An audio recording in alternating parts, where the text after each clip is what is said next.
Hey, listen. I know. Just I feel like he was talking about June. You feel what I'm saying? But he said he used that word in plural. So But more that's what than he one do. person. That's what he see. That's what he do. He try to make it seem like, but everybody know who he can be talking about. But he don't like to name drop because he be terrified. But when I hear it, I call it out immediately. Now I don't know what the I don't know if he sent June some. I don't know. That ain't I don't know nothing about that. But what I do know Right. is that he said that he was sending Top B some money. He said that. See, I can't Oh. put. I ain't gonna put that out there. But I'm just gonna put it like Okay. this. Well, now see, now Top, you giving a lot more information that's known. yeah, Top Beast. He want to cry this loyalty. Oh, Top Beast, my brother. He the only real one. Well, how real was Top Beast? And y'all make no mistake. Top Beast is innocent in this matter. He's innocent in this matter. If he was on the phone with this morning and heard what Mark was saying, and I'm just sitting back like, hold on, Top B's supposed to be your dog. He your manager, and you talking about him like that. Why is it Mike? Why do you feel so comfortable telling me Top B's business? What you thought I was just gonna get on here and the only reason why I brought up the ex-wife thing, so Top Beast, because I know Top Beast will be listening, like, oh man, this probably your play. Mark didn't say this stuff, but how would I know about the ex-wife situation? And let's just say Top Beast, that ain't enough. That ain't enough. Well, let's talk about. I'm just gonna say the truck, and I'm gonna leave it at that. And this is the shit that Mark was talking about. I didn't ask him about you. Mark divulged all this information for what? Oh fuck, man, fuck Top Beast. If he don't want to stay in the car with me, I'll be on my dolo. I'll be on my dolo. I don't need nobody. It can be we can start this shit off like we did in the beginning, Dante. Just don't attach no gay shit to me or don't try to humiliate me.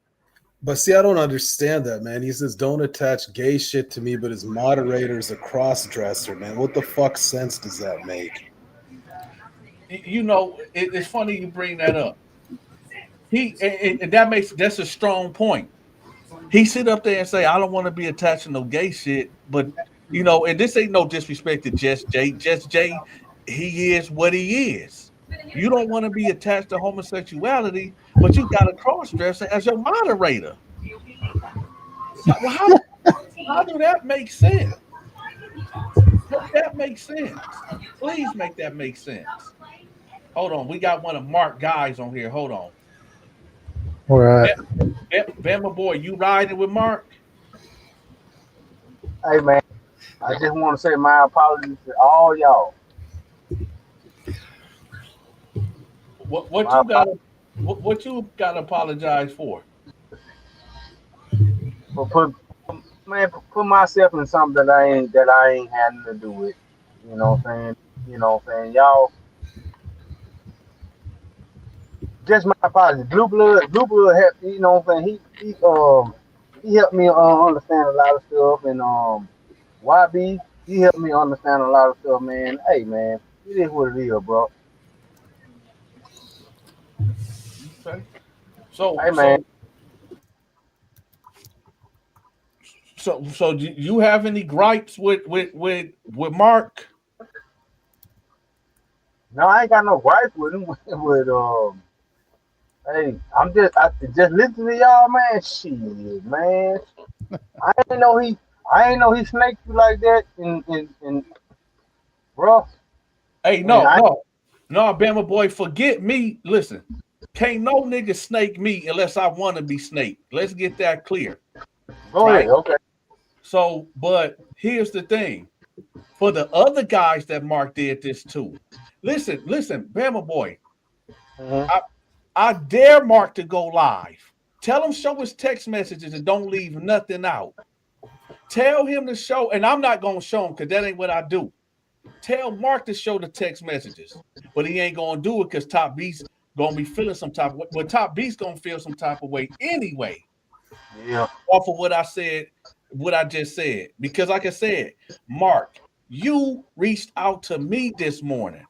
You didn't have to tell me. That was cool. I'm all with the content. I told you how we was gonna do this.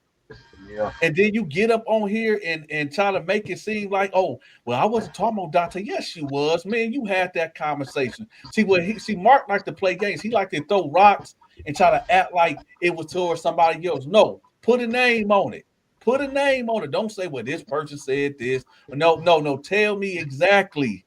Put it on a line, right? So when I'm hearing them, I say, yo, what is Mark doing?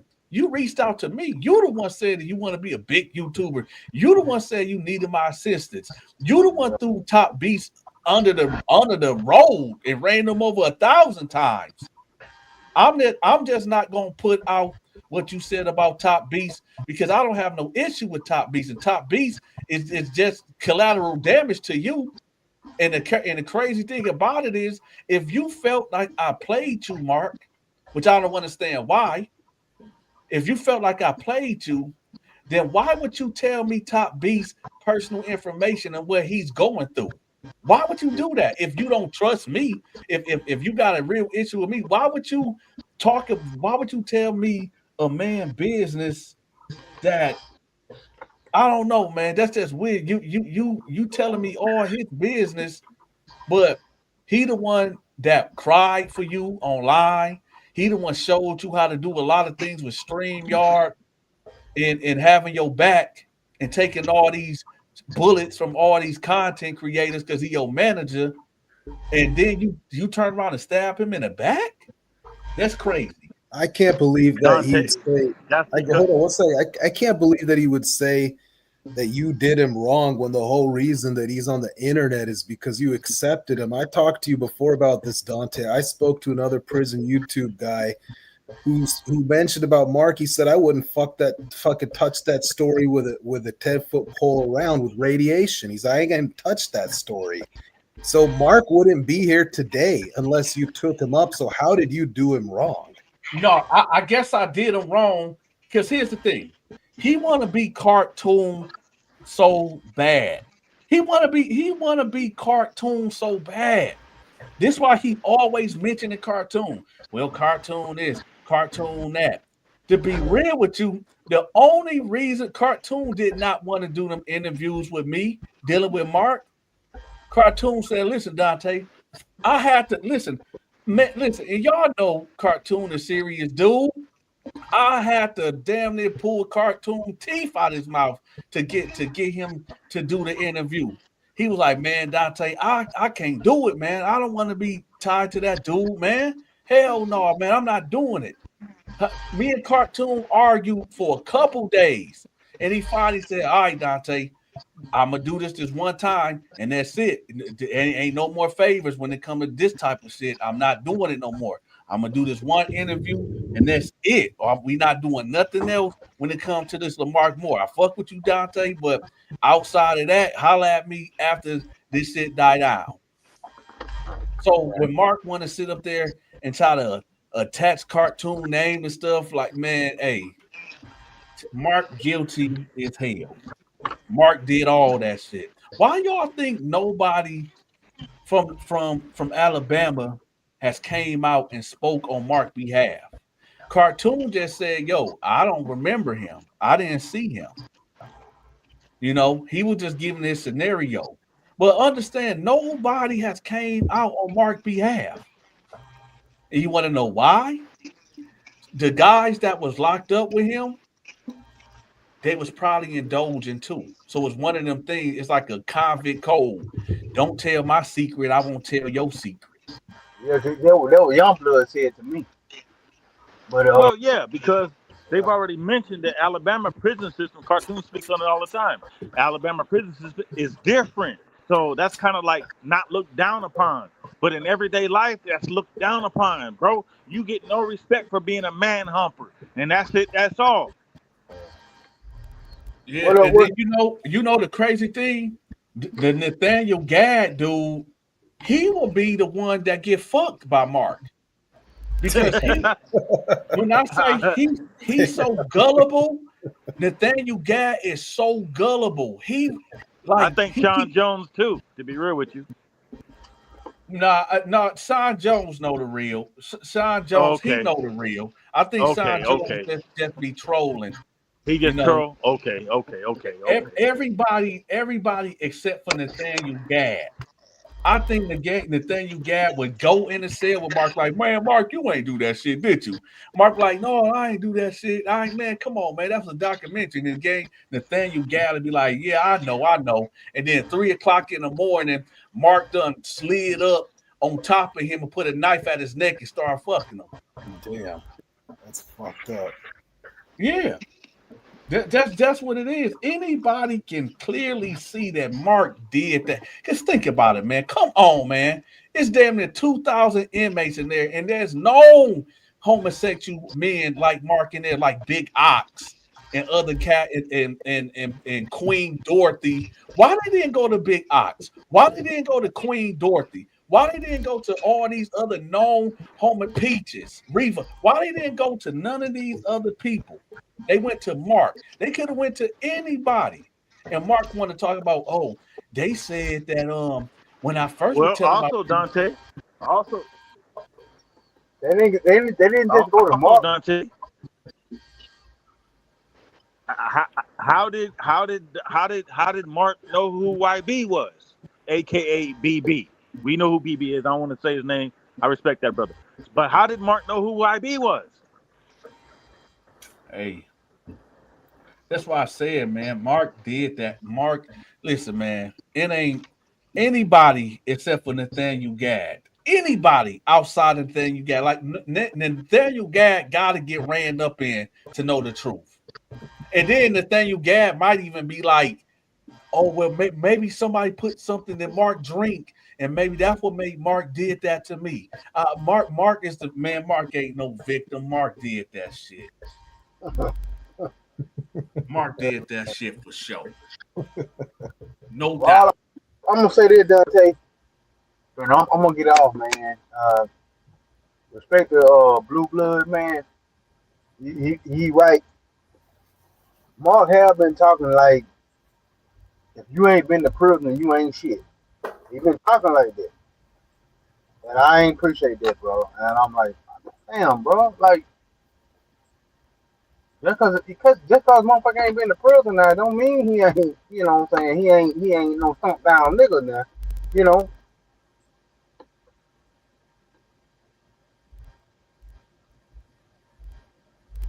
and that's all I gotta say, bro.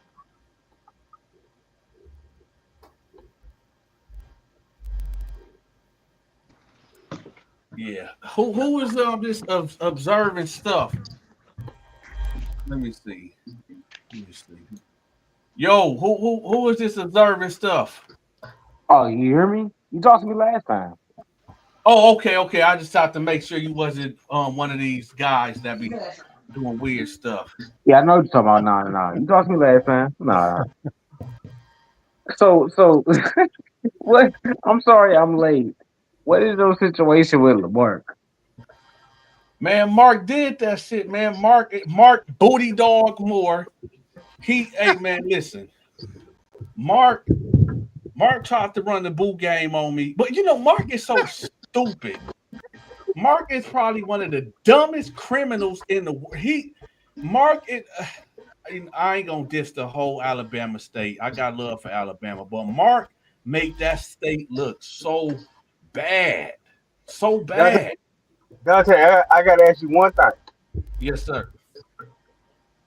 I heard you and June like a couple of days ago, yeah, and y'all said that Mark sent a video to a man.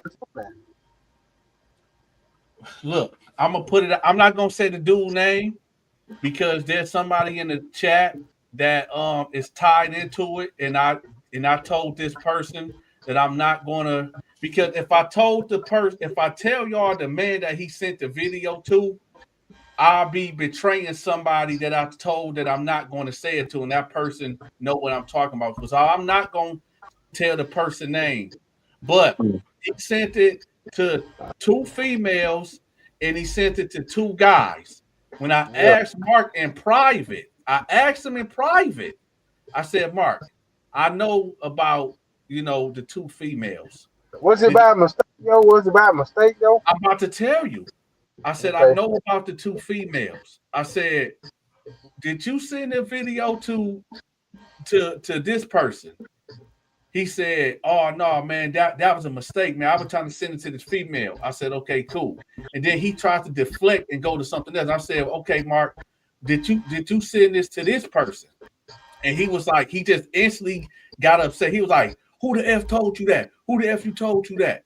I said, "Mark, calm down. Did you send this video to this person? Yes or no?" He was like, "Well, what that person say?" And I said, "You never mind, Mark." So what I'm saying is, he No, see, sent. my first answer gonna be like, hell no, I ain't, you know. You know what? You know what? The way it looked like to me, it was like, yo, see, Mark. I don't think. See, people. I'm letting people know this ain't no game. This ain't no joke. Mark is really a predator. It's one of Is it? them things. You know, That's it's it's like one of them things where when you try to you like trying to see how far you can go with something. You keep trying to push the envelope, just keep trying to push it, right? And Mark, what he does, it starts off with good morning, bro. Good morning. Now I'm gonna be real. Mark never tried to run a sex play on me because he know I'm not going for it. He know who to do it to. And I'm not saying any man that Mark ran a sex play on them. I'm not saying that they weak minded. I'm not saying that. But Mark is an apex predator and he can see certain things. He can see, like, okay, let me test the water. Let me just throw this out there and see what'll happen.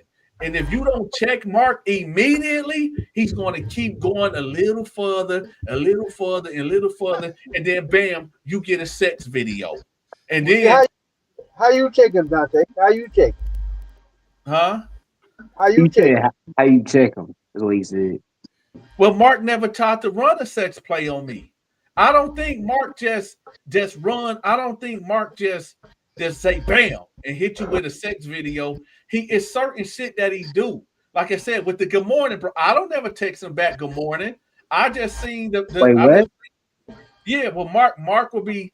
He texts. This is all this shit and it's documented. Everybody knows this.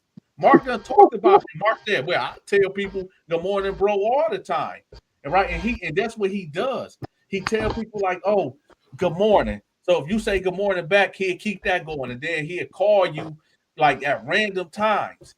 And then but you have to put him in check, like, no, yo, stop telling me good morning. We cool, but don't tell me good morning. But most people won't even look at it like that, right? So So, that so what? So one of the LaMark videos, he thinks. I think he said something along the lines of you was trolling him. Are you trolling him, or are you doing both? You trolling him and telling the truth? Like, I ain't gonna No, say just. this ain't no trolling. Listen, and I'm gonna tell you the reason why I stopped doing panels because a lot of people think that it's a game and it's not. It's not no games.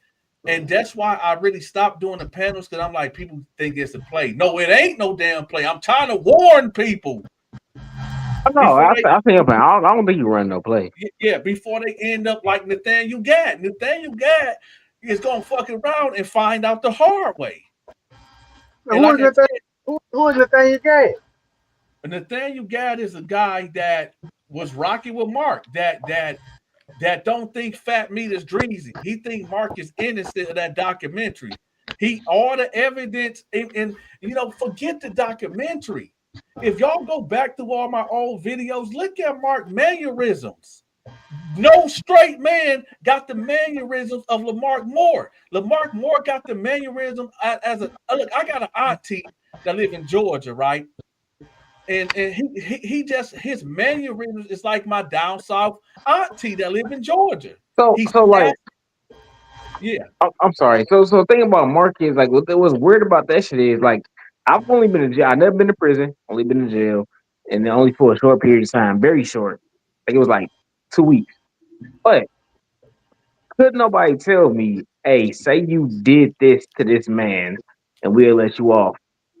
Be seen like that. Like I don't want to be seen in that light. Like no, heck no, I ain't doing that. You know what I'm saying? Like that's crazy. His story about why he did it is weird. I do think I think he really did that stuff. Listen, man. Anybody that think Mark is innocent of that documentary. See, here's the thing. No, And let me, I never did think he raped nobody. I never did think he raped nobody or nothing like that. I never did think that. but you know what? They say there's different forms of rape. Now, what okay, so when you hear Nah, rape, bro. They try to tell you trying to do something to another man, like in that manner. I'm not gonna say I did that shit if I ain't do it. I'm not gonna say that. Now, see, Yeah. I got a family member that locked up, and YB told me, well, he said, look here, Bama. He said, your family member that locked up, he indulging in that same type of stuff. He ain't gonna tell. He ain't gonna tell. yeah, that's that old convict code. The reason why cats ain't gonna come out against Mark that's locked up with him because they doing the same shit too. Yeah. They doing the same shit too. And that's the convict code. You keep my secret, I'll keep your secret. Well, see, I ain't got nothing to get. I ain't got nothing. Look, they do what they want to do, but raping, that's different. Yeah, that's weird because he talk about some. He thought he gonna get less time, but it's That's like different. literally, I wouldn't play a person in a movie if I had to Mhm. kiss another man. I ain't finna do that. And Now, so I'm definitely not finna say that I get the R word to somebody to a dude. The fuck no, anybody for that matter. if they indulging and is willing, okay, that's what they do. But if you take advantage of a man, I got something against it.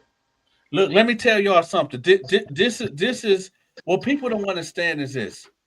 No, Mark didn't walk in the cell and knock somebody out and take their manhood. No. But when you are under threat, when cats know that you got the power and you got gang members under you and you don't do what they say, he telling you, hey, either we gonna fight or we gonna fuck. Which one you want to do? Right? He's giving you a choice, but you ain't really got a choice. You still got a choice. Either you gonna fight or you gonna fuck. Oh And no, that ain't no choice. It's fighting. It's fighting. Yeah, It's fight. It's fight I to the death. understand it. I understand it. I understand it. You know what I'm saying? I really do. I understand that. Yeah. and that's why I said, my whole thing is this. And I hope Top Beast is listening. Because like I said, I wouldn't be doing this right now, y'all. Me and Mark supposed to be doing a lot, well, some pre-recording videos So about what the the issue? doc So what the about the issue? I know you can. I know you're gonna tell us, but what the issue is with you and Top Beast? I don't got it. No, that's the thing. I don't got no issue with Top Beast. That's why I'm not repeating what Mark told me about. Listen, before this Mark situation, Top Beast been watching me for years, right? Yeah, he said that too. Yeah, so he been watching me for years. So I would never have an issue with Top Beast. Because he's Mark manager, I still ain't got no issue with Top Beast. Top Yeah. Beast don't know who he's dealing with. He think he do, but he don't. Because the shit that Mark contacted me this morning. I didn't reach out to Mark. If on that last live, Marcus he slipped out and said it. He said, "Yeah, I did call Dante this morning, but tell her everything that we spoke about. Oh, he did. Yeah, tell him everything. Tell Top Beast how you. Why did you have to bring up Top Beast personal business to me when you Mm. called me to talk about business? Why you bring up Top Beast personal information that he's going through right now? Why do I need to know that? So Oh, that's why so that's he why brought Mm. he brought me first. So why you bringing it up, Dante? so Top Beast, because I know how Mark is. Mark could tell Top Beast, Dante lying. Dante lie. I didn't say nothing about you. And that's why Okay. I'm not putting everything out that Mark said. That's why I'm letting Top Beast know certain things, but I'm not even going into situations. I'm just saying ex-wife, that's one thing. Right. And I don't need to go into detail because that ain't y'all business. But I'm just saying that so Top Right. Beast know, like, okay, yeah, Mark told him something. No, he told me a lot, but I'm not putting it out there because my issue ain't with Top Beast. Yeah. Right. you just let him know a little snippet of what he said. Yeah, I know. So when Top Beast like, yo, Mark, what is this? I thought, why is Dante bringing up my ex-wife? I don't know why he bringing it up. Why would I be bringing it up? How do I know? And I'm not repeating what Mark said. I'm just giving Top Beast pointers. Like, okay, how would he know I got something going on with my ex-wife? I didn't tell Dante no shit like that. So how would he know that if I only told you? Why are you bringing up my personal business to Dante if y'all supposed to be talking about business? Why is I being mentioned? Because I didn't mention Top Beast. He did. Oh, Yeah. Top Beast is slow. Top Beast, he got too much going on. He don't know how to do these plays. Yeah, Top Beast is my homie, but man, fuck him too. He can get the fuck out the car too if he don't want to go along with what I got going on. I'm about to do these interviews with you, and Top Beast, he can get the fuck on. I don't give a fuck how a nigga feel. I'm solo dolo. If he, yeah, he my nigga, but fuck him too. And then he Oh, started going. Then he started going in about the situations. So you seem like an honest person. So was you and LaMark at one point running a play? Yeah, a long time ago, months ago. That Okay. was the content. That it was. Listen, I got out of it really months ago. Really, it's just people kept bringing my name up and they kept thinking that I was behind stuff and I wasn't. If you look on my channel, you will see there's no pre-recorded of Mark for months. Right? I just now start doing re-uploading old videos of Mark because he asked me a week ago, hey, could you keep when he was in the hospital? When he was in the house, he said, man, Dante, I don't want my name to die out, man. Could you like keep my name relevant? So that's why I went live and was doing, watching the old videos. So that's why I don't, so it ain't no play or nothing. But like I said, whoever can think that it's whatever play, but Top Beast know it ain't a play. Because it wasn't no play this morning for what I'm like, why is he telling me do I need to know what's going on with Top Beast? What do you reaching out to me want to do business got to do with Top Beast? Yeah, I understand that's your manager, but why are you telling me your manager business if this is supposed to be your dog, your brother? Why I need to know about what's going on in his life? And especially the stuff that you told me that I'm not gonna put out here. Right. So that's why I said, like, hey, and I want Nathaniel Gadd to hit the link. That's who I want to talk to. I want Mark to hit the link. Mark ain't gonna hit the link. He ain't gonna hit the link because he already know. And then he want to say, I don't owe Dante nothing. I don't owe him nothing. Oh, you don't. You don't. Have I? Up until this moment right now, I never said Mark owed me. I just let him run his mouth. I don't do that. I don't do something for a nigga and turn around and say, oh, I did this for you. He the one keep bringing that up. He the one feel some type of way when people be saying that to him. Dante ain't do nothing for me. He ain't do nothing for me. Mark, you ain't getting no money from me, Mark. You ain't. Oh, but Marcus say Dante never did nothing for me, and Ness never did nothing for me. But then he'd turn around and say, yeah, they did give me a couple dollars. 4,500 ain't a couple dollars. Yeah, I heard him say. I heard him say y'all did do him right. And I also heard him say that. Dante, I heard him say that you know what I'm saying. He owe everything to you. If I don't want to misquote him now. No, he does say that, but then he'd go back and say, oh, Dante never did nothing for me. You see what I'm saying? And that's why I said, like, yo, which one is it? And that's why the thing that really got me upset, y'all, because I wouldn't be doing right now. I'm supposed to be doing an interview with Mark of the conversation that we had this morning. And for him to go live but he didn't say my name, but that's how Mark liked to play games. He liked to, so he won't say your name at all, but you know what y'all talked about. No. I'm gonna tell Hey, you now. hold up, Now hold up, hold up, hold up, hold up. RLs, who are you? I need to know who you are before I bring you up here. So write me in a private chat and let me know who you is. Well, what you say, Bama boy? I fuck with the young blood. I fuck with young blood heavy. Look, I'm gonna tell you. Listen, I ain't everything ain't for the internet, Yeah, but he's straight up. I He's a gotta. straight, man. He's a straight up I, dude, man. I'm not taking nothing away from Young Blood. Hold on. All right, He's straight. Ariel. I'm not taking nothing away from Young Blood because let me tell y'all something. I have an issue with Young Blood. I got an issue with Young Blood. And I'm gonna tell y'all what the issue is. Now, I, before I tell y'all the issue, Young Blood is who he is. Before this YouTube shit, before this Mark situation, Young Blood has been putting work in, and he has been trying to change the Alabama prison system. I yes, did. I looked into him behind the scenes because I wanted to know who this guy really was. So I did look into him, and yes, he is who he say he is. He have been trying to fight this fight and change the Alabama prison system. I have seen that.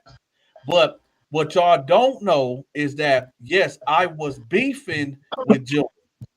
I was beefing with June. And the way I felt, I said, okay, anybody that ain't with it's a line that's drawn. If you with June and anybody else that's an enemy to me, stay over there. You know, Jordan, Yeah, I don't know them, so hold up. I said I don't want nobody to pick a side. Don't pick a side with me. If you rock with him, then stay over there, right? I said this is not a democracy. This is a dictatorship. If you don't like the way that I program, that's just what it is, right? But I seen that Youngblood wanted to be the peacemaker. So I said, I don't got no issue with Youngblood. I don't. My only issue is that you rock it with June, and that's cool. I'm not gonna tell you not to. But if that's your man, you're not gonna be over here with me. I don't do the 50, I don't do the line. So when I people get what want you're to say saying. when people say, oh, it's a play, no, either you with me or you against me. Wait, It was ain't RJ the nigga he was arguing with a few days ago? Was that him? When he was in the chat, he was arguing with him. who. Was it man. RJ? It was somebody that was like, "Come to my city, or you come to your city, or something like that." Yeah, Oh, yeah, see, that was the other folks, man. yeah. So yeah, that was the guy. But when I looked at the situation, I said, you know what? June is just doing content. June ain't June not doing nothing wrong, kid. This shit is just content. So I said to myself, that's my bad on me.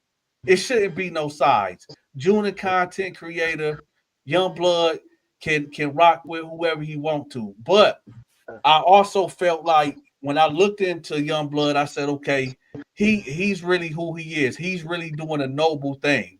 Because when I Yeah, first heard about young blood, I said, oh, this a clout chaser. He just trying to be in the limelight. And no, and he's going against my program. So if he's going against my program, then he's an enemy to me. But when I really looked into him, I said, "Oh, he's the real deal." Right? So that's yeah. why I Hey, and I look, never hold on, Bama boy. go So ahead, go. that's why I always kind of side-eye young blood because I was like, nah, I don't really trust him. But then when I really thought about the whole situation, I said, you know what? June is a content creator, and this is what he's supposed to do. Youngblood is a guy that's from where he's from, and he is trying to do the righteous thing. So I said, you know what? I ain't got no problem with nobody. I ain't got no beef with nobody. But I had to stop doing panels and stuff because I'm like, every time somebody does something, for some reason my name get brought in it and I don't got nothing to do with it. So that's why I said I'm gonna stop doing panels. I'm gonna just leave. I'm just gonna leave everything alone until this morning. And again, y'all, I ain't got no issue with June. June is doing what he's supposed to do. right? I had my issues with June, and I'm gonna tell y'all what my issue with June was. My whole real issue with June was dealing with the NS situation. That's the only issue that I had with June is dealing with the NS situation. Outside of that, no issue. Young Blood, no issue. Top Beast, no issue. Even though he's Mark manager, Top Beast ain't never did or said nothing foul my way. No issue with Top Beast. My issue is completely and only towards LaMark Booty Dog Moore. I think he like booty, man, booty. Be specific. No, because dude is a homosexual. I He's kept a my same. I homosexual. keep that same energy. I still think he on that type of time. Yeah, Mark is a homosexual. It ain't and if anybody think differently, okay, would you sleep in a cell with him? Would you would you would you sleep in the cell with Mark? In a chat. Type yes if you will sleep in the cell with Mark. Type no if you won't. And if you straight, if you a homosexual, don't write nothing. I ain't gonna lie. When you had that one laugh with that one dude that was a homosexual, that shit was funny as fuck. I mean, funny as heck. But hell no, ain't no. Also, women, y'all don't count. Y'all always don't count this. But ain't no straight man finna sleep in no cell with no nigga that gladly said how he did something to another man. That's weird. Like I would never. Yeah, he did it with a badge of man. Listen, man. Badge of honor, exactly. People gonna be like, yo, Dante, why now? Why now? Listen, when Mark first came out, let me tell you, when Mark wrote me, right? He wrote me. He tell y'all the story all the time. So he reached out to me. When I found out who he was, I said, hold on. He said, yeah, I'm the guy in the documentary, right? So then I called my wife in my office. I said, hey, babe, check this out. And she looking, I just played the clip when Mark talking, and she was like, who is that? I said, that's the guy, he just called me. And she was like, what do he want? I said, I don't know. I don't know. He just called me. So she was like, oh, okay. So when I called Mark back, I said, hey, what? I said, so what are you trying to do? Now keep in mind, y'all, Oh, I remember this. Yeah, I remember this. this is when Mark started lying. He said, man, Dante, I just want to tell my side of the story. I know that documentary, I was dating this girl and everything was cool. And then one day she stopped answering the phone and stuff. And then it was like a couple weeks later, I run into her and I said, yo, what happened? And she said, man, somebody sent me that documentary. And he said, now that's why I want to come out and tell my side of the story. Now, when we started doing the panels and stuff, it switched to it was the girl that broke up with him to, oh, I just want to get good with my family now. His Two dad. Yeah. two totally different stories. Two totally different stories.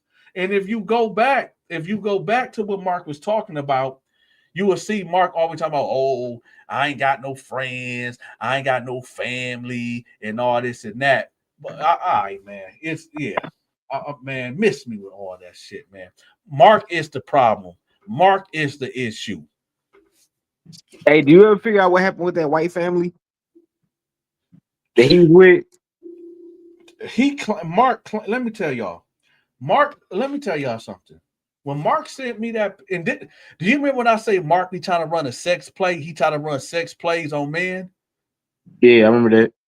Now I'm gonna let and listen. And if I'm wrong, June can speak on his own accord. June, if I'm wrong, you come out and tell me that I'm wrong, right? What Mark would do, Mark runs sex plays. And I'm gonna tell y'all what I mean by a sex play. Mark will first write people, good morning. Good morning, bro. There's nothing wrong with that, right? There's no harm in that, right?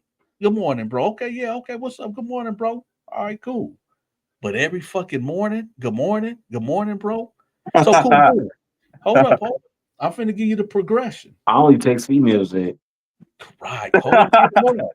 Every day. Good morning, bro. But he didn't do this to me. He'd do it every once in a while, but I didn't fall for it because I didn't know until all biz came out and exposed what Mark was doing.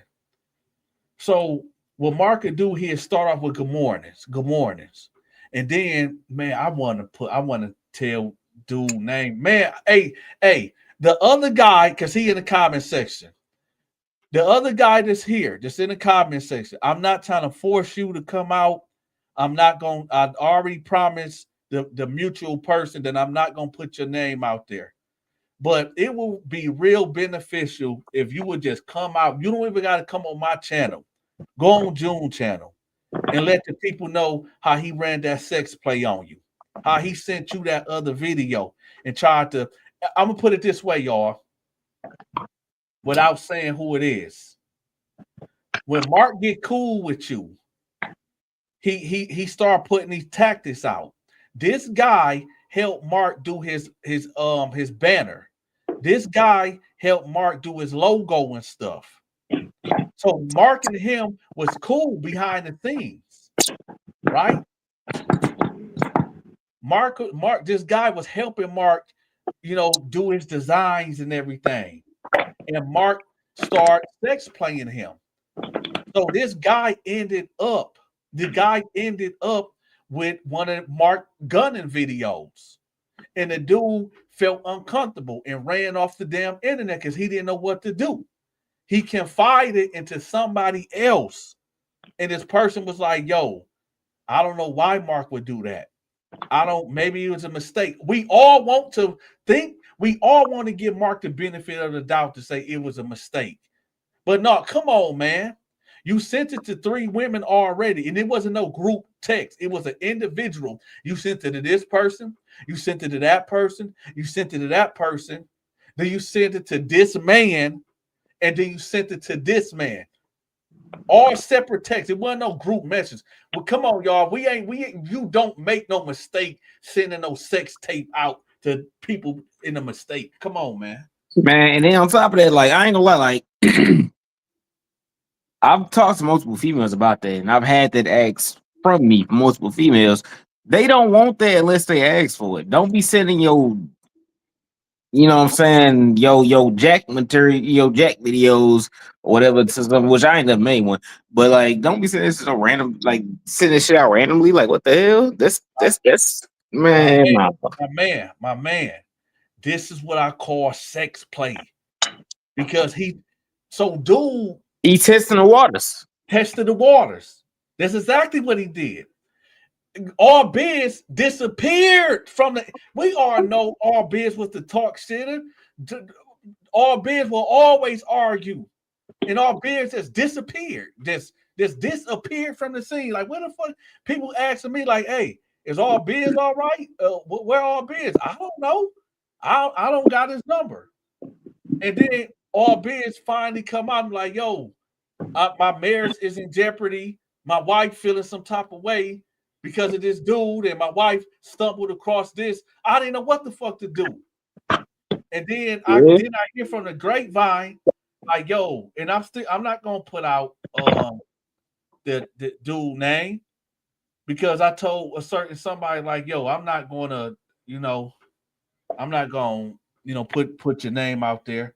But it got crazy because Mark gonna sit up there. Oh man. Somebody in the comment section, don't drop the dude name. Don't want to be on here. Please do not drop the dude name.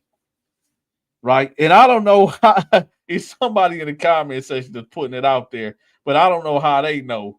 But hey, if you know, then everybody might know now. I mean, with all them stories, it don't take much to put 2 and 2 together.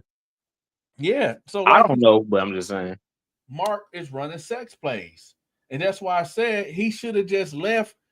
It's like you said, if somebody asks for the video, okay, cool. We all adults, consenting adults, cool. But right. You sent it to 2 men, and they like, yo, what the fuck do I supposed to do? A lot of people, and you know, most cats would say, man, I do this. I would have like, bitch, don't be sending me no videos of you jacking off and stuff like that. But now if you look at it, a lot of cats ain't never been in these predicaments. And Mark is an apex super deviant predator. He's a Yeah, because super he he he pro- know he know guys will be embarrassed. Like dudes that get violent in prison, they are embarrassed to come out and speak about the incidents. And Mark know that a man that Mark done sent him a video of him beating off, coming all in the damn camera and everything, right? That man ain't gonna get on here and be like, yo, y'all, Mark did this to me. That's traumatizing. And that's what Mark was betting on. And the crazy thing about it, top beast, I hope you listening. The crazy thing about it, about this top beast, ask your client about this. Ask him how the dude helped him do his. Ask him who gave him that logo. Ask him who helped him with his merchandise and why that dude disappeared. Ask him why that dude disappeared that helped him with his merchandise. Ask him that. Where that guy at that helped you with the logo, Mark?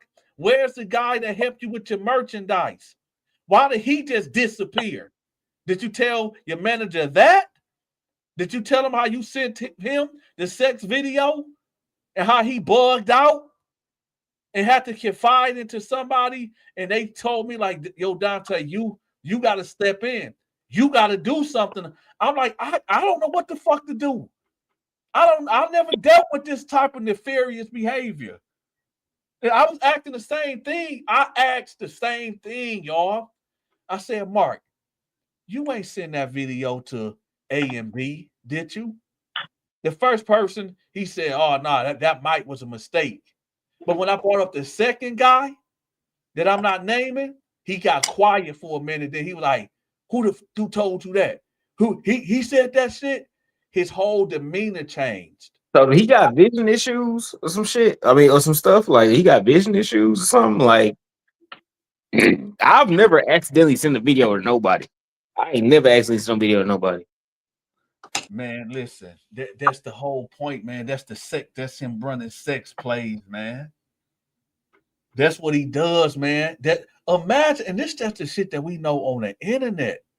Imagine all the dudes that he done sex played since he got out of prison. Y'all keep forgetting. Mark did 19 years in one of the most toughest wild West prisons in Alabama. That Danny Terrero said that Mark was one of the most feared inmates at Limestone. Y'all think Mark didn't take his tactics from prison and put it out here on the streets? Are you serious? Oh yeah, I bet he trying it. He trying it. No, he ain't just trying it. He putting it out. Man, listen. I'm about to put, you know what? Fuck it. Since he wanna, you know what? Nah, I ain't gonna do him like that. I'ma wait till his response video. Because this right here is just setting the record straight. This right here setting the record straight. But man, you know what? He did it to himself. If I don't know why he made that live video and trying to play like, yo, Mark, you called me. You called me this morning, asking me, yo, Donta, the streets is boring, man. We need to work together. Top Beast don't know what he's doing. Top Beast slow. Top Beast got too much going on. Top Beast, I don't give a fuck what he say.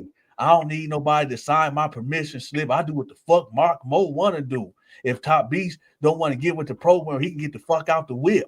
I'm Dolo. And then he go in and start talking about Top Beast's personal issues that he got going on. But Top Beast your brother. Top Beast your dog. And this ain't Top Beast. Look, Top Beast is just a victim of circumstances. Like I said, if Top Beast know what I'm saying is true, because how the fuck would I know? Why do I know what is going on in your personal life? June couldn't tell me that because you don't talk to him. Youngblood couldn't tell me that because you don't talk to him. Don't nobody know your personal business but Mark. So how the fuck do I know your personal business? If it came from who? What do I got a listening device in your truck or your home? And we all know you ain't doing that. This is what I'm saying. So it's like, yo, yo. So top beast, the man that you cried for online because he went into the hospital. That same guy asked him, yo, I get why you reached out to Donta because I was moving slow. This is what I want Top Beast to understand and really grasp what I'm saying. I know why you reached out to Donta because I was moving too slow. I know you want the controversy, but why you put my name in it? Why you tell Donta my personal business? Thank God Donta ain't no bitch ass nigga and don't put my business out there like that, right? But why did you tell Donta? Why did you tell Donta A, B, C, and D? What did I have to do with that? Why did you feel so comfortable? If we supposed to be brothers, if I'm supposed to be your dog, if you say I'm the only one that was real, but why you ain't keeping it real with me? Why would you tell Donta that shit for? Why? And just for reference, I'm not going to tell y'all what he said, but I'm just going to say just so Top Beast won't think like, oh no, man, maybe Donta lying. Okay, I'm going to say ex-wife.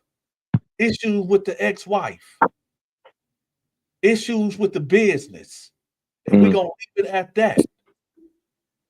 So now let's look. So am I lying, Top Beast? You need to ask your client about that.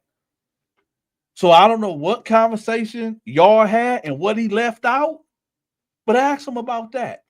Because I'm pretty sure he left it. I'm pretty sure. Hey, Top Beast, did he tell you that he called me and I didn't call him? Did he tell you? And I get it. I get it, Top Beast. I know what part he left out because he would have never went live the way he did. And then he tried to fake like, oh, I'm talking about everybody. No, you wasn't. No, you wasn't. And that's No, very interesting for him to tell you that information. He must think y'all was like real close for him to tell you that. no listen, but every video, Dante ain't do shit for me. Every video, only Top Beast is my real friend. But in every video, Dante this, Dante that. But why would you tell me Top Beast business if I'm a snake to you? If I did you so dirty, so you gonna do the only guy that got your back? Why, if I'm the enemy, why did you contact me this morning? Why would you contacted me if I'm the enemy? And then if I'm the enemy, why would you tell me this man business? What did you want me to do with that? Because Mark know it's a lot of stuff he done said about a couple of people that I didn't put out here. And I'm not, because these people ain't did nothing to me. So I'm not gonna put out things that Mark said, and I'm still not, because I don't show text messages, and I'm just putting just out enough so that if Mark try to say, oh, I didn't say that, Top Beast, I don't know what he talking about. Also, Dante just a mind reader. He just he's a fortune teller now, right?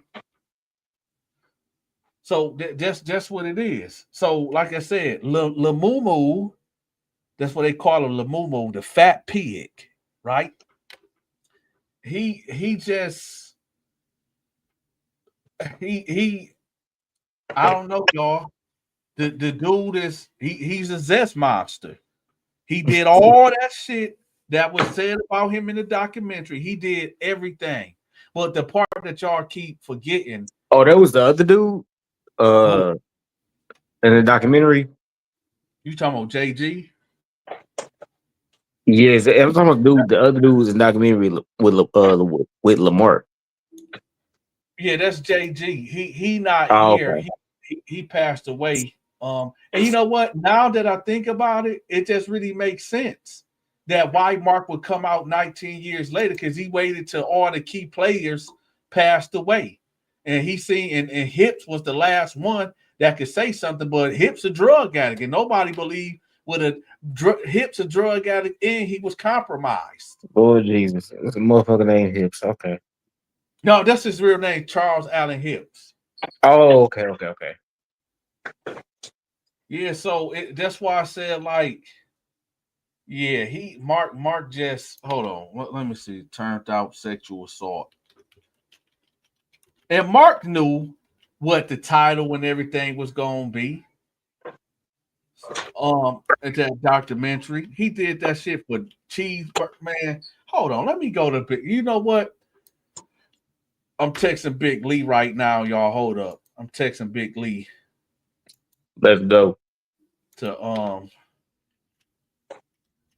unprivate that video with because Big Lee said he didn't want to have nothing. Nobody want to have nothing to do with Mark. Well, I'm texting him to unprivate that video right quick about Jonathan Schwartz.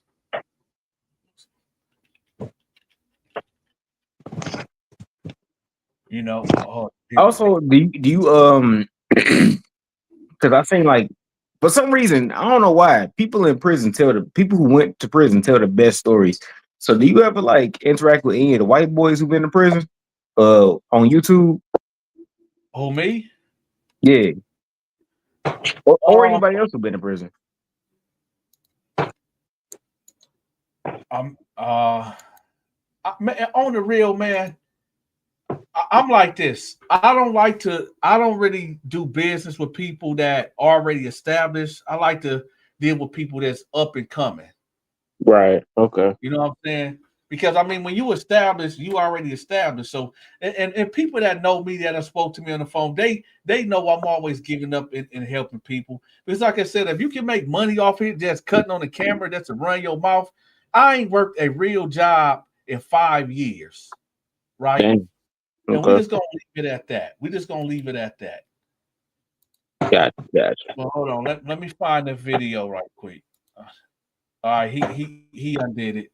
Let me see. Let me find the video. I can't stand that Fleet. Fleece had I don't fuck with Fleet Johnson. I don't fuck with his shit. I don't watch his shit no more. Well, actually, I never so really watched you his shit to know begin with. But yeah, Fleece. You know, see the thing about Fleece, man. He it's a difference between him and Mark. Big difference. Fleece done embraced. He embraced who he is, but Mark, we all know. Okay, here it goes. Just a video. All right, y'all. We gonna watch the video with Jonathan Schwartz putting Mark on full blast. yeah. Here we go. Let's go. Here we go. Mark did that shit. You live this life, I walk this road, and you can talk shit. Coming with my life, but I refuse to go for nonsense. This the life I chose, this how like no ain't many options. Gotta tell the truth, I make the rules like I'm Fleece Johnson.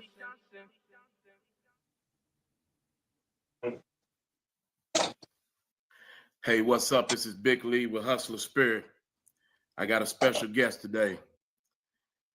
He's a producer, a director, a writer. He's a filmmaker, investigator.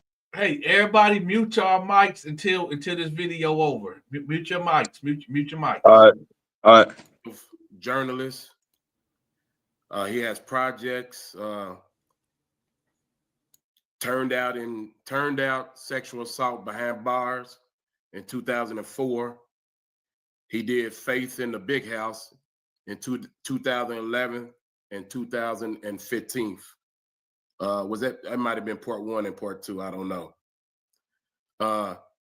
He did Code Switching. That was in 2019. He did Fuller. That was in 2020.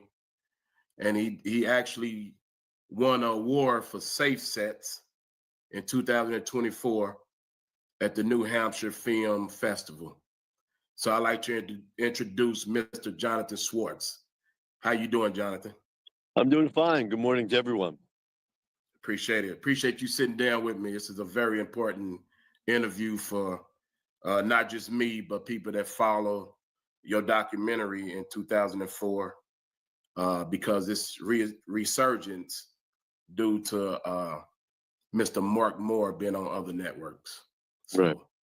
And that documentary broadcast also in England, Ireland, Israel, Holland, and was part of international movement against the normalization of prison rape. It was used by America's Watch, Human Rights Watch. It was part of the 50th anniversary of the signing of the Declaration of Human Rights, and received support from prestigious Humanities Council. It was part of the campaigning of Just Detention International, which is the world's largest nonprofit to mitigate the incidence of and the impact of rape in prison. So that documentary was and is widely seen and heard. Yeah, definitely. And like I said, because of other networks, and with Mark Moore, LaMark Moore coming out, speaking on it, you know, I know a couple of the guys has passed away, and rest in peace to them. So I won't say anything too much about them. But as far as LaMark Moore coming out and saying that the documentary wasn't to his liking, which, you know, a lot of people, when they in prison, they get out of prison, if they did anything like that. Again, I say I interview Fleece Johnson, and he has problem with the documentary that he was in the 2000s also, that you wasn't a part of. But I wanted to ask you some questions. I know you got a busy day. The weather there is beautiful. I told you we just got back from our filming with Drewski, so definitely jealous about the weather. But I want to jump right into it. Yeah, so let me begin for a second. A little more of my background. So I'm a working class guy who went to an Ivy League school. I went to Brown University.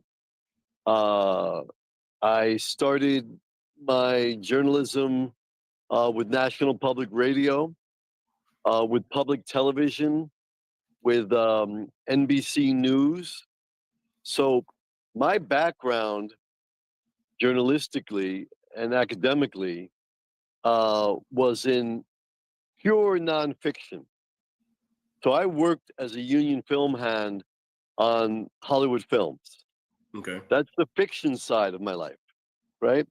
Working as a director and a sound recordist and a technician for narrative or fiction films. But the nonfiction, the factual nature of my work, in my 30-year career, I've always been meticulous. Okay. So doing the investigative work to get to the truth, spending months doing research, interviewing multiple people, most of course who never appear on camera. So, you know, look at me as that dying breed of nerd journalists who do their homework, who seek the truth, and who are in the nonfiction factual world. I have never worked on reality TV. Okay. I was never part of the movement that came after my time, where there was an explosion in reality television programs in and about prison, most of which were fairly bullshitty. That's not part of my world. Okay. Straight ahead, international television journalist. Okay, I'm glad you said that. I'm sorry, was you going to say something else? No, I'll continue to respond to your questions. Okay. Like I said, I don't want to take up too much of your time, but I do have some questions that I think will shine light on what Mr. Mark Moore is saying on another network. The network he's on is the Donta network, if anybody wants to go see it. I'm not trying to keep anybody from hearing his side of the story. It doesn't sound Absolutely. believable. That's why I wanted to talk to you about it. Mhm. Let's start here. What's the process of gaining access into a prison? Well, at that time, it was very difficult. So we made introductions through sister public television stations. We had long correspondence with the wardens and the assistant warden. We had letters of recommendation. It wasn't a casual thing. It was 3 or 4 months of careful negotiations to have access. What kind of, it had to be a security nightmare too. What kind of security do they offer y'all? Not a lot. Because if we had guards hanging around us, if we had the prison authorities reviewing our material, it would have seriously cramped our style. So we developed a relationship with the prison authorities, but we also developed a relationship with prisoners. So, and we made friends. We had people in the prison looking after us. But basically, we were on our own. And during the filming, because I'm a single dad, my 6-year-old son at the time was staying with a babysitter in a double wide in the parking lot. So for the period of time that we were doing these interviews, we were pretty well integrated into the prison life. How long did y'all actually spend at the site, at the prison? 3 weeks. Y'all was there for 3 weeks. Mm-hmm. How did you select the inmates who was going to tell their stories and be in your documentary? Oh wow!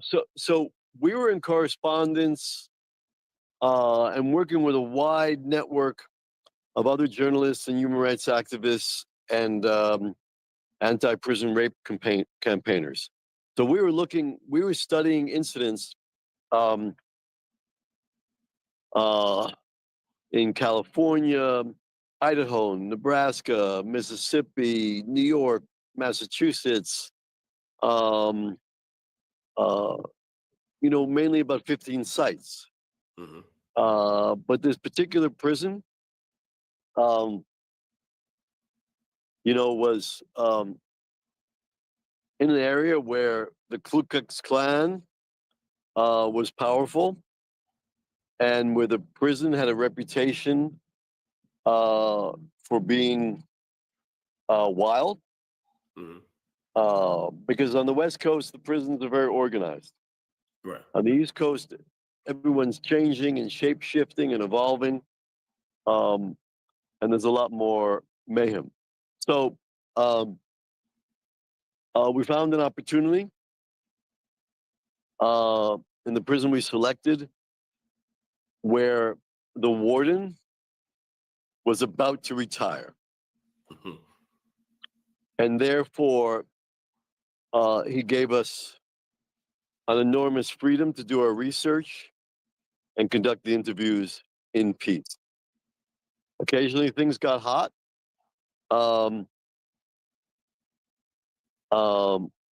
I grew up in an inner city neighborhood. It was just another day. Just another day for me. Some of my southern crew were more nervous than my northern urban crew, which I found kind of amusing. So the local crew members were sometimes a little frightened by the mayhem, but those of us who grew up in the inner city and in interracial neighborhoods, we're not particularly concerned about the environment. And we just focused on our work. And our work, in the time that we had, was to get at least an approximation of the truth, right? There are many layers. As journalists, we just work down those layers of the onion. But that was our sole focus. Not to get theatrics, but to try to get a reasonable idea of the phenomenon, where people would become incarcerated. They would look for alliances and surrogate families, but they'd also be subject to exploitation and this form of torture known as prison rape. Did the inmates know the premise of the documentary? Was it any surprises?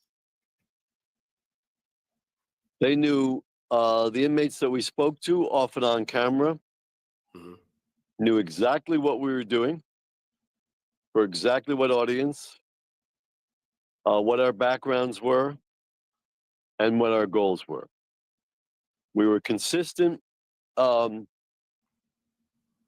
with our message and our representation with both the prison authorities and the prison inmates. And there were a few that were bold enough, both victims of prison rape and the rapists and the daddies, that were courageous enough and thoughtful enough and educated enough to choose to talk to us.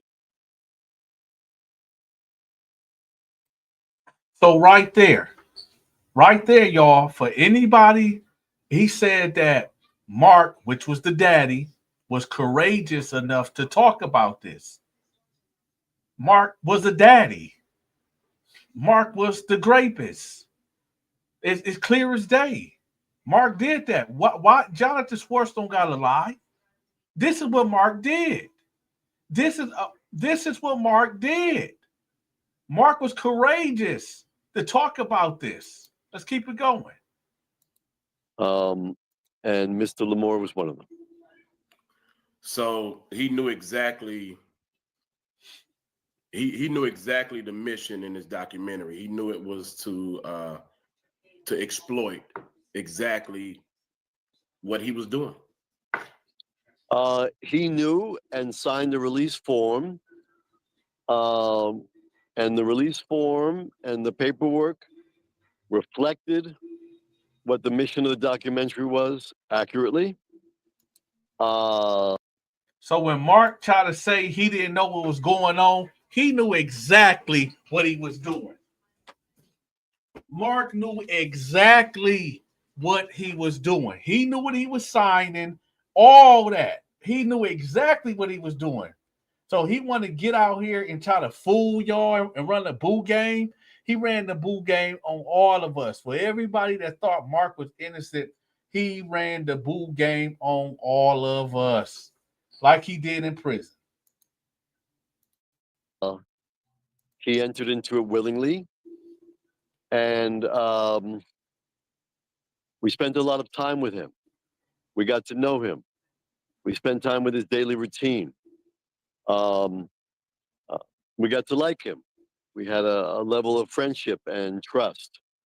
And he was very articulate, very interesting, very charismatic. And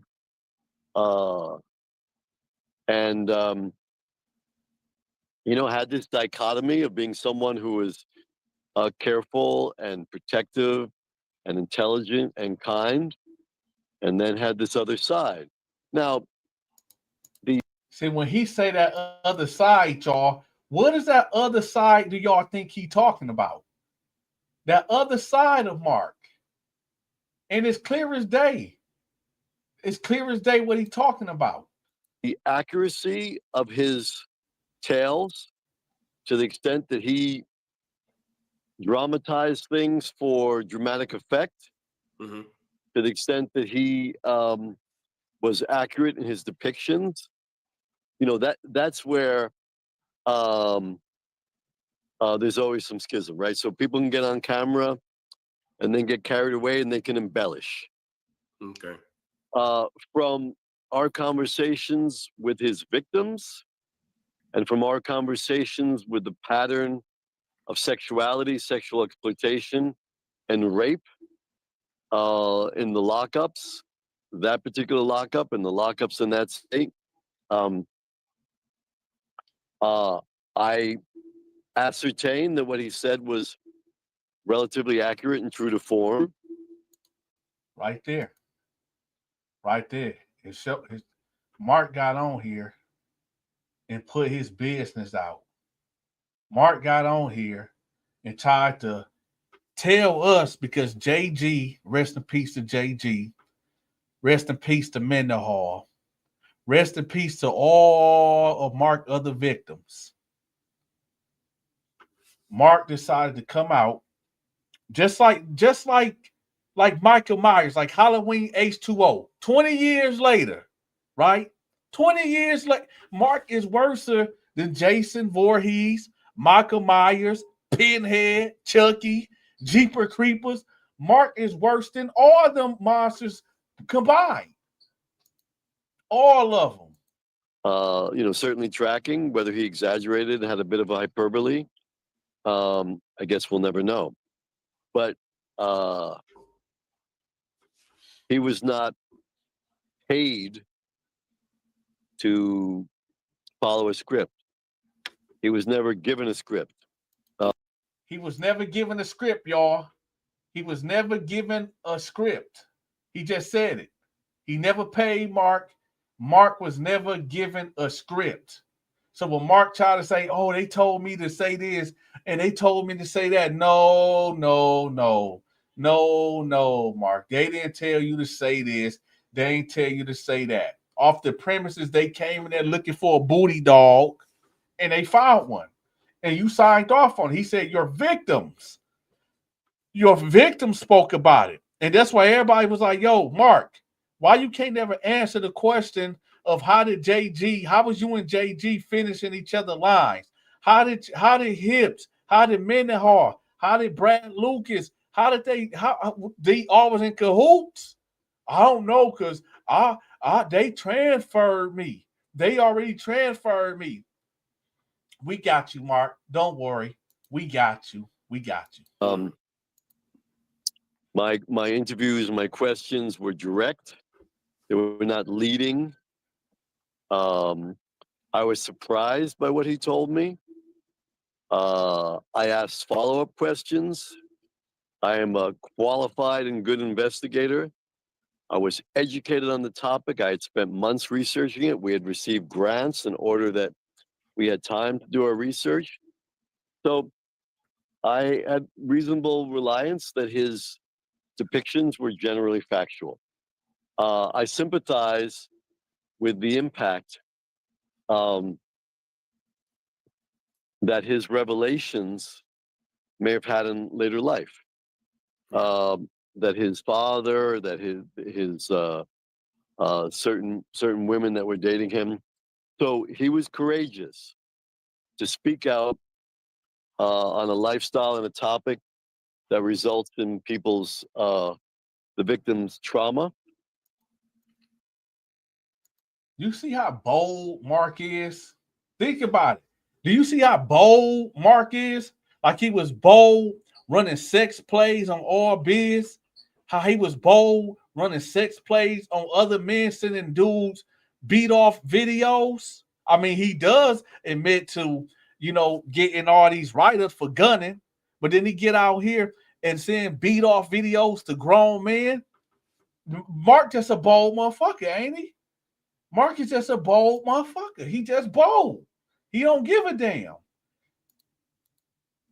Lifetime medical issues, lives destroyed, innocence lost.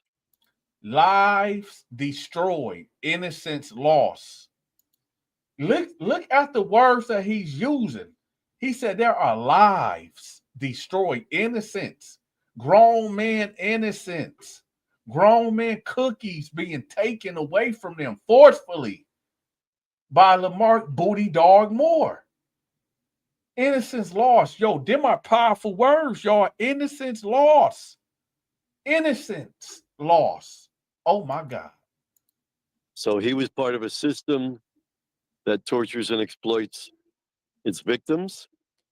He himself suffered his own trauma, and he was one of the courageous few across the country that spoke out on this horrendous form of torture. So, horrendous form of tortures.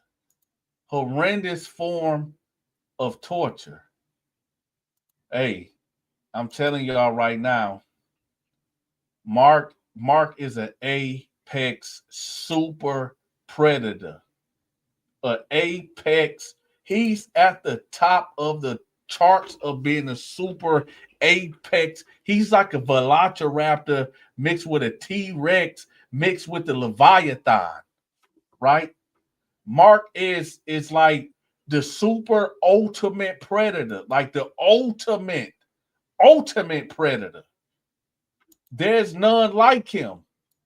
Mark is a basically great person who's articulate and intelligent.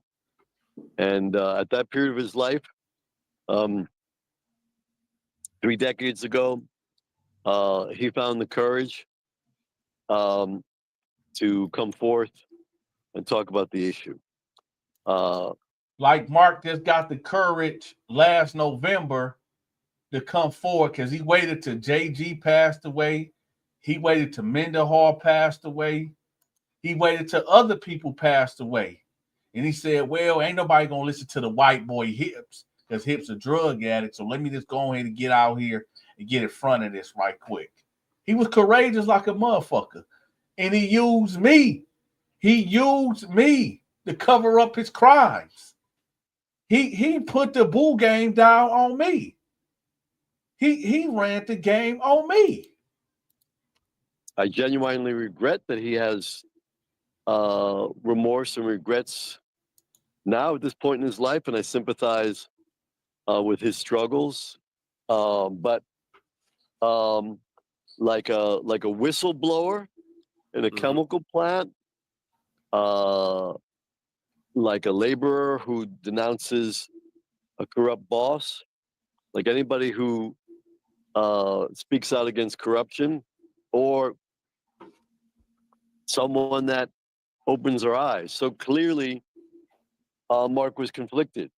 He knew what he was doing was wrong. He also celebrated it. You know. So Mark celebrated now. Celebrated now. I mean, you was bars deep in them white boys. When you was pumping on them white boys, it was all good, right? You was getting your due. When you was dropping D off into them white boys, it was all good, right?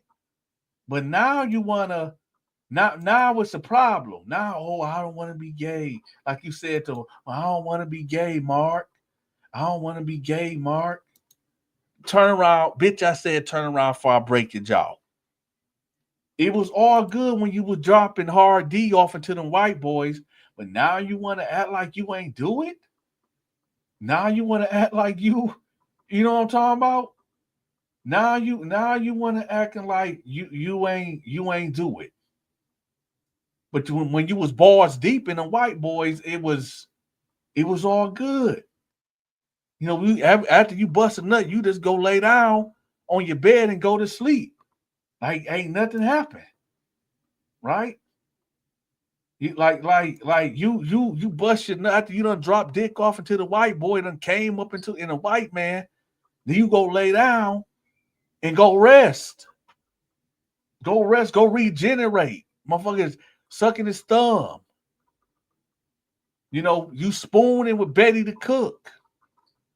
Betty the cook said because he fed you good, that's why you ain't never have sex with him. He said by the grace of God, you ain't have sex with him because he kept you fed. But Hips and the other white boys, they couldn't stand a chance. You hosting Roman homosexual gladiator fights for your love, for the love of Mark Moe. You was in there wilding. You was in there doing the most. Just admit it. I mean, Fleece admit what he did. Why can't you admit it? Oh, I don't want to be. No, we don't want to hear that. You don't want the homosexual jacket. No, you weren't saying that when you was, pumping on them white boys when you was laying on top of them white boys. But now you want to get out here and say, oh, I don't want to be gay. You know what? No. No, no, no, no, no. No, no, no, no, no, no, no, no. No, you don't get to be You don't get to pick and choose. Nah. You was dropping heavy cock, right? You was dropping heavy cock off into the white boys, right? But now you want to say, oh, I don't want to be gay. Dante, I don't want to talk about the gay. Why? Why not? Is this why you don't got mirrors in your house? Is this why you ain't got mirrors in your house? Because you hate what you see in the mirror? Is that what we talking about here? Do you hate is that why you don't got mirrors? Because every time you walk past a mirror, you visualize yourself pumping on them white boys.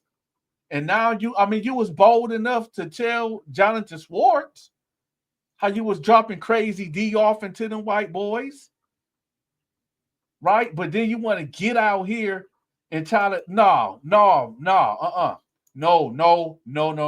hell no.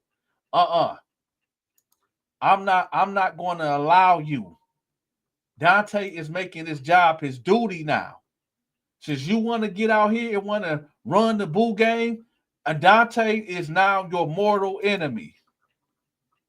I'm standing against the booty bandit dog more.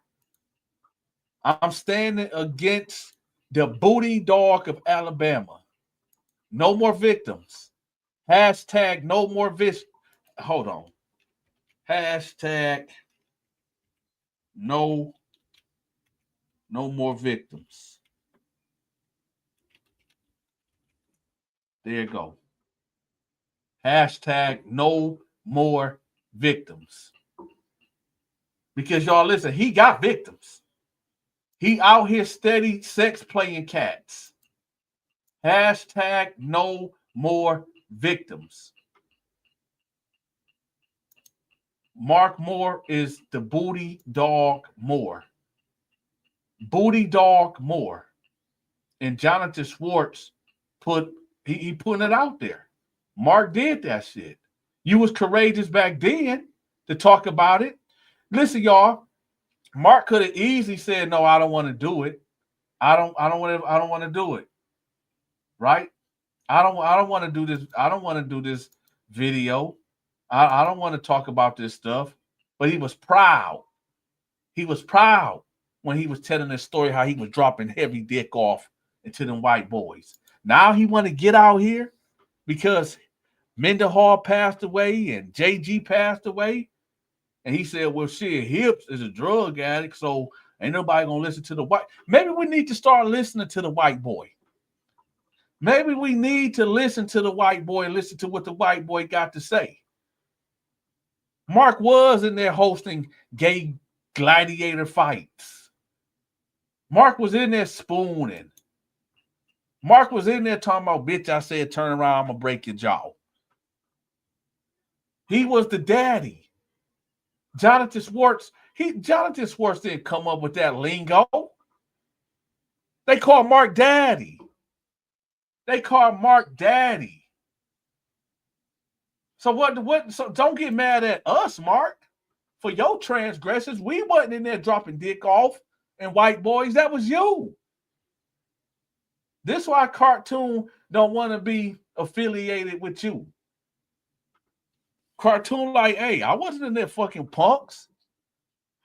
So why would Cartoon get out here and put his reputation on the line, knowing that you was in there busting cheeks? Don't nobody want to be tied to the booty dog. Because the booty dog still out here doing what booty dog do. He out here running sex plays.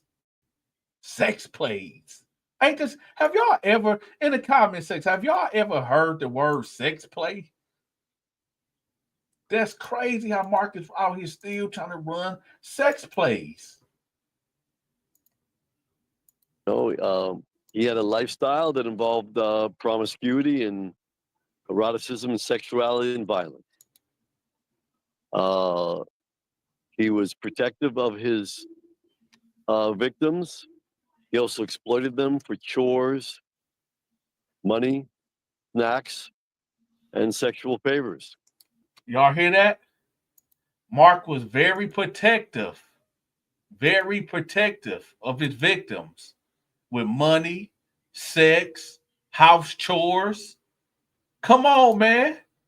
Hey, the truth is stranger than fiction, right? The truth is stranger than fiction. Let me rewind that. Mark, is this accurate? Is this accurate? Sexuality and violence. He was protective of his victims. He also exploited them for chores, money, snacks, and sexual favors. That was the system that he was part of and the system that he revealed to the shock and horror of hundreds of thousands, if not millions of victims. He also exploited them for chores, money, snacks, and sexual favors. That was the system that he was part of and the system that he revealed to the shock and horror of hundreds of thousands, if not millions of viewers. He was protective of his victims. He also exploited them for chores, money, snacks, and sexual favors. That was the system that he was part of and the system that he revealed to the shock and horror of hundreds of thousands, if not millions of viewers. He was protective of his victims. He also exploited them for chores, money, snacks, and sexual favors. That was the system that he was part of and the system that he revealed to the shock and horror of hundreds of thousands, if not millions of viewers. So again, he should be applauded for the courage of coming out with these stories that were shocking and somewhat sensational and hard to listen to. And I'm sorry for the pain it caused, but he was a man who entered into a willing plea. And I never did, never could, and never would prescript, pay for, or coerce anybody. I'm a journalist, not a dramatic producer. I work with dramatic films and television programs and another piece of my life, which is more service oriented. But my journalism is meticulous. I know you said he wasn't paid. Was he offered any incentive at all? I think he mentioned that you all said y'all would go to the board and give them some kind words towards him. Was that ever a promise? We have, with all our subjects in prison,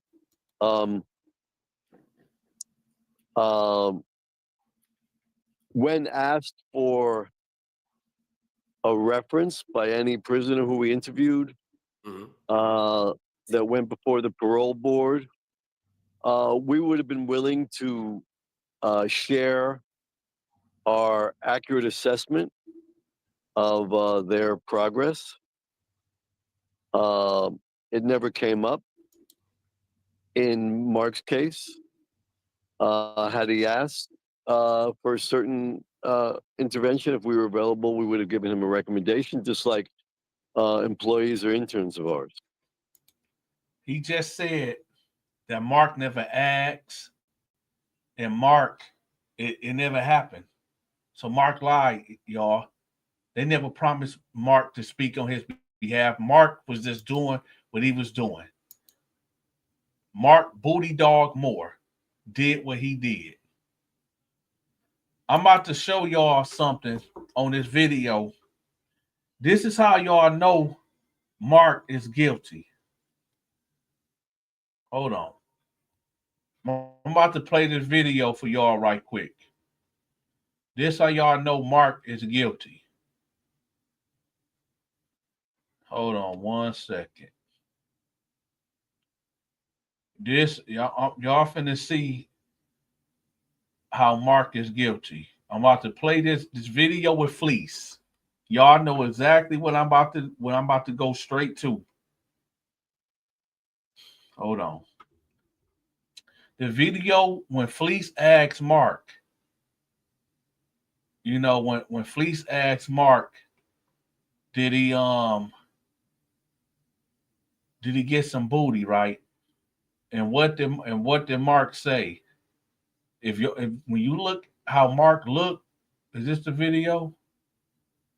No, this ain't the video. This the video. Hold on. Walking around in front of me with these big old booties and stuff. And yeah, I got involved. But do I regret it? Yeah. That's why I didn't never get in no game. You and I'm like, why? What did I do to him? I didn't do nothing. You just now getting to the clearing your name part. I got fired from back early. Hold on, y'all. I'm encouraged, Mark, because you showing me some superhuman strength that I ain't never heard of. 19 years, never got no booty, never got no head. Bro, I was a dick jacker. You was a what? I don't know what y'all the exes Right. and all That's that type of shit. It seemed like every woman that I've dealt with is either they a drug addict or they still got connection with their baby daddies and their exes. And I just don't I don't play that. I don't tolerate that. No. Let me ask you this. I'm encouraged, Mark, because you showing me some superhuman strength that I ain't never heard of. 19 years, never got no booty, never got no head. Bro, I was a dick jacker. You was a what? I don't know what y'all call it in Kentucky. I was a gunner. A who? A gunner. A dick What's jacker. that? In Alabama, a gunner. And then Mark just be so proud. Mark just be so proud to say, I was a gunner. I was a D-jacker. He's a sexual deviant. Mark is a straight up sexual deviant. He just say that with a badge of honor. Hold on, y'all. I'm trying to find when Fleece asked him that question that he just paused. Hold on. Let me see if this is it. Oh, you was freaking like that. You was jacking, you was taking them down. What? Look how Mark laughing. Look how Mark laughing. Mark is the devil. Mark is the devil. Hold on, y'all. Let me find the exact. I need to find the exact spot. Hold on. I've been in a lot. I've been in a lot of relationships, but in prison. 19, 1 year in the county jail, and 19 actually in prison. No games, no. I ain't gonna have nobody try to tell me how to. It is what it is. You know what I'm saying? Yeah, I understand. I respect that. And I guess I can't really say the right woman for me. Let me ask you this. I'm encouraged, Mark, because you showing me some superhuman strength that I ain't never heard of. 19 years, you jacked off. Yeah. Yeah, okay. That gets old. And man. I got like 11 or 12 I did that too. I took a lot of them down. Like you said in that documentary when you were describing the actual thing. Now listen to what Fleece saying. Listen to what Fleece saying. Fleece know he guilty. Fleece about to ask him. Let's listen to what Fleece about to say. You said in that documentary when you were describing the actual thing that didn't occur, but the way you was describing it, how it feels, to get up, in it and all that. I said, man, that's how it is. The same way he described it is how it actually is. I said, but how could he describe it and not participate? I mean, But I'm gonna tell you this much more. This is how I am. I know what type of world we live. Hey, yo, hold on, y'all. I want to bring Top Beast up. I want to Top Beast. I see you in the chat. I don't know how long you've been listening. I hope that you was listening from the get-go. And you know, me and you don't got no issues. I want you to hit the link. It's just gonna be me and Top Beast. So if Top Beast can hit the link, you know, we got to put this all the way on the glass. So Top Beast, if you feel comfortable coming up here, you know, man, you ain't got no issues. But your so-called guy, nah, I gotta put him on the glass full blast. But hold on, I'm trying to find what Mark's. Hold on. 40 jobs, man. Really? You know, only way you can really Rich. The lifestyle that I can't figure that part out. now Yeah, you would have got charged. bigger than the game. You know what I mean? The Bloods and now the white dude, the lifestyle. what do you have any regrets about the documentary doing it? Yeah. Like, Hold on. Top Beast. Yeah, man, what the hell is this, man? Oh man, listen. How long have you been listening? I haven't been listening long. What's up? Look, so you okay? So I want for the audience to know. Before this Mark situation, Top Beast knew who I was. He followed me way before this Mark situation. So me and Top Beast would never have no issue. So let's get that straight. What's the problem? So why is there an issue? That's what I want to know. Because what I you don't know know, what's going on. Tell me what's going on. You tell I'm me gonna tell what's you. going on. I've been busy all day. I got you. So this morning, Mark sent me a text. I don't respond to it. I call him around 9 Hold something. on. What's the text about? It's on my other phone. It wasn't about nothing. It was probably like, what's up or something. It wasn't nothing. But I call him at 9 something and he's at dialysis. And he like, Right. yo, man, Donta, man, we need to get this going, man.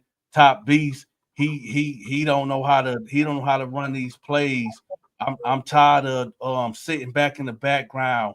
I want my channel to grow.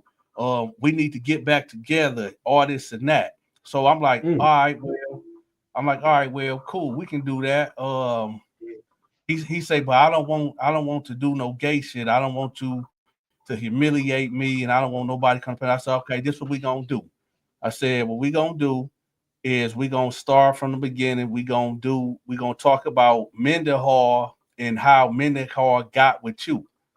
And you know, we just gonna really talk about the dude from where Montgomery, whoever Mendenhall was under. We said we're gonna talk about him, and we're gonna do a couple of interviews, and we ain't gonna put nobody on the panel. It'll be all pre-recorded. He said, all right, cool. And then he said, well, you know, I'm gonna have to tell Top Beast. And I said, all right, whatever. And then I said, well, Top Beast, what do you and Top Beast got going on? Oh man, we ain't got shit really going on, man. He don't know how to do this content shit, man. He be too busy. He be too busy, and he got a lot of shit going on.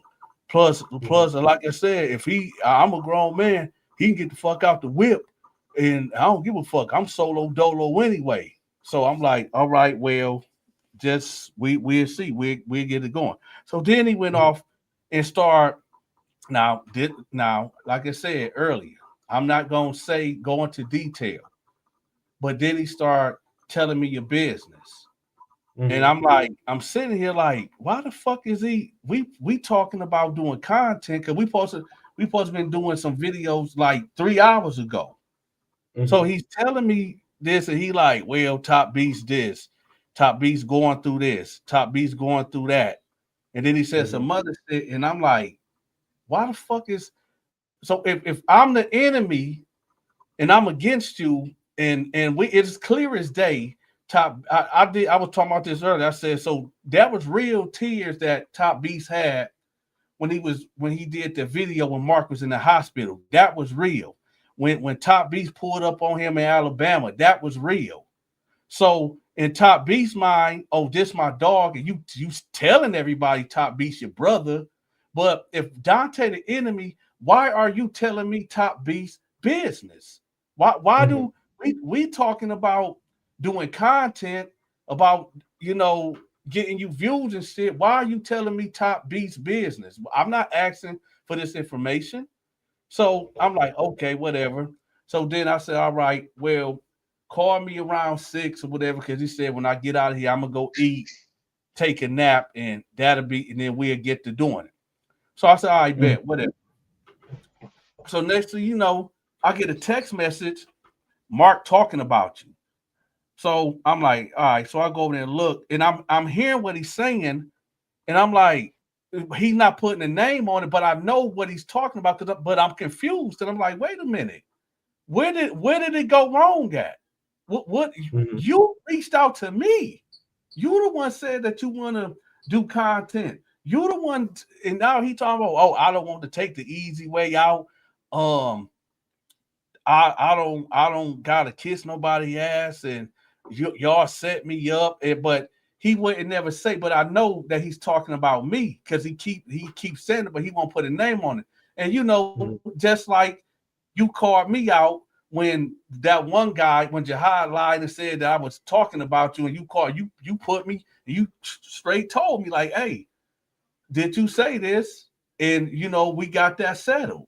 So I'm like, yo, why is Mark doing that? But the biggest question is, what happened between me and you getting off the phone, and now you on live speaking subliminals, and I know it is about me, but I'm confused, and I'm like, you saying all this crazy shit about me, but you reached out to me. I didn't reach out to you, and then Top Beast, my brother, Top Beast, my dog. Well, do Top Beast know what you were saying about him?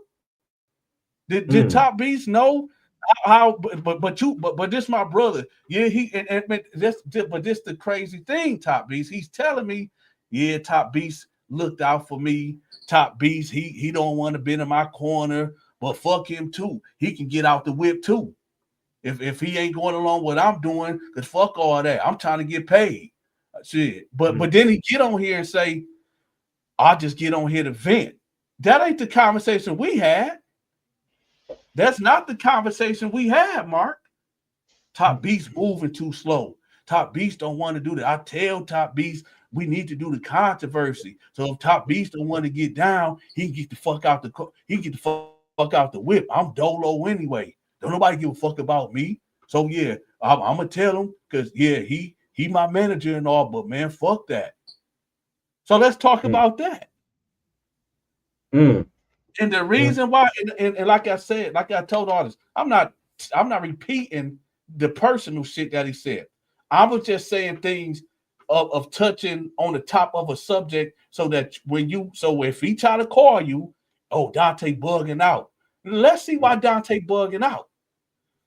So when Top Beast wonder like, okay, so yeah, Donta could be making up shit, cool.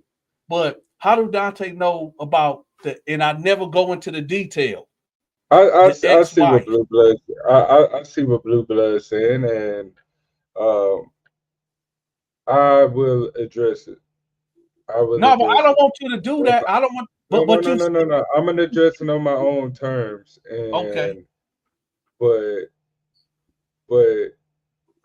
me and Marco talk about this as men. I don't do the whole social media back and forth, blah blah blah about personal business. But if he telling you all this, and me and you go talk after this show, you see what I'm saying? Me and you go have a conversation because see, with him on the line. Call the Yeah. nigga on 3-way with him on the line. Yeah, because if I see what Blue Blood is saying, like, yeah, that's yeah.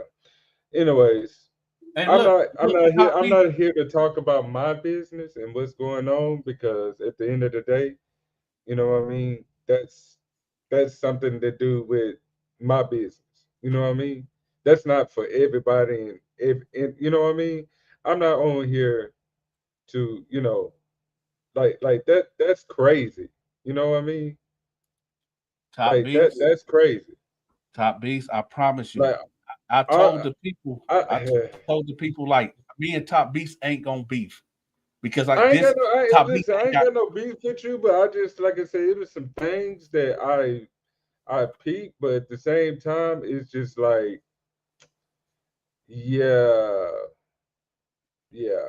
I don't, yeah.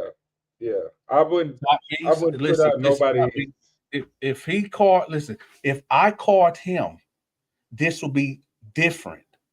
He Mhm, called me. He reached out to me. He reached out to me. When y'all mhm, talk, ask him who contacted who. There's other stuff that I'm not gonna say on here, but he sent me some things to try to figure out some things. And like I said, I'm not working with nobody. mhm, Everybody got my number is right here blasted for the world. mhm, 313-452-8981. Of course, Youngblood got that number. But I guarantee you, June, and like I said, as of right now, when I sat back and I looked at the whole situation, I don't got an issue with June. June just doing content. My only issue with June was the NS situation. mhm, That was my only real issue with June. Was the whole mhm, NS situation. Outside of that, with Youngblood, I didn't trust Youngblood because I said, well, he was over there with the Mexican, but now he over there with June. But then I looked at it like, okay, I looked more into Youngblood, and I said, okay, Youngblood been doing this. mhm, Youngblood been doing this victim thing of trying to like working with the governor and the powers that be in Alabama to, change the Alabama prison system. So I said, okay, so Youngblood been around.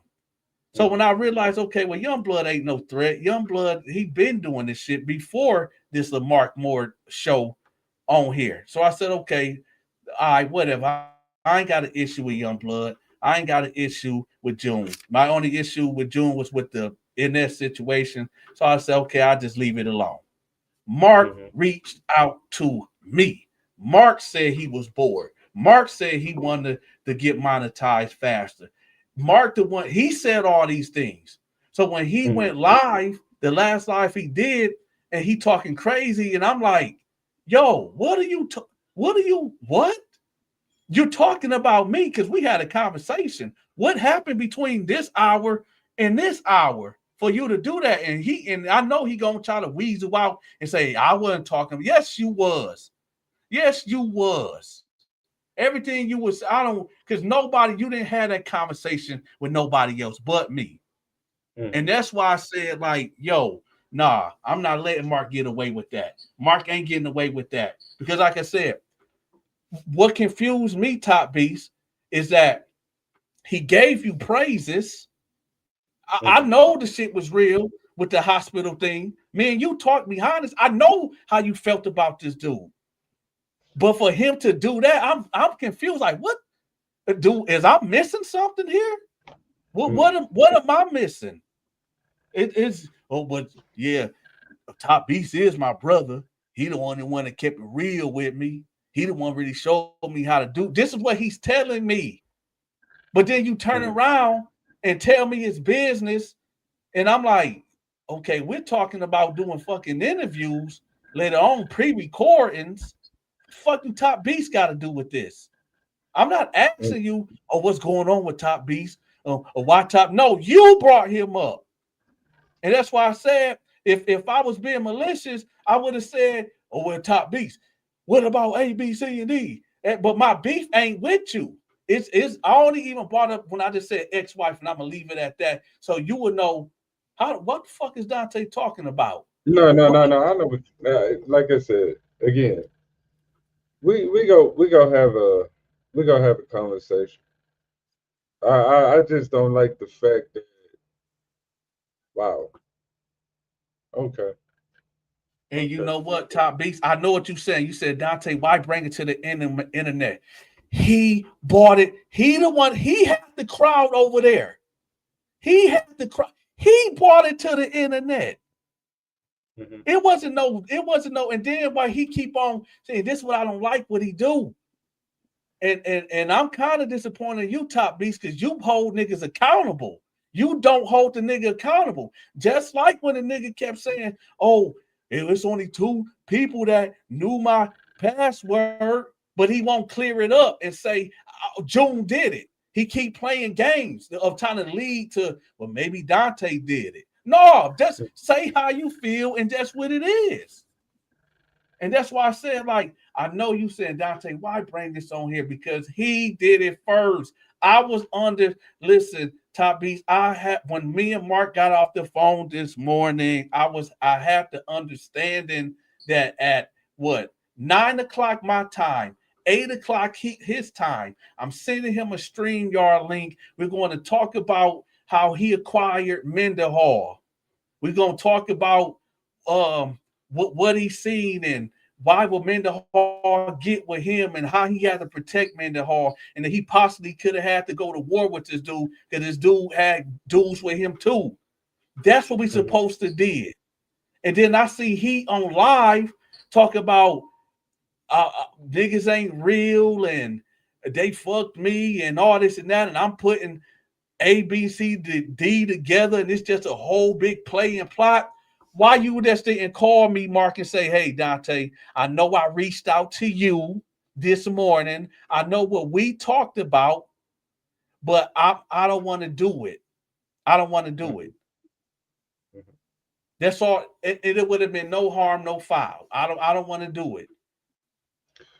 That's it. Okay. And if I'm wrong, Top Beast, like I said, what I understand, you're the only person that's been here from the beginning.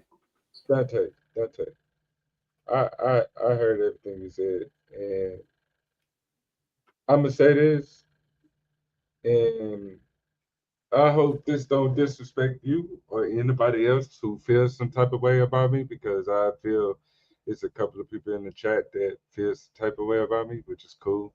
I don't really, really care.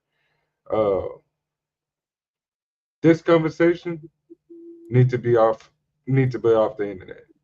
We need to have a conversation as of 30 minutes ago. Matter of fact, we should have had this conversation almost 5 hours ago. Period. It was your man. It was your man that violated. So yeah. I mean, I don't know what you want me to say, but I mean, at the end of the day,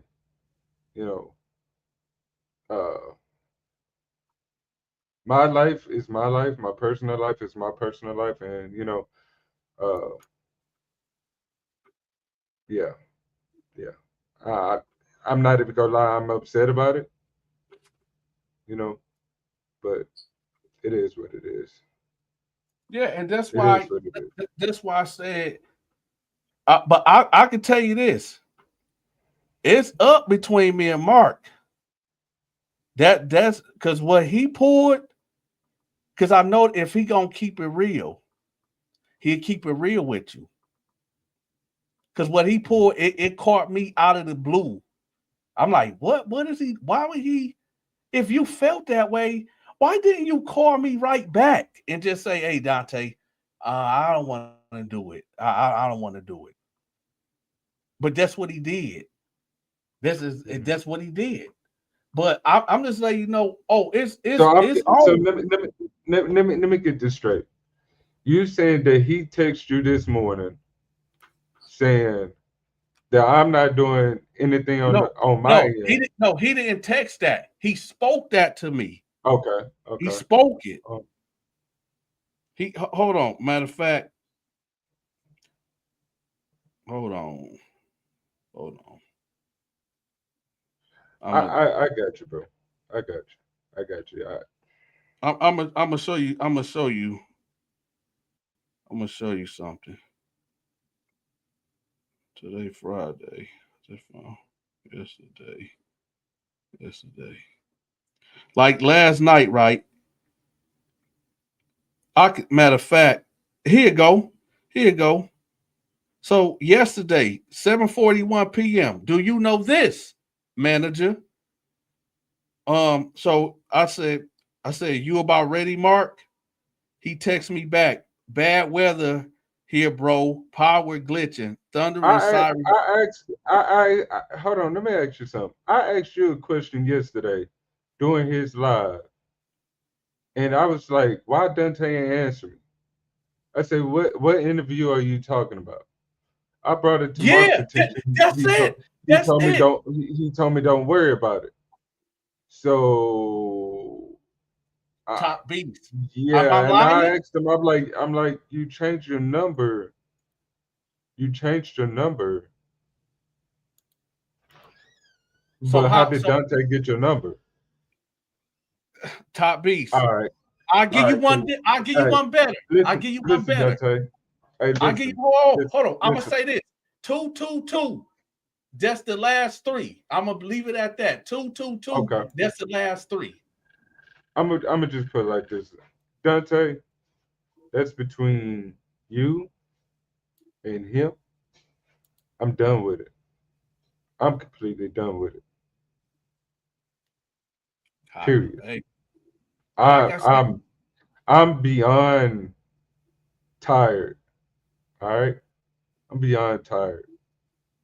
You know, loyalty.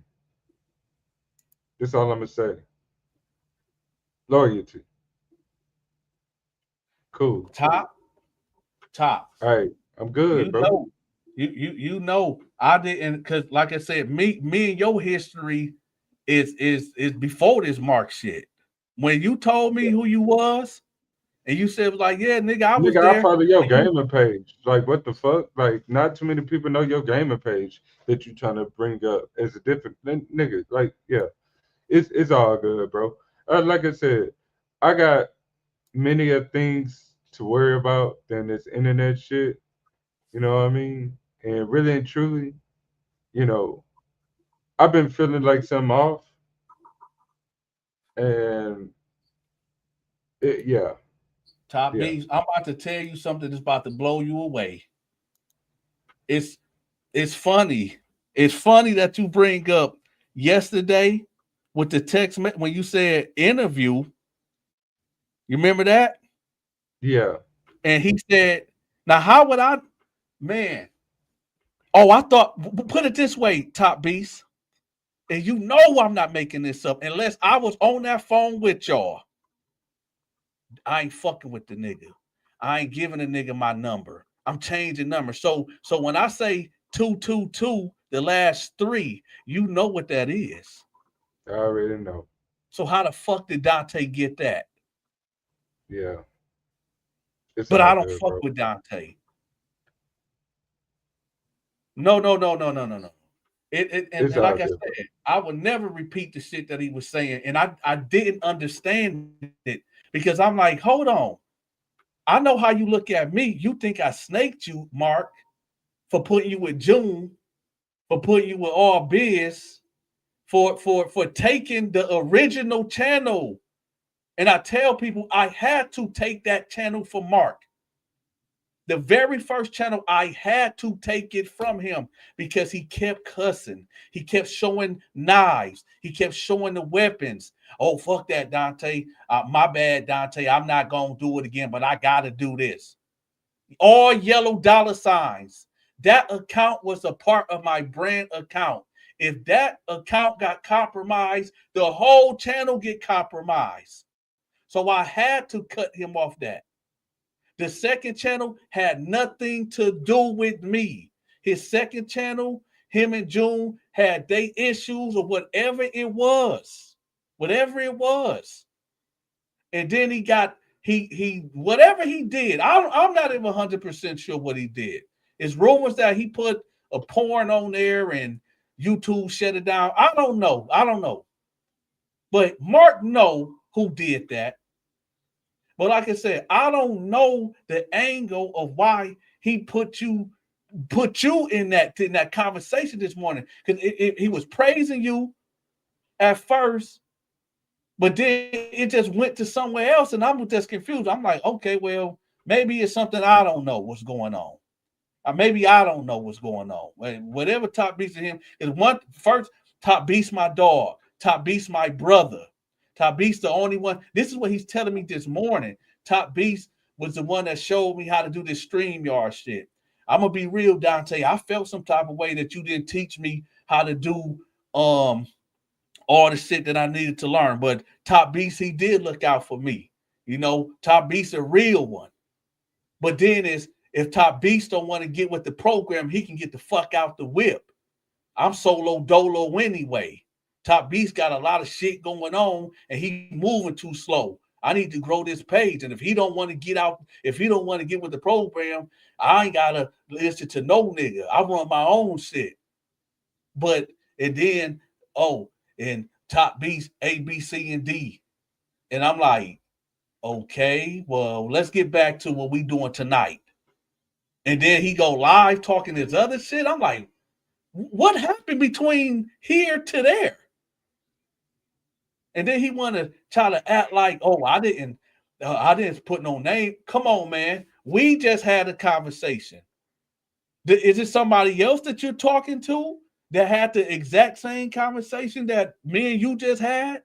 For you to be saying, oh, I don't need nobody, no bigger platform to help me. I'm gonna get it. If it gotta take a long time for me to get it, to slow way, I'm gonna get it. I'm like, he talking about me, but why?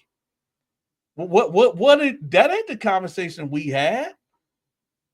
That is not the conversation we had. We left off that phone with 8 o'clock your time, 9 o'clock my time. We're going to do these videos. Here was the whole thing. Me and Mark do the pre-recordings. You and Mark do the reaction video to it on his channel. Because he said, I don't want to leave Top Beast out of it. I said, you don't. Let's have you and Top Beast react to me in your interviews. And that's the content. There was no bad blood. There was nothing there. That's why I was confused when I see hours later, niggas ain't real. Niggas fucked me over. I see this whole conspiracy theory. All these people came from Donta. How? Everybody didn't come from me. They came under you, Mark. When I did them panels, I didn't know a soul on them panels. I didn't know June. June was just a regular guy that was on the panels. I didn't know nobody. People took their own channels and ran with the content and ran with their own thing. And as time progressed, then we all start talking. Mark included. So when Mark tried to say, oh, they running plays, he was playing the plays too. That's why I'm like, why is he saying this shit when he was in on it? He was complicit with it. But then when him and June got together, he tried to son June and was disrespecting him. It wasn't going along because I did step away because I was tired. I was done with the Mark situation. But June couldn't handle him. And I obviously know why. But that's why I said, like, the whole thing, he always trying to say, oh, niggas ain't real, niggas ain't loyal, and all this. But then, if anybody, like before you enter this Top Beast, he should have been loyal to June.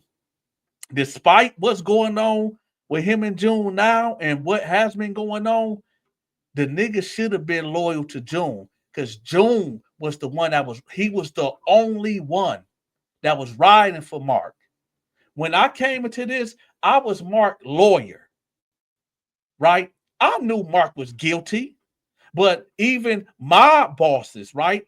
Guilty people still supposed to have representation. So what my role was in this whole thing from the get-go is to be Mark's lawyer, to raise reasonable doubt. He the one took it, oh, this is we're friends and Donta betrayed me. No, I represented you.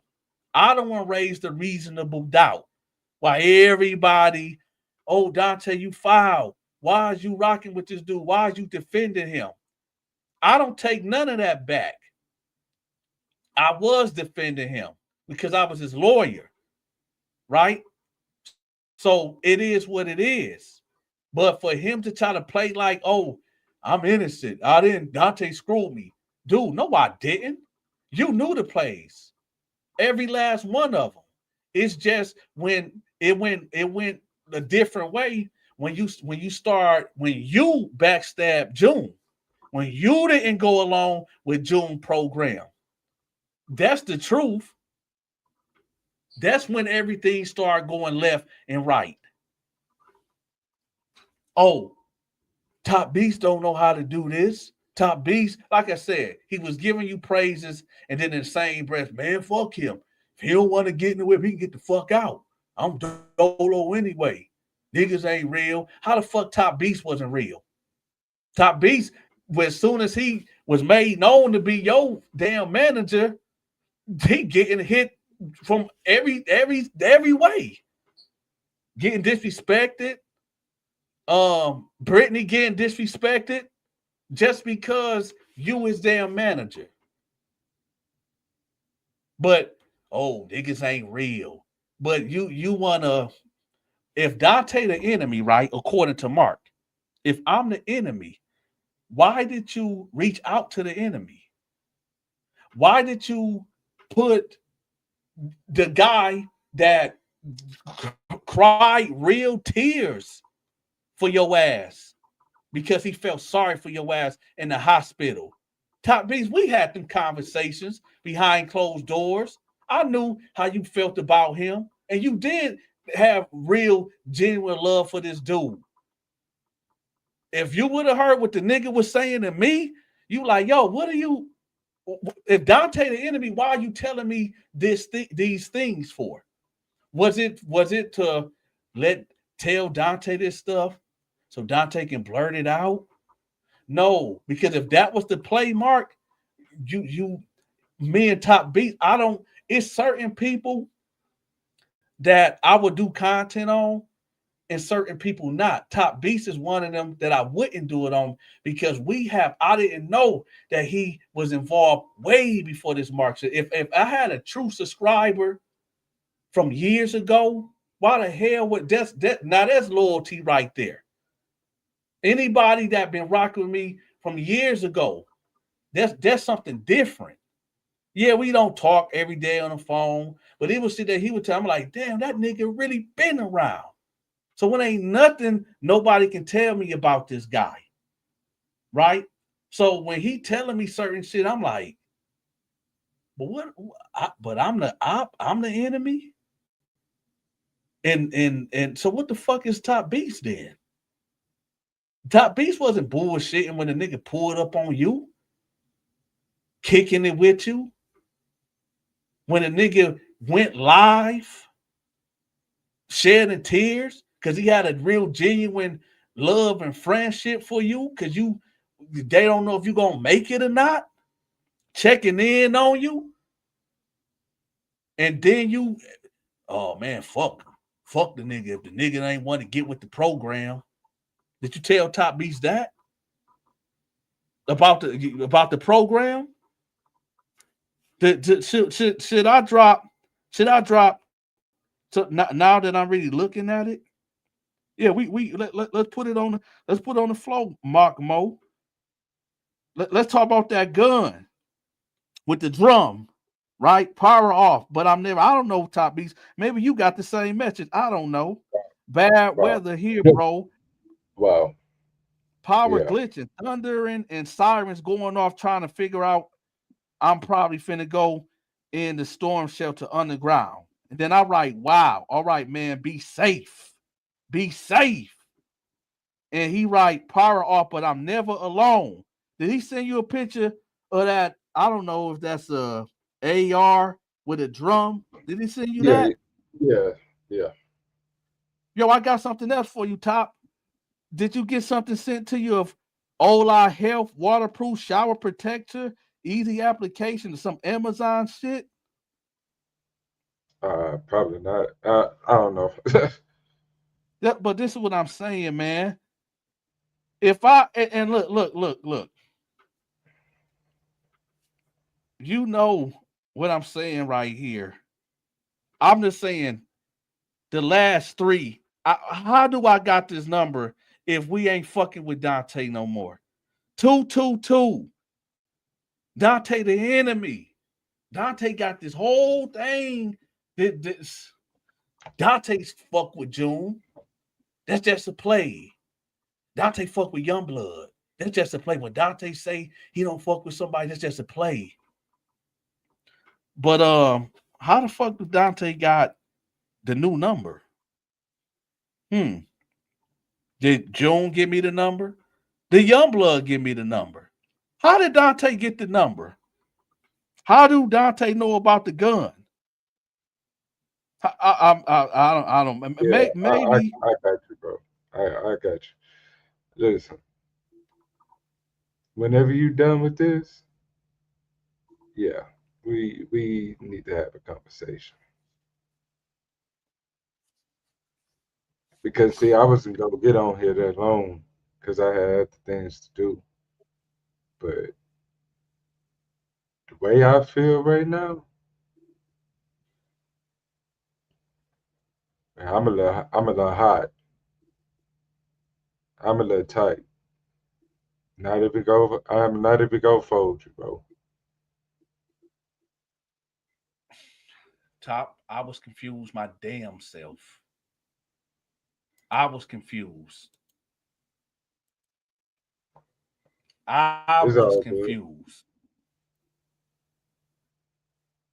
But hey, I'm just letting you know, like I said, you know I'm not gonna say nothing bad because man, you got real history. But when it comes to him, oh, it's war.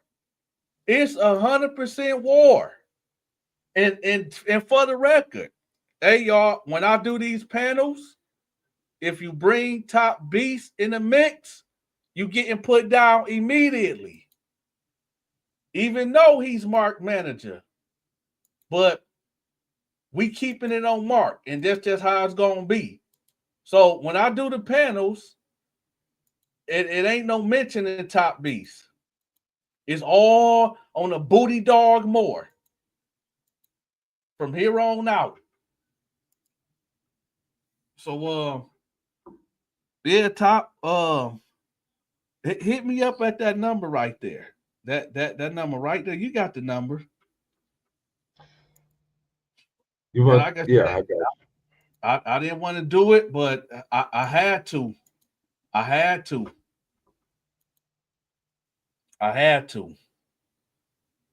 It is. It's nah.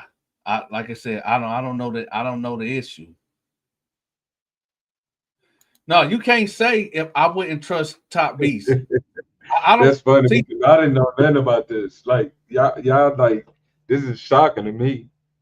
Oh, this is shocking to me. Like what the fuck? Hey, but like I said, see, and like I said, at best, Top Mark can say, "Oh, well, listen, Top, I only told Dante that stuff to see will he come back and put your business out." Well, guess what, motherfucker, you failed. Now let's talk about it. And I'm not saying me and Top Beast are not even friends. We just associates. We just do two niggas that know each other off the internet. But from years ago to enough that we got enough respect for each other not to cross any lines. So hold that down, Mark. It's all good, bro. Like I said, um, me and you, we go talk. We go talk, and yeah, we're not gonna do the internet thing because all I try to do is help people. That's it. That's how I feel. I didn't come on here to fuck somebody over or disrespect anybody. I came on here to help somebody. So it is what it is, bro. Yep, and Y'all got he it. live now. He live now, and I go It's over there all and good. hit the link. The nigga It's all going good. live now. But like, I'm just telling you, no, Top Beast, you ain't gonna hear no me talking down on you ever. But that nigga, oh, it's on. It's all the way on. Mhm. Because it was unwarranted. It was unwarranted. No, Miss T, I'm not, but I will be. I'm not, It's but I warranted. will be. I will be. I definitely will be. So, uh, I appreciate you, Dante, for letting me up. I Oh appreciate yeah, you, your chat. Even though I know I got some people that really can't stand my motherfucking ass, I get it. It's cool. I understand it. You know what I mean? I'm to blame for everything. So, you know, I might have said something to piss some people off. I might have said something to make some people hot. It's cool. But at the end of the day, you know, the number one thing about me is loyalty. So with that being said, see, look, Top, listen to him. Listen to him. Listen to him. And talk to this nigga about you for. So y'all can talk to each other behind the scene. Ain't no sense of calling me on no motherfucking three-way. I don't want to hear that shit. Feel me? If you want to talk to me, you call me one-on-one. That way. If you want to talk to that nigga, go right ahead. Since you his number one loyal fan from back in the day, I don't give a fuck about nothing, bro. Because see, let's just put it like this. Everybody that's been involved with this shit, everybody then talked about every goddamn body at some. But not Top Beast. Not Top Beast. Just name every motherfucker because you know everybody that's been involved in this motherfucking shit. We all fucking human. Sometimes we deal with emotions and we might speak out of character. But what the fuck did Top Beast do? What did let me Top Beast do? let me go holler at him, bro. Let me go holler at Yeah. him. Yeah. Let me go holler at him. Because really and truly, we're not doing this back and forth internet shit. You know what I mean? Yep, that's what he's doing. It is what it is, bro. Like, I appreciate your chat. Like I said, respect to everybody. You know what I mean? Uh, who's this King TRSJ? Who's that? I don't know. I'm about to bring him up in a minute. Hey, bring him up. Go ahead, bring him up. Because obviously he got something to say. What's up, man? Angel? What's going on? What's going on, Dante? What's Oh, going on, Beast? Dante, you know who I am, man. I know I keep changing oh. my name. I'm sorry. Top Beast, man. Hey, look, man. First of all, look, man. I apologize for disrespecting you the Hold other on, hold day. on, hold on, hold on, hold on. Before you get into that spill, why did you call me top bitch? What the fuck did I do to you? I ain't never did nothing to you. That's what I I was ain't about never to get did nothing to into. nobody. I never did anything to nobody. You I didn't. get blamed for every damn thing. That's crazy to me. Go ahead though. Look, how I I'm looked at listening. it. All right, look, how I looked at it. You know, all them allegations that's on this nigga, it was very triggering to me. Especially because of what the fuck I done been to by niggas as a kid. By super duper predator niggas. So how I looked at it, everybody that was associated with that nigga and was cool with that nigga, yeah, I dogged the fuck out of them too. That's how I looked at it. And yeah, I was kind of wrong for that. I was not even kinda. I was wrong for that. I got you. You did. That's why, I came over here to be a man and apologize to you. You ain't had shit to do with that. And I get that you get blamed for everything. I get that you get blamed for everything. My apologies for that as well. It's all good. Hey, we good. Another We thing I good. was coming. What you say? I say we good. We good. Yeah, yeah. I didn't know what was going on with you, and now that you said, I kind of understand what understand. So. Go ahead, bro. Yeah, what triggered me even more is that the nigga wasn't even owning up to it, didn't deny it, and obviously didn't admit it either. Well, that's something Now I that me hate and that Mark. you take the blame for everything that he do, and he obviously don't give a fuck. And like I That, said in that, the chat, that that's hold up, something that me and Mark we go have a y'all definitely need conversation to have a about. conversation about that. You know, like I And like said, I, and, and like I said, I'm sorry to keep cutting you off. Like I said in the chat, if anybody he talking about betrayal, if anybody betrayed anybody, number one he betrayed Dante with the fuck he did with with the grandmama situation. I'm not gonna bring that up. I'm not gonna get into that. Number two, he betrayed you because out of everybody, you were the closest. You were the closest to him. Now, correct me if I'm wrong.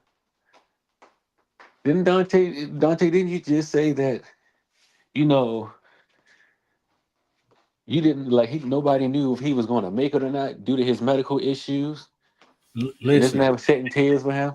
me and Top Beats. It That sounded like hold real. on, Dante. It sounded like Top Beast cared about him like he was his brother. He did. He did. And that's why I'm saying That's super this duper morning betrayal right there.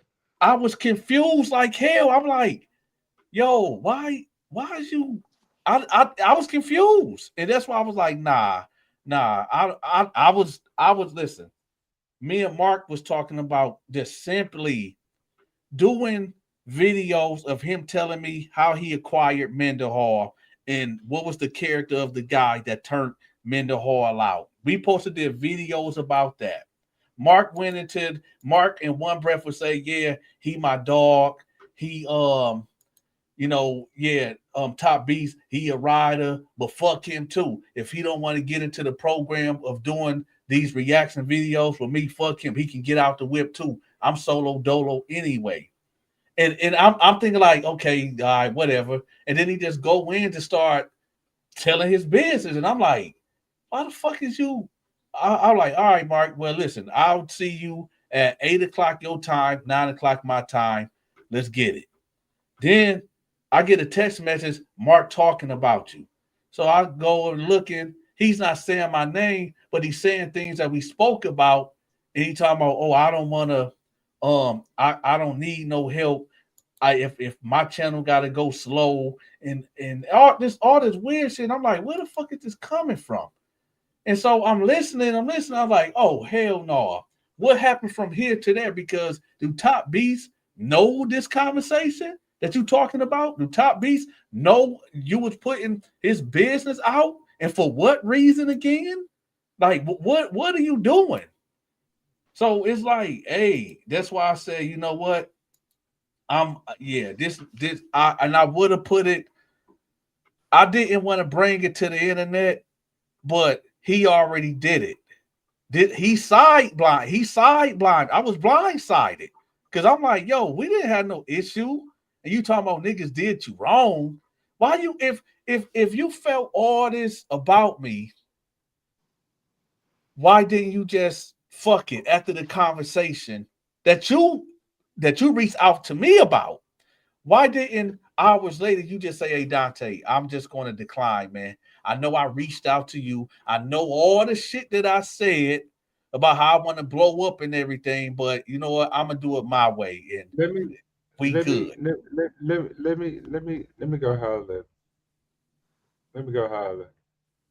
Cause I'm not doing this internet shit. I really not. So Dante, I'm gonna call you when you not live. But it is what it is, bro. Like it is what it is, bro. You know, And respect what? all this.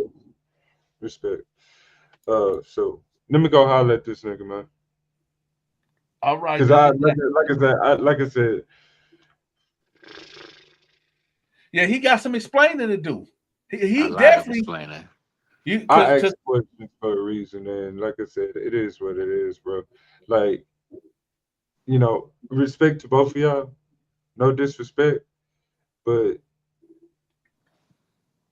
like that shit, like I never did that to him. For him to, you know what I mean? So I need to figure out why. So I'm going to holler at him. Because y'all can't give me those answers.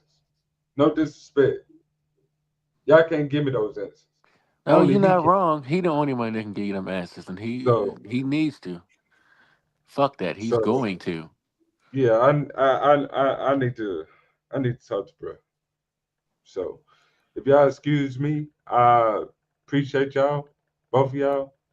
No disrespect, but let me go holler at bro. Like real shit. All right, I got you. Right, If you man, no still on problem. Dante, I'll come back up. If not, I'll give you a call.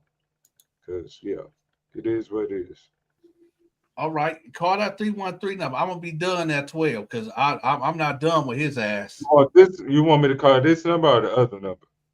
This one right here, because the other one is, I think my wife got it doing something with it. But yeah, Hold let's on, let me call see. this 313 number. All right, babe. All right. All right. Yeah. Yeah, Mark is Snake. Well, hold on. Let's listen to what this busted over there saying. Hold on. Let's listen to him. What's good? What's good? What's good? Yeah. Since we got a topic going on, you feel me? Hot topic. First and foremost, let me say this. I don't give a fuck about what none of y'all saying. Feel me? You believe that shit if you want to, then I don't give a fuck. Ain't nobody crying. Ain't nobody whining. I stood strong through way more realer shit than this bullshit here. Feel me? Some real life-threatening, dangerous shit.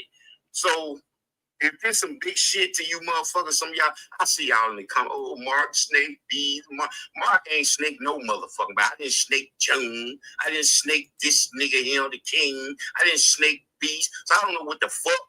You know what I'm saying? Y'all, who the fuck y'all think I am? Am I something to motherfucking play with or something, bro? But let me explain something to y'all. Man, I don't give two fucks about what Dante and anybody else has to say or think or feel about me. Is that understood? You feel me? If you rock with them, rock with them. Hey, it's enough motherfucking people in the world that every content creator can have their own crowd and audience. If you don't fuck with me, then fine. Can't go the door. Unsubscribe. Don't fuck with me. I don't care. If you're going to sit there and believe now, Dante, I will say, he know how to spin some shit. No, there ain't no spinning no shit. You see how he try to do that? But it ain't funny to Top Beast. Cause he always trying to say, oh, it's a play. No, ain't no motherfucking play, nigga. You know what you did. That's some motherfucking shit. He know how to spin it.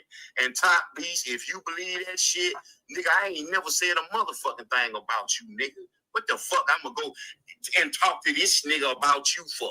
So y'all can talk to each other behind the scene. Ain't no sense of calling me on no motherfucking three-way. I don't want to hear that shit. Feel me? If you want to talk to me, you call me one-on-one. That way. If you want to talk to that nigga, go right ahead. Since you his number one loyal fan from back in the day, I don't give a fuck about none of that, bro. Because see, let's just put it like this. Everybody that's been involved with this shit, everybody then talked about every goddamn body at some fucking point. Do I need to just name every motherfucker? I ain't got to, because you know everybody that's been involved in this motherfucking shit. We all fucking human, and sometimes we deal with emotions and we might speak out of character. But have I told anybody about your personal business, Top Beast? No, I haven't. Yes, he did. Y'all heard how Top. Come on, man. We all heard it. Y'all heard Top Beast address it. He know the real. It carries no weight. What the fuck is it gonna prove? Why would I tell Dante anything personal about you when I really don't know a fucking personal thing about you, dude? All I said, Top, he's going through some shit. We all go through shit. I go through shit, nigga, with my car. Nigga, I'm going through shit with this fucking captain in my chest. I go through a lot of motherfucking shit. So what the fuck is life? But what the fuck reason would I go and talk about you to this motherfucker for? Does that make any sense? But now you can believe if you want to. I don't give a fuck. That's on you, bro. See, he don't You feel care. me? He don't I care. don't care. I really don't. Why did you just ask me before you got over there? You think I should go? Shit going on. What? Talk to the nigga. See what he's talking about? I don't give a fuck. I ain't got shit to motherfucking hide. Nothing. But I can say this. There's so much shit that I could have been saying about a lot of you motherfuckers dealing with this shit. Put it out. This nigga here. Oh, he sent me a picture of an AR.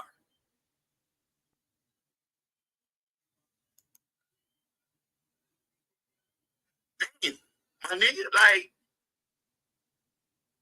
the power did glitch last night, nigga. It was real bad weather here last night. Well, I guess I made that up and blew that smoke out my ass too. Okay, whatever. Okay, but I will admit, you had questioned me or said, well, asked me about this pre-recorded video shit. You did. I didn't take it to top beef because I was debating on the shit like, damn. Could this make us, go a little, make our shit expand a little bit, or could it be another fucking backstabbing tactic? So I'm just thinking about it for the last day or two. I'm like, I don't know, man. How did he think it for the last day or two when we had this conversation this morning? And keep in mind, y'all, he reached out to me. You know what I mean? Because Donta, you are who you are. I can't say you know fake nigga. I can't say you know real nigga because I don't fucking know you. But I know you very slick when it comes to this social media shit. And that's why he reached out to me, y'all. So this is why I don't understand why he went bad on Top Beast. I don't understand it. That's why they call you the fucking king. So I'm thinking, like, why the fuck does Donta want to do pre-recorded videos, or why does he want to have any dealings with me when he said several times that he was done with the situation? So I'm just thinking, like, damn, like, I don't know. I was confused. You feel me? I'll admit that. But, man, I'm going to tell y'all, so all you niggas in these comments, Mark, Snake, Bees, and Marty, man, listen, man, I don't give a fuck with none of y'all. Y'all niggas don't know me. Y'all don't even know this nigga that y'all listening to. You feel me? And he just make it sound good. Y'all believe everything he say, even when you know deep down inside it's a lie. So that lets me know your fucking mentality. Because everybody knows Donta is a content creator. It wasn't content this morning, was it, Mark? Was it content this morning? Or you was trying to get a bone, but then you threw your manager under the bus too? Be a great creator of content that people will watch and be entertained by. So if you take that as being real, then you fucking should be hooked on fucking phonics. Feel me? Because you're a little slow in it. Donta can tell all the prison stories in the world that he wants. You see how you always trying to deflect? No, answer the real questions, Mark. Let's focus on this morning. This morning, Mark. I don't need no pats on the back. I know I'm a good content creator. But let's talk about the real shit. But Donta never been to prison. But y'all still rock with him and you listen to him. And ain't nothing wrong with that because it's to entertain y'all. And he does a great job at it. But you got to know it's a fucking line drawn between fiction and non-fiction. He go to Boo Gang. Feel me? But see, y'all don't know how to separate this shit when dealing with Donta. You never know what the fuck, if he's saying is real, fake, play, or whatever. Have done every goddamn trying to do some shit. I don't. Hold on. That nigga still eat white dude in a gay bar. Nigga want to take it up. Y'all can box it up, click up, do panels, man. I don't give a fuck about none of that shit. You social media bitches, you social media leeches, social media gangsters. The fuck? Fuck y'all talking about, man? Like this shit make me This shit don't pay no fucking bills for me, nigga. Fuck y'all talking about all you snake motherfuckers. Man, I ain't trying to get none of that shit, Top. I ain't trying to get none of that, bro. I respect you, my nigga, but nah, fuck that. Niggas want to get on this bitch and say all this and that. You niggas reckon I ain't put a whole lot of shit out here. A lot of you motherfuckers that say, well, man, fuck that. You niggas still gonna feel how you feel. And I don't give a fuck. I like being disliked. You motherfuckers ever thought about that shit? I like being disliked. I like for you motherfuckers to dislike me. I don't want to be liked by everybody. I'm not no yes boot licking ass nigga. Ass kissing ass nigga. I don't give a fuck about that nigga. I still eat good. I still smoke. Go where I want to go. I still, man. Then this nigga got the nerve to bring up a picture about the AR. I did send him the picture. Look, I'm like, damn, dude, look, yeah. But nigga like, man, be safe. Like, man, if I don't give a fuck about no lights being off, I got a dog in the yard. I got cameras all around this bitch, and I got something that'll make you go bye-bye, bitch. The fuck? Fucking pussies. I got a question. Yeah. And I got the answer. If you had do you have a problem with me or something? I'm just asking a question. And he can laugh. No. What the fuck would I have a problem with you for? What you done to me? Well, apparently. No. Fuck. No. What have you done to me? What have you done? What have you done to me?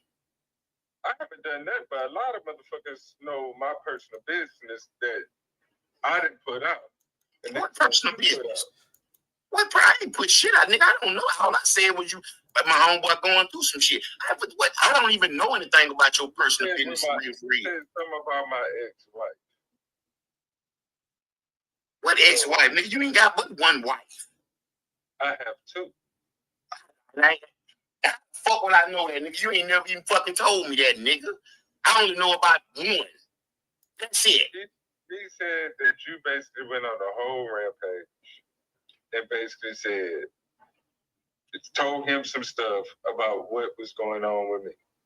That's what he said. First of all,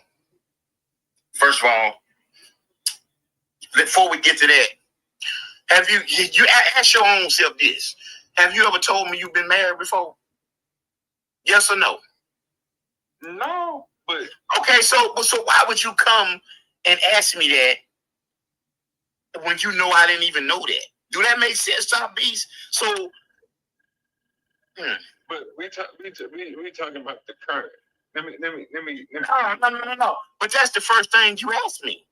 Did I tell somebody your ex-wife, and I never knew you had an ex-wife? Huh? I already knew. Do what now? He said, no, I'm reading the chat. He said, I'm talking to you. I want to know why you asked me some shit like that, and I didn't even know that. You never told me. I didn't. You never told me that. I never asked you because it ain't my business.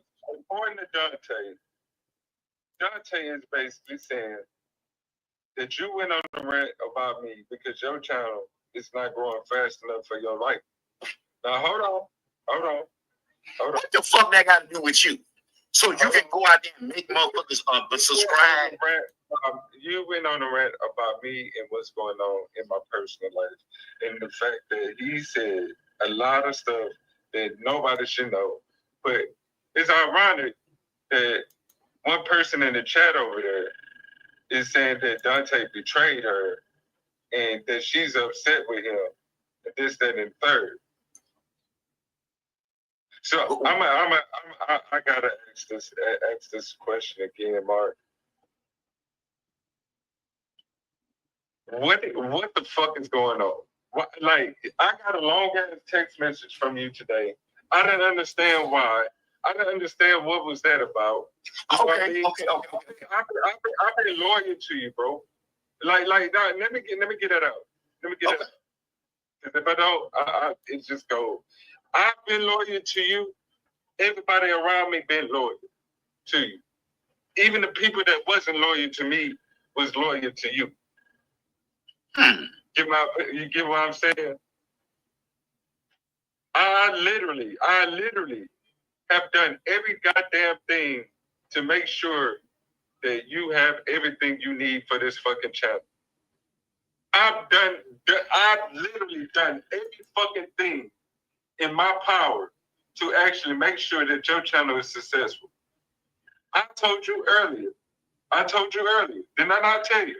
Yeah, it's gonna be a slow rise up, but you're growing every day. Didn't I not say that? So first of all, hold on. Okay. Oh, hold on. First of all, what the fuck do I got to lie about? First of all, you got niggas over in the comments telling me I'm lying. First of all, if you think I'm lying, then why the fuck are you over here watching? Bye. Get the fuck on. Arrivederci. First of all, I ain't got no reason to lie. And Top Beast, you sitting here giving me this I have a dream speech, and it sounds good. I ain't never said you wasn't loyal. I ain't never said you did shit to me. Ever. If I had a fucking problem with you, bro, we wouldn't even be kicking it at all. I just say, bro, go your way and I go mine. You feel me? What the fuck do I need to go and talk to? I mean, just make this make sense, bro. Like, cause see, I'm getting the impression that you believe what these niggas saying, and if that's the case, just let that be known, and we can go and cut and sever ties right now. Anyway, you already know. So I'm asking you a question. You coming at me like I'm some busting nigga. I'm asking you a straight honest question, my nigga. No, you giving me a lecture. You're not asking me a question. You giving me a lecture. I'm asking you a straight up question. What the fuck is going on with Donta and you? Ain't shit going on with fucking Donta and me. So when I ask you that question, I will say this. That's my mistake. That's my goddamn mistake. What's your mistake? My mistake is for, because see, I noticed something. Every time that I have a conversation with anybody from that circle and that side, it's always turned and twisted to some other shit. So, yeah, I see that. That's on me. But as far as all this other shit, my nigga, bro, I ain't trying to hear it because I know it ain't about shit. And I'm not finna sit up here and say, no, because I know I ain't did shit towards you or nobody that's affiliated with you. Now, you can sit here and believe this pussy shit if you want to. That's on you, my nigga. You're a grown man. I don't tell you how to run your show or your program. That's on you. But I can admit my faults because, see, every time I talk to this nigga, bro, every time, and it always come back some bullshit.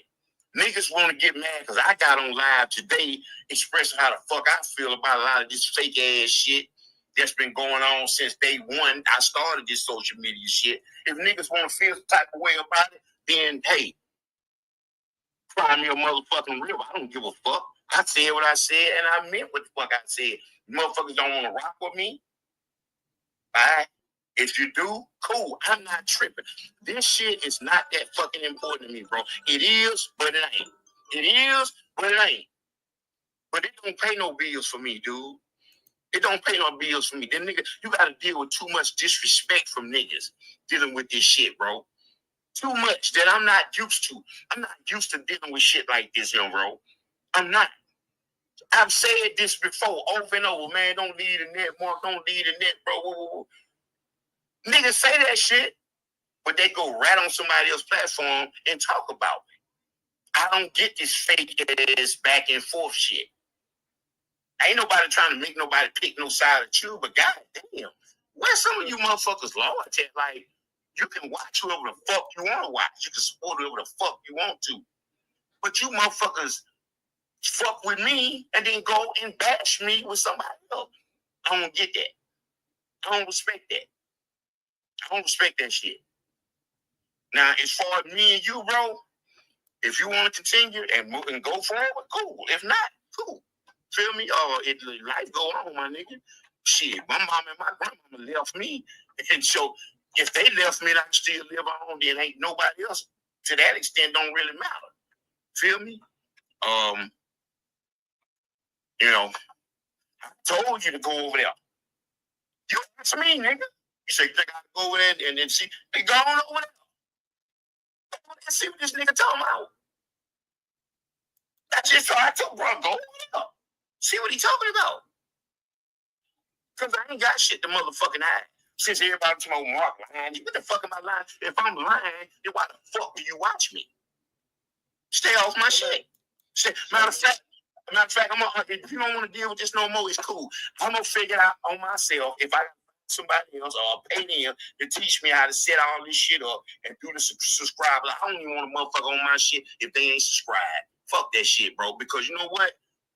I'm tired of dealing with all these motherfuckers with this wishy-washy shit. They've been cool with me for months, then they switch, they go in. Man, I don't need that fucking fake ass shit, bro. I don't need no support. I don't need none of that shit to get on here and run my fucking mouth. I don't. I can do that freely. And I got time on my hand to do it. So I don't need this fucking, you know how many people in the fucking world? If I lose all these motherfuckers that watch me or support me or rock with me or even the ones who hate me, whatever, bro, it's a whole lot of other motherfucking people in the world.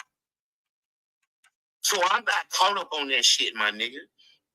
I'm not caught up on that shit. But I will say this. This will be my last time. I'm going to change my motherfucking number. I'm going to change my goddamn number again. And I promise, this on my dead mama's soul, I would not reach out to name another motherfucker. Everything in my past would be fucking left there because, see, that's why motherfuckers be in your past. It be for a fucking reason.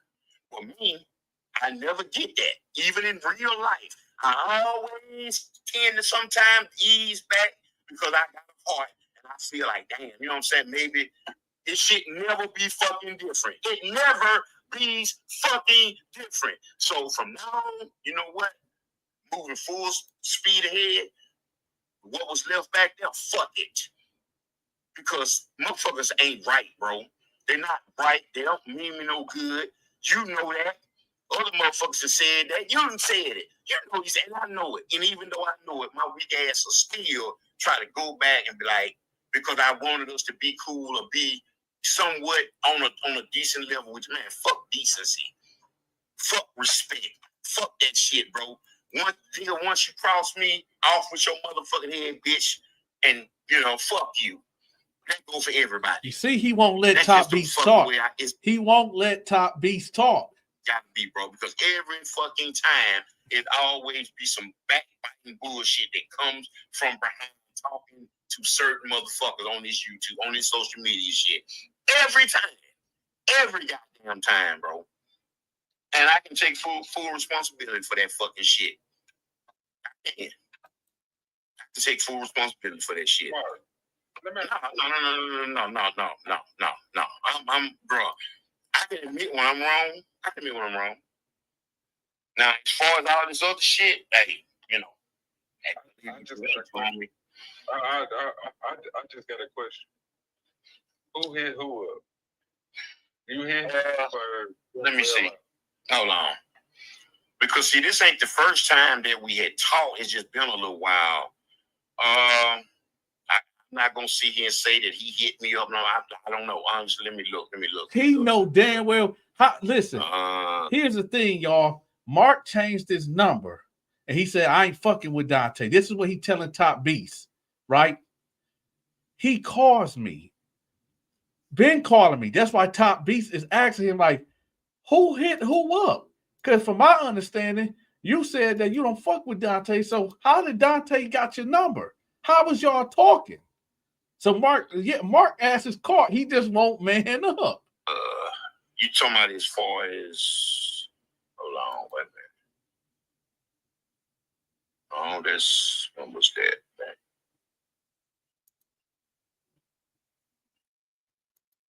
See, I think it came from this fucking shit right here on Monday.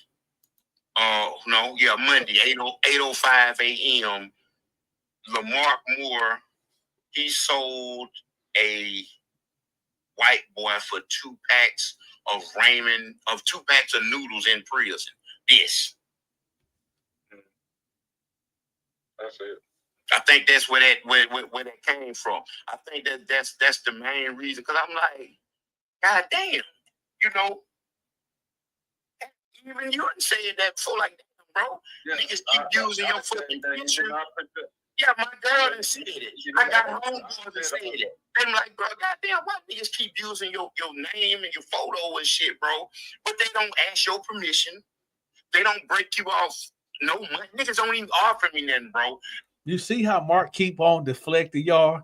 He will not answer Top Beast's question for nothing. He just won't answer it. Who contacted who if you said you don't mess with Donta? So how the hell do Donta got the new number? Bro, I'm gonna run this little shit, bro. I'm gonna get some pre-recorded, so I'm gonna get paid depending on the views I get. I'm gonna throw you 25, 30, $40. Go have some hot wings on me, nigga, because I'm using your name and your photo in the goddamn video. But niggas don't even do that. They just use my shit. I'm like, what the? Because matter of fact, did you see this shit first, or did I see it? You see how he keep deflecting, y'all? He will not see. Yeah, Mark. Hey, Top Beast know the real. Top Beast know the real. I called you, or either I can't remember how it went, but that's what that shit stemmed from. I'm like, man, what the fuck? He sold a white boy for 2 packs of noodles. I knew nothing about that till it was up there. Mark is lying, y'all. Mark is lying his ass off. I told Mark, I said, hey, Mark, I'm about to make this video about you and JG and a white boy. And he said, all right, just don't make me look gay. And I did the video. So Mark ass is lying, y'all. He is lying. He just won't keep it real. Well, damn. Nigga don't call me and say hi, bye, fuck you, nigga. How you doing? Now your health? Nothing. And just put my shit up, you know. I'm like, damn. At least to let a nigga know. Fucking bone, nigga.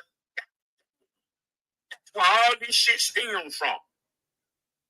I should have just said fuck it and cut it off then. But these niggas don't respect me, bro. They feel like they can just use my shit and nothing can happen. Nothing can be said. And I'm sick of that shit, bro. I'm sick of that shit. Niggas think, oh, they untouchable on this YouTube shit. You can just do anything to the small motherfucker like me. You just do anything. You feel me? It ain't no repercussions. They don't go and do that shit to fucking Fleece. They don't do that shit to Jay Williams. They don't do that shit to a whole lot of other big fucking YouTubers. But everybody want to come at me fucking sideways. But then don't say thank you. Okay, man, here a few dollars, bro. You know, I appreciate you. Let me use your life. Nothing. They use my name and photos and still disrespect me and talk shit to me. And I just go to take it and tuck my tail and be like, oh, it's cool. Come on, man. But it is, bro. It is what it is. Yeah, it is what it is, bro. I'm change my motherfucking number again tonight. This time, not now, motherfucker will have my shit. Nobody, I don't give a fuck what the situation is, nigga. I don't. Because he got caught. Because his ass got caught. He got caught. I don't need all this shit, bro. I don't need all this shit. Because even though niggas might be telling somewhat a little truth, niggas stretch this shit, blow the shit out. I'm like, nigga, I ain't said a motherfucking thing about you, fool. But I did say you going through some shit. What the fuck is wrong with that? I ain't know nothing about your first wife, nigga. I ain't never even fucking knew you was married. How would I know? How would I know if I wasn't told? Better yet, how would I even have a conversation if you told Top Beast, I don't fuck with Donta. Donta ain't got my new number. Yeah. But that's the first thing you asked me. And I'm like, nigga, I didn't know that. I never asked you that because I don't care. And it ain't my business. That has nothing to do with our dealings with this social media shit. Your personal life, My personal life has a motherfucking thing to do with this shit. And from now on, if we continue to do business, we're going to keep it as that. We're going to keep it just like that. Just strictly business and everything else. I don't want to hear your shit. You don't want to hear my shit. No matter what I'm going through. I'm going to keep it to my goddamn self. Because that's what's wrong. When niggas go to mixing business with goddamn pleasure or business and thinking it's friendship, it always causes fucking problems. So if we're going to continue to do business, that's your choice. Or we going to do anything personal, we're not talking about it. Period. You know a lot of shit I go through. I know a lot of shit you go through. I ain't told nobody that. Nobody. And not just dealing with your whatever you got going on with a female or whatever, family, what anything. You know shit about. I done told you about shit I go through with my I guess you could call it 10 people. I don't say fam, yeah, this motherfucker just kin to me. Mm-hmm. Feel me? We just gonna keep this shit strictly motherfucking business, fool. Because this type of shit here, but I promise you, I change my number again. I'm gonna do that as soon as I get the fuck up off here. I'm gonna call, I'm gonna let them know I want my shit changed again, and won't nobody have this motherfucker. Because it's too much lies, it's too many lies, it's too much back and forth, it's too much this, that, and the third. You know, niggas on here telling me I'm playing victim. How am I playing victim? I ain't no victim of shit. I keep telling y'all, I wasn't no victim in prison. See? And I ain't no victim of this shit in neither. I trusted some niggas that did some slick shit on me because I didn't understand about this shit. But nigga don't have no sympathy for me. Don't have no sympathy for me, nigga. I don't want no fucking sympathy from you niggas. Fuck y'all. The fuck victim? How am I playing victim? I'm not playing victim. If I said it, I fucking said it. Just say it. Admit it. What are you gonna do about it? See, he said, "What anybody gonna do about it?" That's what niggas said to me, or said about towards me when they say, "Well, if I did take Mark Channel, what is anybody gonna do about it?" I feel the same goddamn way. What is any of you motherfuckers gonna do about it? Cause see, Top Beast, we kind of have some type of, you know what I'm saying, rapport with each other. Anybody else, man, I don't give a fuck about you. You roll up on me, you better be ready to kill me. And that's that on that. Ain't no friendship. Ain't no partnership. Ain't no nothing. You think I can play victims with to who? For what? I got one on, nigga. Hey, I've been on the house for almost 20 years, nigga. He go to victim shit. What the fuck did sympathy get for me? What did sympathy do for me, man? What did sympathy? What the fuck is that? He always trying to play victim so somebody feel sorry for him. He always trying to bring that shit up. Everything that happened to Mark happened because he caused it. You think motherfuckers had sympathy on me? Nigga, I've been to jail before. What's going on? I'm on dialysis, nigga. Huh? Yeah. In Mobile. Yeah. I've been to jail several times since I've been out of prison.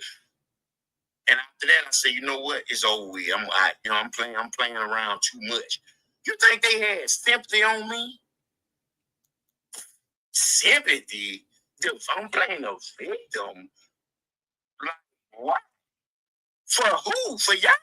I know you niggas don't give a fuck about me, bro. And that's cool. So what the fuck? I'm sympathy from who? Why am I looking? What am I looking for sympathy? What is that gonna get? That's gonna help pay my bills. That's gonna help feed me your sympathy. That's gonna help me in any form or fashion.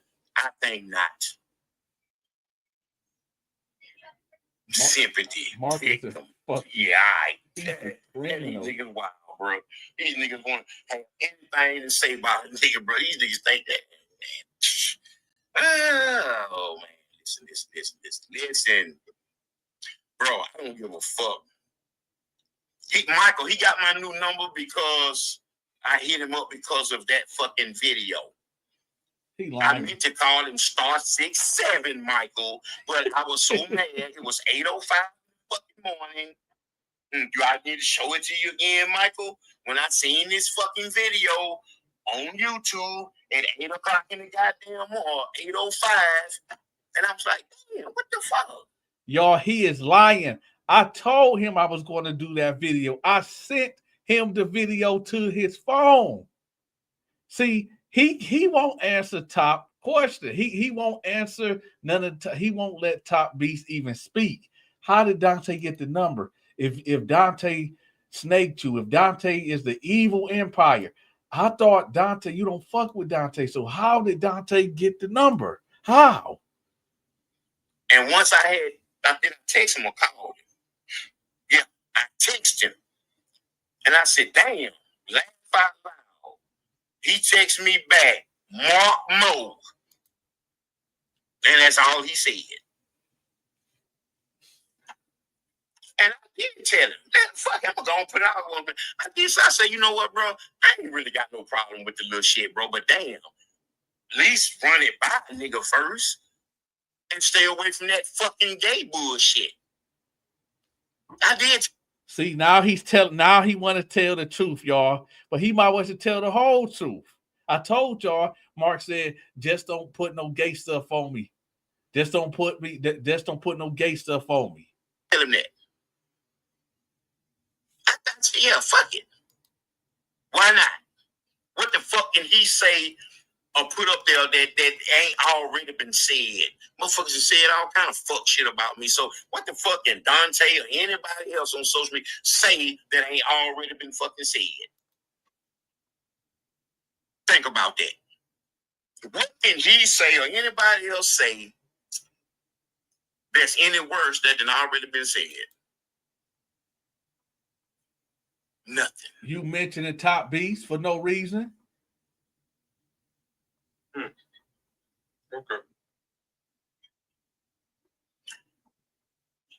I don't want nobody to have sympathy for me. How many times have I said that? How many times have I fucking said that? I can't blame nobody for all the shit I've been through in my life but me. I've said that 1,000 goddamn times on this shit. So what the fuck is you talking about, dude? I've said this motherfucking shit 1,000 times. I don't blame nobody for the documentary. I said I don't blame nobody about me being on dialysis because I didn't take my blood pressure medicine and I had really high blood pressure. What? Goddamn. What the fuck more do I need to say? I've said this shit. I don't need no. Apologize to Top Beast for snaking him. Just apologize to him. Just say you were just fucked up for throwing him under the bus for no reason. Nigga, he ain't asking for none. This nigga up here saying that shit. I'm just responding to what he said. Nigga, I'm not looking for no fucking sympathy. The fuck? I'm trying to twist this shit around like I'm asking no nigga. What the fuck? You gotta stop bringing up nothing, my nigga. You can click off and stop watching. What do you mean? Stop bringing it up, nigga. Stop bringing it up in the comments then. What you mean? He blocking people. Did he drop the paperwork? Yeah. Your ass hasn't answered a single question that Top his ass. What's your question again, Top, for this person, Jay? I mean, I got a list of questions, but I mean, you on the rant, so it is what it is. We'll talk offline, but it's a thing that, yeah. If I don't, so hold up, Michael. Did I ask anybody for sympathy? When have I asked anybody for sympathy? Maybe you just looking at it wrong. Maybe you just looking at it wrong, because I ain't asking nobody for no fuck. Do I ask you niggas for cash apps? Do I ask anybody to get tested to donate to see if they can give me a kidney? Do I ask anybody for some fucking gas money? Do I ask anybody to send me anything so I can get something to eat? Oh, you didn't say I asked, but you just said why I keep bringing it up. So I'm taking it as you saying I'm asking. Okay, so you didn't verbatim say I asked, but when you text some shit like that, how else am I supposed to think you saying I keep bringing it up? I'm thinking you saying I'm asking. But anyway, whatever. All right. Why are you treating Top like a punk?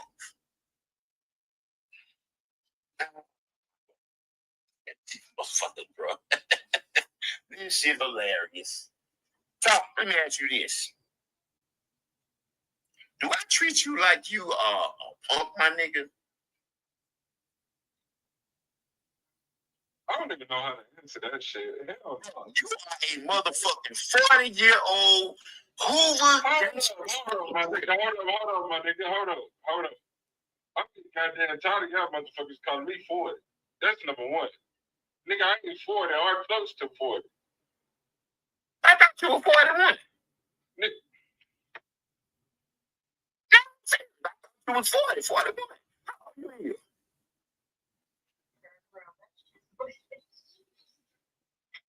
This is your fault, man. This nigga here over here saying I'm 40. Shit, nigga. Let me tell you something. I mention it, Michael, because it helps me keep my inner strength and my inner peace. It's not for no sympathy. I have to psych myself up some days to get up because I don't feel like it. That's the, you want the truth. You want that? There go the truth, Michael. Some days I don't have nobody to talk to for real. So that's why this motherfucking internet is therapeutic for me. You know why I don't? Now, I have some people I could talk to, but they got problems.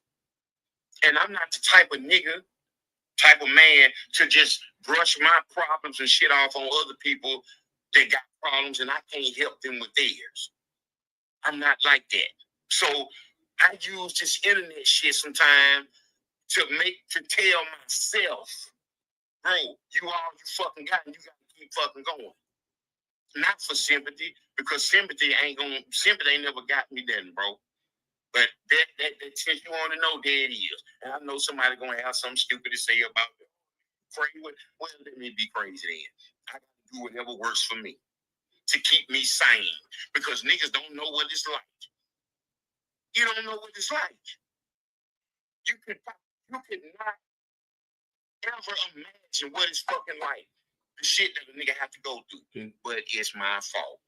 I'm not blaming nobody else, and I'm not looking for no sympathy. I did it to myself. I did everything that happened to Mark. I did it to myself by being hard-headed and not thinking shit could happen to me. So God say, hey, I still want you to have life, my son. But I'm going to break you down a little bit and humble you.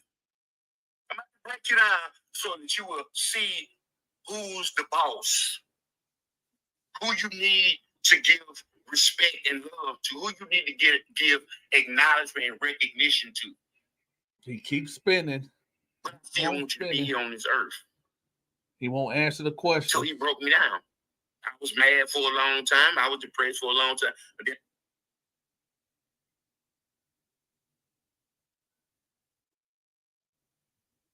you know what happened, Vonnie King? Because I should have stayed away, and that's why I'm gonna change my number again. Yeah, this won't never happen again. Okay, what about like? Okay, Top, I see it. Okay, what about it? Like, why the hell does she feel like she got? How should I say this? She got betrayed. And see, she said, "Oh, I'm betrayed by me." No, him. I'm sitting there.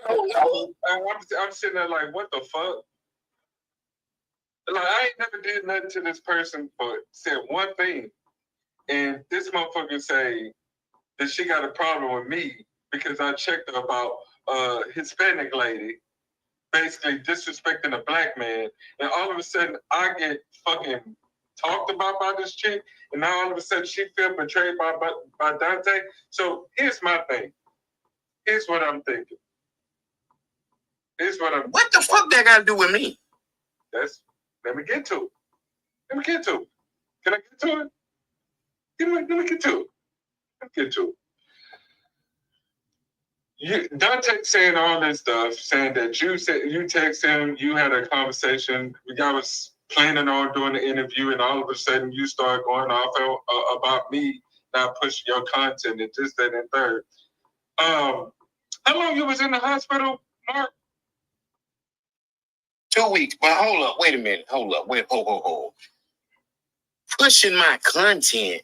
What? How the fuck? I mean, he said that I was moving too slow for your liking. You sent me a text basically saying pretty much the same thing without the extra shit. So I'm just trying to figure out what's going on. You said that you didn't say nothing about my personal business to this nigga. He's saying you did. And he's saying little hints. You finished? I'm saying, hey, we can do this off the fucking internet. We can get on three-way. We can see what this nigga talking about. And then he bring you up, and I'm hearing you say, fuck the three-way call, because they ain't about spit. I don't give a fuck about none of that.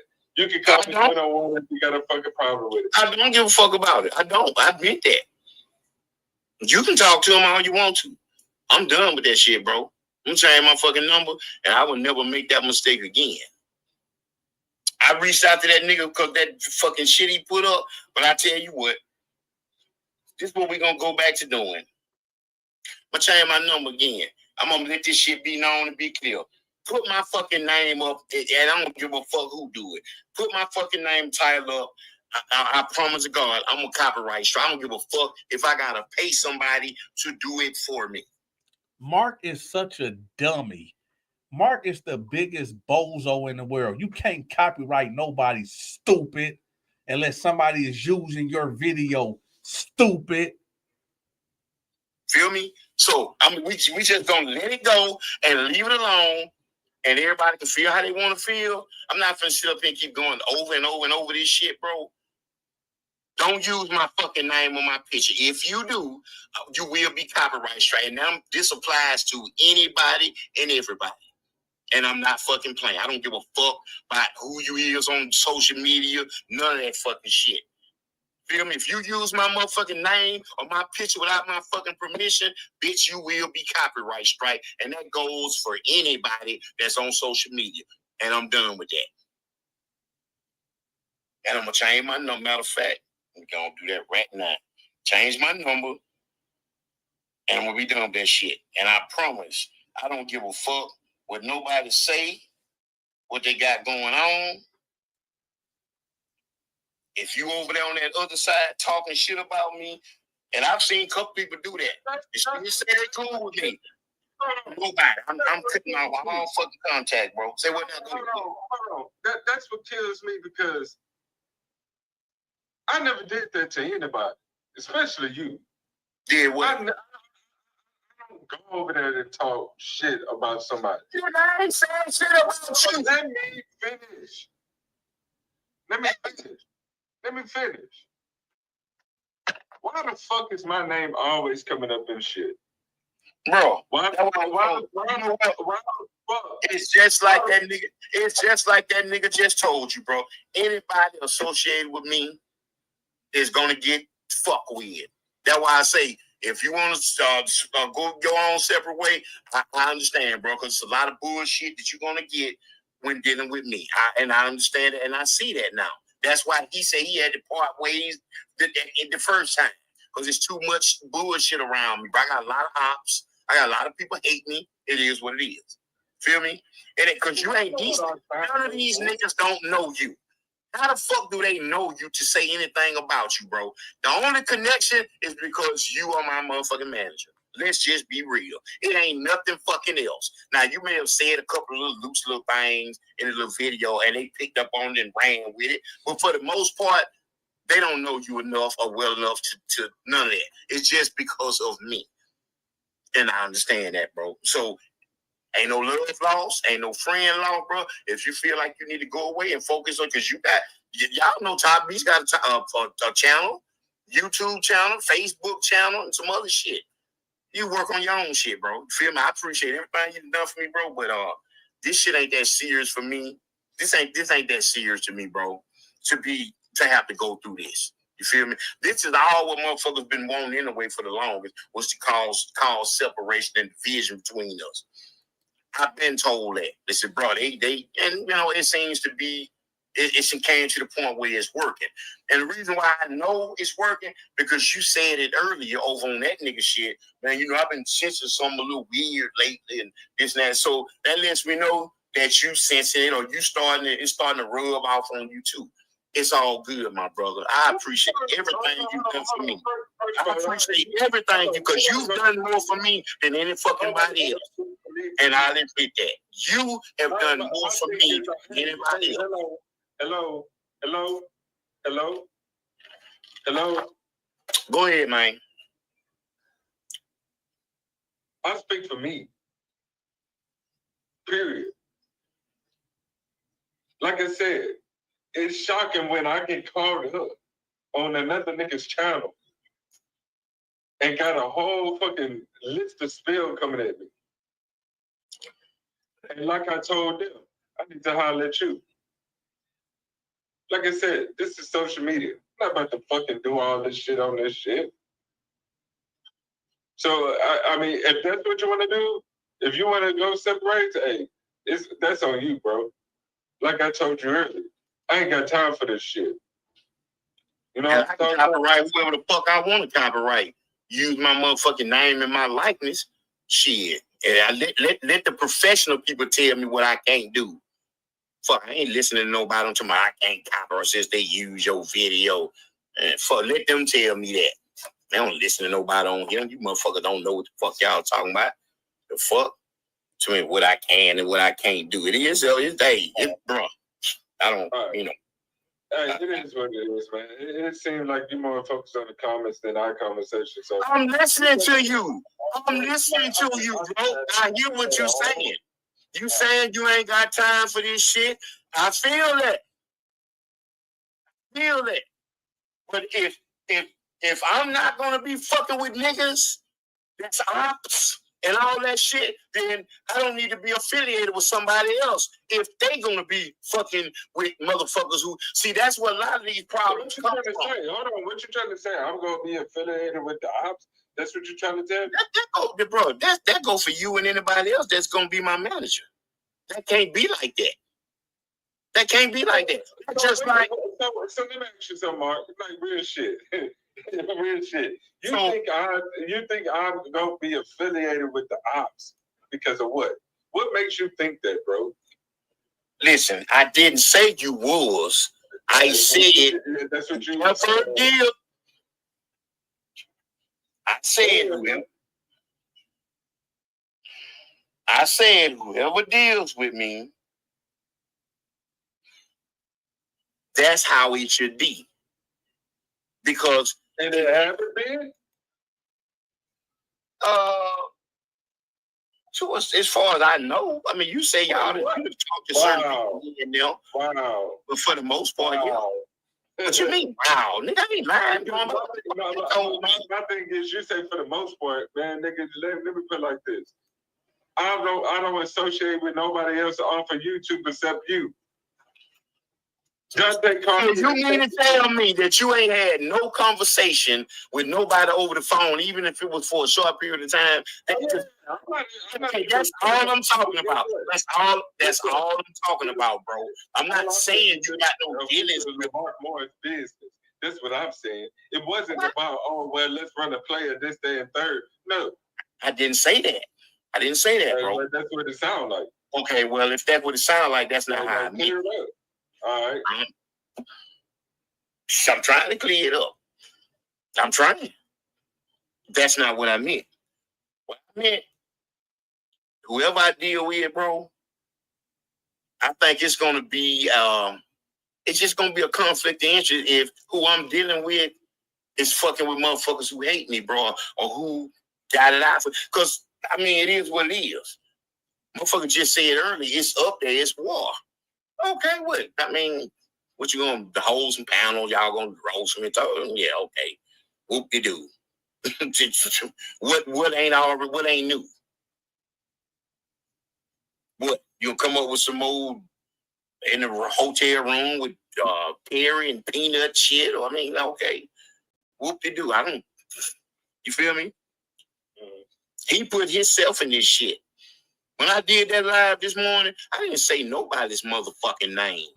Because I wasn't just talking about one person individually. I was talking about several motherfuckers. And I was like, well, I hope these niggas, they say they college men, they journalists, they reporters, they smart motherfuckers, and they'll know if this fucking shoe fit.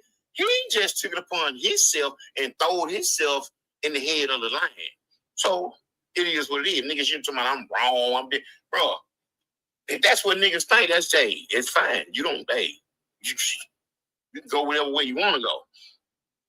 I'm not going to stop talking shit on this bitch for nobody. If niggas don't want to listen, don't listen. I don't care. Bye. I'm not. But if niggas think I'm supposed to bow down and tuck my tail and just go along with everything motherfuckers say about me and do towards me, nigga, that ain't finna fucking happen. That ain't finna fucking happen. I don't give a fuck what Warren Wise said. I don't give a fuck what Jonathan said, the Swartz. I don't give a fuck what Hip said, that no way, and nobody else. I don't give a fuck about none of that bullshit. If y'all take them motherfuckers' word as being law, then that's fine. Take it. Sleep with it. Everybody's lying except for Mark. Everybody is in cahoots. Everybody. Marinate on it. Hold it like a teddy bear in your motherfucking sleep. Like, I don't give a fuck. I don't give two fuck, bro. I don't. I'm gonna die with the same motherfucking mentality. I'm gonna stand up for me, and I don't give a fuck if everybody in the world against me. Nigga, I'm gonna still stand up for me, nigga. At the end of the day, I'm all I goddamn got. And I ain't finna twist over and turn and bow down because everybody over here is against me. Man, fuck that shit. Mm-hmm. You want to come there and lynch me? Then come fucking lynch me then.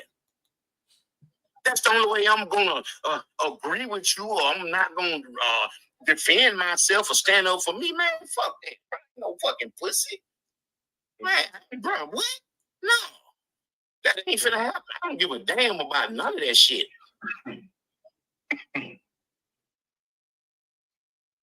Because me and you could have talked about this off this shit, but hold on.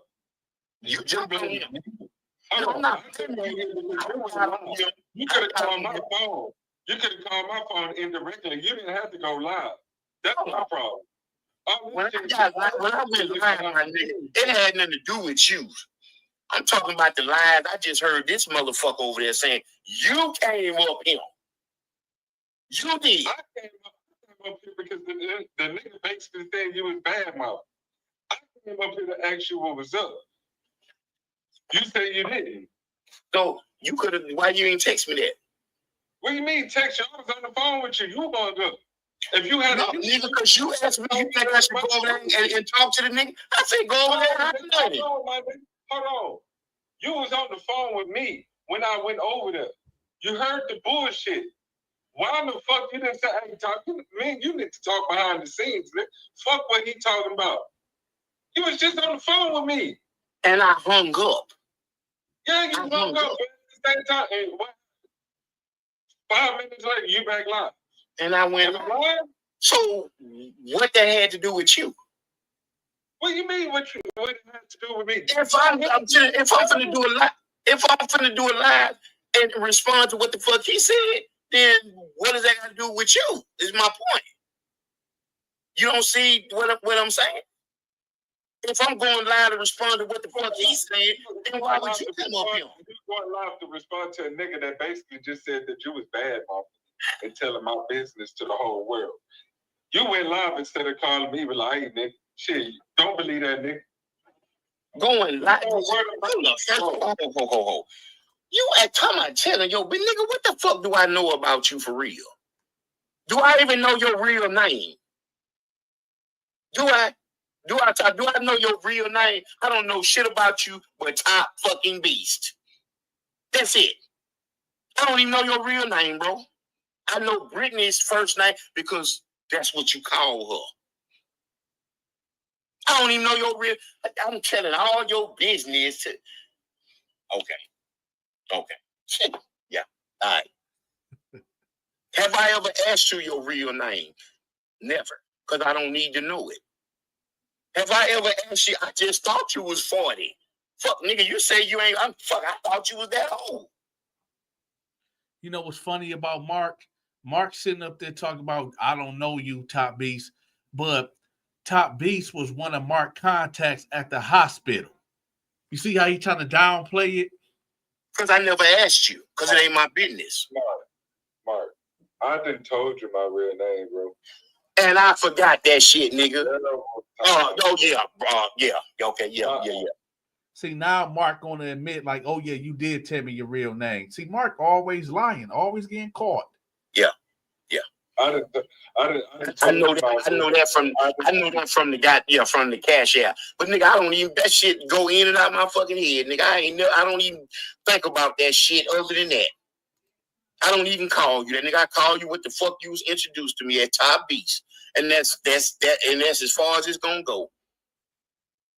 That's as far as it's gonna fucking go. I don't sit up here and think about your. But Mark don't know his real name. Cut it out. Name, that shit. You're right. I do know it from that, but just off the top of my head, I would have had to think of Top Beast because that's what the fuck I always call you. Mark is such a liar, man. Top or the Beast. You feel me? So, what do I know about you to tell about you, dude? What? You knew enough to put Top Beast as a content when you was in the hospital. Do I know about you, honestly? You're right. I don't know nothing about you, bro. No more than what we talk about with this social media bullshit. I don't know nothing about you, man. Do I ask you any personal questions, my guy? Do I just be honest? Do I ask you any personal questions? Do you ask me any personal questions? Do I ask you personal questions about you and your life or you and your business, bro? Nigga, we talk. Nigga, what the fuck? So you we never talk about personal stuff. That's what you're saying? I'm saying, do I ask you? Do it seem like I'm investigating you? Am I concerned? No, I don't. That's what I'm asking. We talked about personal stuff all the time. Yeah, we talked about little person, but we ain't never got real deep because I don't feel like certain shit should be discussed. Whether it's me discussing mine or other people discussing theirs with me, I just don't believe in that, bro. Y'all see how Mark keep getting caught in all his lies. All his lies. I don't believe in that. Never have, never will. I'm going to let people know what the fuck I want them to know about me. Anything that might come back and bite me, no. Because situations almost like this one. Misunderstanding, and people get mad, and then they go, oh, well, such. No, it wasn't no misunderstanding. There was no misunderstanding. You putting his personal business out. So I had to learn it the hard way, bro. You know, everything ain't to be shared. Right there. That part right there, JG. That part right there to the Big Mama. If he really didn't know my name, how the hell the hospital basically know my name? The hospital knew my information. You gave them my information, bro. That's a fact. I gave who? What? Hold on. You made me your what you call it. You didn't. Nigga, I gave him your fucking phone number, nigga. I didn't give him your fucking real name. I don't know who the fuck. I didn't give nobody. Wasn't even conscious, nigga. I didn't give nobody your real fucking name. And then whoever say that's a goddamn lie, nigga. The fuck? Hey, nigga, I ain't give nobody your real fucking name, nigga. Mark is such a liar, man. Dude, Mark, you was in the hospitals, man. Come on, man. You gave Top Beats, man, this dude. You called up there and they came in there and asked me. And I said, oh, yeah, that person, that's all I remember. I ain't sit there and have no conversation. Oh, yeah, his name's such and such. I didn't do none of that because I wasn't able to do none of that. Come on, man. Y'all niggas trying to make that and fuck that shit, bro. And this nigga in the comment, nigga, you a bitch ass nigga. The fuck you talking about, pussy? your weak ass about my motherfucking shit, dick sucking ass nigga. Fuck you talking about, nigga. Bitch ass, you a bitch. Punk. Fuck you talking about, nigga. Man, I'm out of this shit, bro. Nigga, man, I gotta sit up here and take this shit. They gonna tell me what the fuck I did and didn't fucking. Man, y'all niggas crazy. Fuck you talking about, man. Yeah, y'all. Fucking stupid ass shit, man. I'm out of here, man. You niggas talk about this shit all y'all want. Make panels and do lives about it. Go fuck your motherfucking self. Fuck wrong with y'all.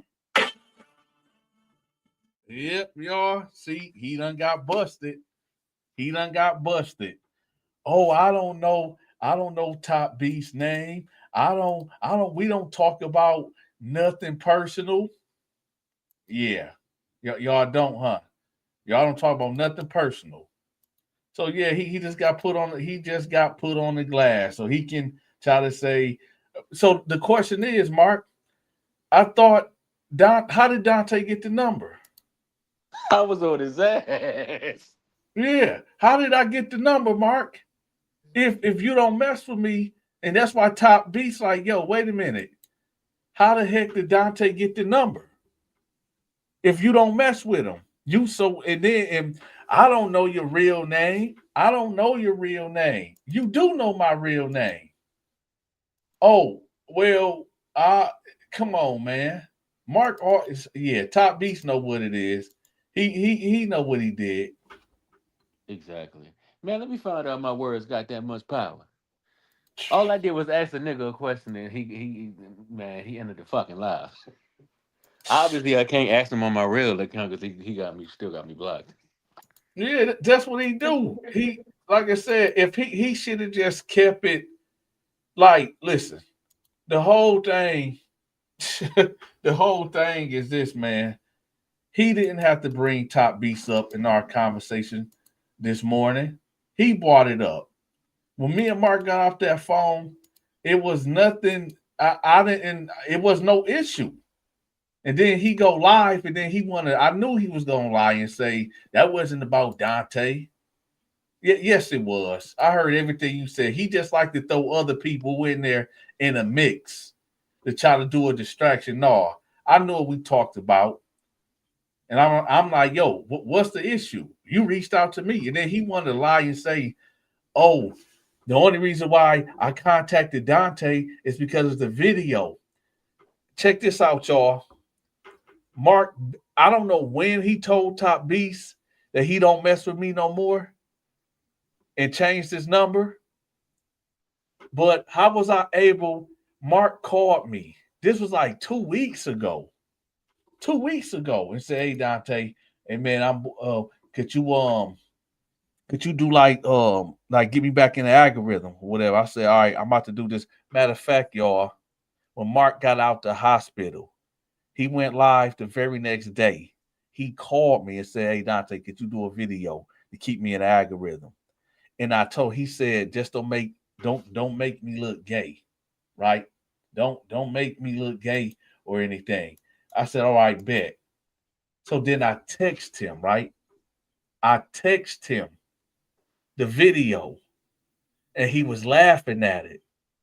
But he trying to tell y'all, "Oh no, I don't know how I gave Don. Oh, I got mad at Donta because he made a video about me." No, you knew I made the video. That's how I was able to text it to you. So Top Beast looking like, yo, wait a minute, Mark. I thought you don't deal with Donta. How was y'all communicating? So yeah. So he can, and notice y'all, he would never let Top Beast talk. Kept speaking on him, kept deflecting, kept going here, kept going there. All he had to do was just apologize to him. You saying about it ain't that serious. Okay, just apologize to him. I fucked up, Top Beast. I just fucked up. My bad. That's all you have to say. I fucked up, Top Beast. You ain't had to go all into this other shit. Remember, you reached out to me. So don't be sitting up here saying, "Oh, Donta trying to run the play." No, you reached out to me.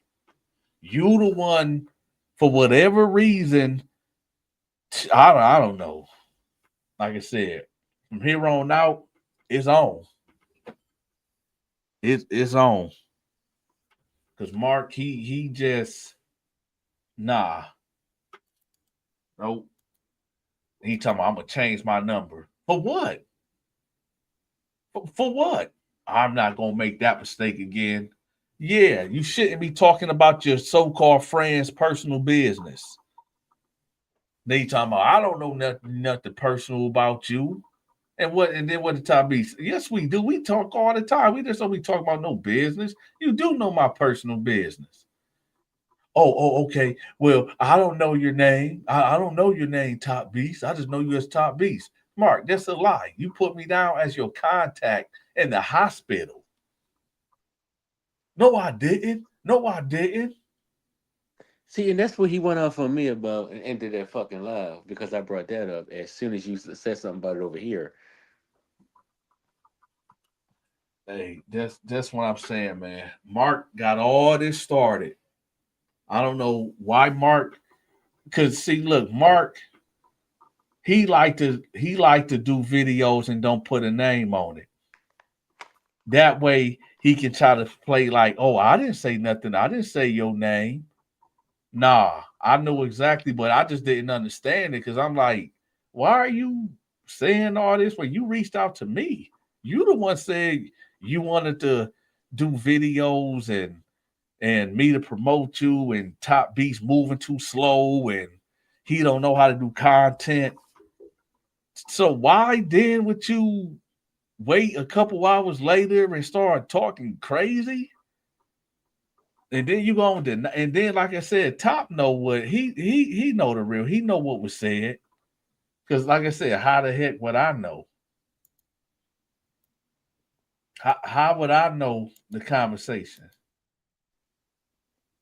But hey, it is what it is, right? It is what it is. Yeah. Yeah. Yeah, because Mark did that shit, man. And like I said, if I still want to know because like I said, Top Beats know some of the stuff that I was saying. That's why I didn't go into great detail about it because it wasn't about that. But he know that's why he like, how the heck Dante know about that? How was Dante even having conversation with this dude? For my understanding, Dante don't got your number. I'm your homie. I'm your manager. I'm advising you. You know, you said I don't fuck with Dante. So how was Dante?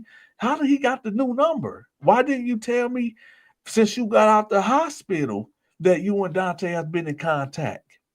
And the I'm your manager. audacity, and the audacity for him to say what the hell he said, which I forgot what the hell he said, the motherfucking Top Beast, but Top Beast came to a point where he was like, hold up. It's a lot. Mark kept trying to deny stuff that he know. It's like you trying to tell a nigga, like he told Top Beast, oh, I don't know nothing personal about you. Yes, you do. We sit up here and talk on the phone all the time, not even about this YouTube shit. No, we don't. And then he switches. Well, I never asked you. Oh, so now you never asked him. But just a few seconds ago, you don't know nothing about him. Got you. Oh, I don't know your real name. I don't know nothing about you. I don't know your real name. Mark, you do know my real name. No, I don't. Mark, I was your contact at the fucking doctor's office. Well, I didn't put your name down. Oh, well, I wait a wasn't minute. even conscious. I Sure. wasn't even Then who the conscious. fuck did it then? Right. So Mark just pulled out a random name out of the universe and attached it to top. All right. And then he want to say, well, wait a minute. The Cash App. I guess when you sent me some money, um, yeah, I that's the name. But man, come on, man, cut it out. Oh, so again, y'all, with the cat out the bag with that. Just like with the money being sent. Mark talking about, yeah, Top Beast think oh yeah, I'm gonna put this out. Fuck it. Since he wanna do it like that, let's do it like this, right? Oh, Top Beast think he owned a nigga because he sent the nigga a few dollars. He sent the nigga a few dollars. That nigga don't own me because the nigga sent me a few dollars. So, hey, Mark, can you explain that to Top Beast? Do I need to explain why he sent you the few dollars? It was a few dollars, right? But why if it was nothing, why did you ask Top Beast for it then? If you was gonna be ungrateful, why do I need to know what Top Beast sent you and he think he don't owe me, he don't tell me what to do? The nigga think as he gave me a few dollars, right? Wait a minute, hold Right. on.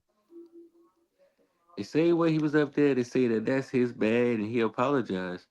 I know this ain't got shit to do with this situation. Um, why the fuck he still ain't apologized to you, Dante? He ain't got to. He ain't got to. Fuck him. I was never see he don't owe me nothing. I was never his friend. I was just his lawyer. So the nigga don't owe me nothing. Who he owe on the real, he owe June a apology. That's who he owe apology to. He owe all Biz a apology. That's who he owe apology to. He owe Doug a oops. He owe fuck it. He owe Doug a apology. I ain't gonna say the reason why. He owe the Top Beast a apology for what he did this morning.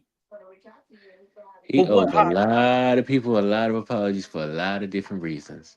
Yeah. Put it that way. Including your penitentiary victims too. And the ones on the outs.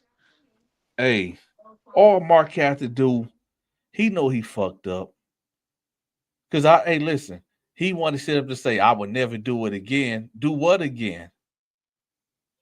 Put your so-called best friend business out for no reason? Is that what you not gonna ever do again? Put the homie business out that been riding with you, that been getting all type of shit thrown his way for siding with you. What you not gonna do what again? Tell Top Beast I don't fuck with Dante, but secretly texting me and trying to run the play with me without letting your manager know. The one that got on live and was shedding real tears because he thought you wasn't gonna make it. Me and Top Beast was talking on the phone when Mark went in. He called me early in the morning. Man, they rushed Mark to the hospital. I don't think he gonna make it. Mark pulling wires out, trying to fight with the paramedics. Mark wilding out, thinking he back at Limestone, trying to fight with the paramedics because he think they trying to kill him, thinking he back fighting with the guards. But you want to put Top Beast business, man? Come on, man. Come on, man. So again, Mark, you not gonna do what again? You ain't gonna make what mistake? And see, that's what I was trying to say in the chat before I realized I was black. You say you didn't know his business, but you said an hour prior that you could put his whole motherfucking business out there if you wanted to. Oh, but I'm not that type of person. You niggas always do that, though. I know this. Hey, uh, just listen, Mark. All he had to do, first of all, he should have just kept his fucking mouth closed. That part. You know, from the get go. When like I said, I'm still confused. I'm still confused on why go live after our, because I'm trying to figure out, like, yo, what went left between you reaching out to me explaining how you want to grow your channel, throwing Top Beast under the bus for God knows why, and then you just go live sneak dissing and trying to throw other cats in there as a distraction. But I know the conversation that we had, so I'm confused. Like, why is he? What happened between here and there? From my understanding, we supposed to be doing some videos later on. If you had a problem, why didn't you just call me and say, "Hey, no, Dante, I thought about it." Even though I reached out to you, even though we discussed how we was going to make pre-recorded videos, but I don't want to do it now. I'm good. But then you go out and do that. Okay. I'm trying to figure it out. What part? What part of, if I'm lying about, Mark? What part of that did I lie about? So no, when you say Mark should apologize, no, he don't need to apologize to me. No, he got a long line of people that he need to apologize to. A long line. Victims in prison. Victims out here. Tyra. How he did her. How he did it's man, he got a long line of victims. Including And the white family he was staying with you. Man, dude just like I said, he should have never went live, which I don't know why he did that. But I then, noticed that's a habit when he getting exposed. It's like the guilt drags his ass right the fuck online. but I don't understand So why he he just exposed himself even more. I'm sorry to cut you off. he do because you see at the end of that live, every time he made a lie, Top Beast countered him, and he'd try to duck and try to deflect. Mm-hmm. So he already got caught. So it's like, I don't give a damn what he's saying. Top Beast know what was said in private between him and Mark. So what was said in private between y'all two, how the hell do I know? How the hell do I know the conversation? How do I know about situations that I don't supposed to know about? Only two people can have known. The two people that had the conversation. So Top B said, well, I know I didn't tell Dante my business. The only person I told my business was you, Mark. So how did Dante know? How did he know about this? Well, I don't know. Well, maybe he just heard. No. Heard about what? Well, I didn't know you had no wife. Yeah, you did, Mark. I told you. Well, I didn't know you had another wife, Mark. I did tell you that. What are you talking about? Mark, you just should have just when you should have just went live. You should have even just said, "Hey, y'all, look." When I was talking to Dante this morning, yeah, I did say that, but I was high. He should have just said he took something and he was out of it. He wasn't in his right mind. He was better off saying that. At least that would have been some type of leeway for him. I was high. I took some medication that I never took before, and I'm not denying it. So I probably did say it, but I apologize. But no, he want to say no, it ain't true. And then when he get questioned about it and now he want to deny. I don't know your real name, Top Beast. I never put you down. I don't know what Dante talking about your wife. I didn't know that you was married. Yes, you did. We don't talk about personal business. Yes, we do. But yeah, so again, he can sit up there and run that all day that he didn't know and all this and that. Mark know what he did. He know what he said. And like I said, we wouldn't even be doing this live right now if he didn't do what he did. Right? So hey, it is what it is. Mark did it. Mark guilty of everything, and I mean, it just his own. I'm really, what I really want to know. I want to know the conversation that him and Top Beast having right now, because it's one thing to say, "Oh, Dante making this up." You know that, Mark. I mean, it's one thing of Mark saying to Top Beast, "Dante is making this up." But the thing about it, how the fuck did Dante know about the ex-wife? Right? How is Dante even having this conversation with you, Mark? From my understanding, we agreed that you don't contact him. I'm your manager. You said Dante is the leader of the evil empire and we ain't dealing with him. So how was y'all having conversation? When was you gonna tell me that you contacted him? You see, Mark had to admit to the gun situation with the AR-15 because Tabis was like, "Yo, how did Dante know about that?" So come on, let's see, let's see. And like I said, hey, he did it to himself. Man, I sure hope Beast recording that phone call, man. I hope so too. I hope so too. That's one female ass nigga. Hey, hey, and then you notice how he try to play victim. He always trying to play the victim and trying to get some sympathy. For what? Just You the like a one did female. it. He the one And did it. how old is this man doing this bullshit? Like 53? Man, Mark is marching on 60, man. He in his 50s, but he marching. Like He knocking on 57? 60. He marking on 60 door. Like 57, 58, 59? I something like I'm not 100% sure, man. But I know this. Then he want to say, "Oh, I just do this for therapeutical reasons." No, you don't. See, it is some shit that I'm not gonna say on here because it is really not no point. But there's a lot that top beasts know. I would say, hey, Mark can get up on here and say, "Well, I'm not doing this for this reason or that reason." But top beast know. He know the real.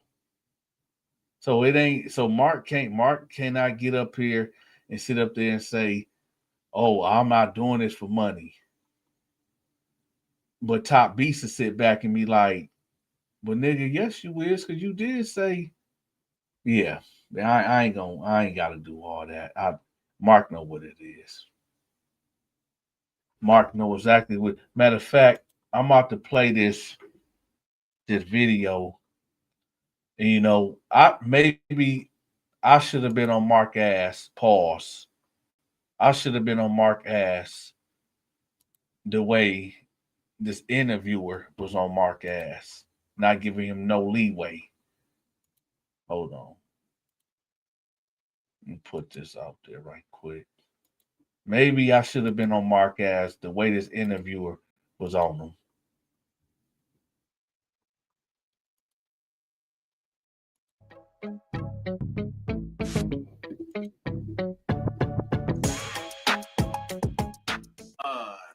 Yo, what's going on? This your boy Fat the Young Dilla. What's happening with you, my brother? What's going on? Same old, same old. We here with a special guest, Mark. I'm taking over for today for Donta. Yes, sir. How you doing? I'm doing good, brother. How you doing?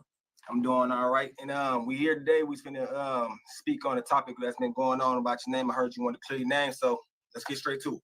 Yes, sir. Let's do it. Anything you want to say? I just want to get to it. Let's rock and roll. All right, let's get it. Lay with him. Been drinking, been smoking some reefer or whatever. And I go to my little brother cell, or I call him my little brother Mark. This is my righteous dog, you know what I'm saying? He comes in.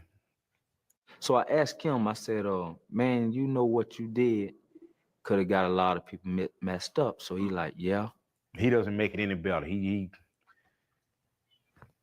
jumps right in. I said, what if we rape you right now? How will you like that? He started crying and begging and pleading. You know what I'm saying? Mark, I don't want to be like this. I don't want to be. I'm gonna stop you right for a second. Yes, sir. You say that he's begging and pleading.